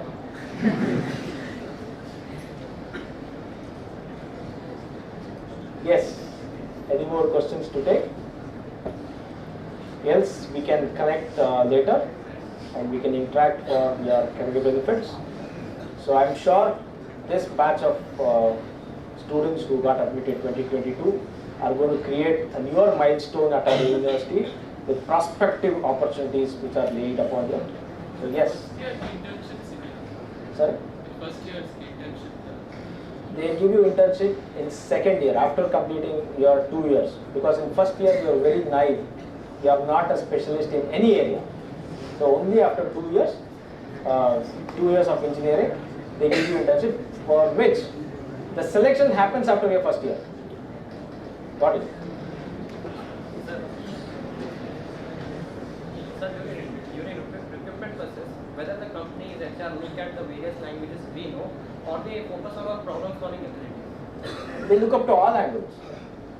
They look up to all angles. It is your job specification. Yes. So problem. How will they look up to only problem skills without you knowing that you are technically sound or not? You are an engineer, so you should talk technology. 80% of your engineering skills will be your technical skills. Problem solving will be looked up to by giving puzzles, by looking up to your aptitude scores. That is your problem solving skills. They will not literally give you a big problem and say come out of this situation in 1 hour or 2 hours. Those things will not happen. Whether the internship will be online or offline? Now we are crossed the COVID era, so now everything is going to be physical. You will have to go to companies, but sometimes if the company bandwidth is not there, they will give you online internship also. So looking up to the speed of employees going back to work, we will hope that everything will be physical in another 1 year and everything will be normal, so we will not get into the online mode of internships and placements. Unless China wants to decide our fate.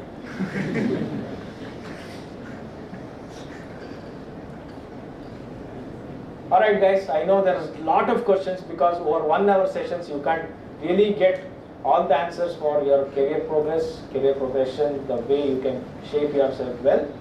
But reach out to me, reach out to your faculties, we're all here.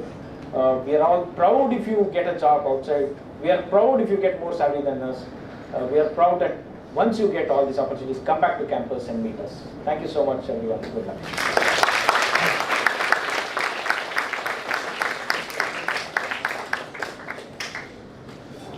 Thank you so much, sir, for such an informative session on placement and training activities. And I wish our Diamond Jubilee batch students are going to get placed in best companies and set a new milestone in placement. Definitely, sir, they will do it. Thank you, students. Thank you all.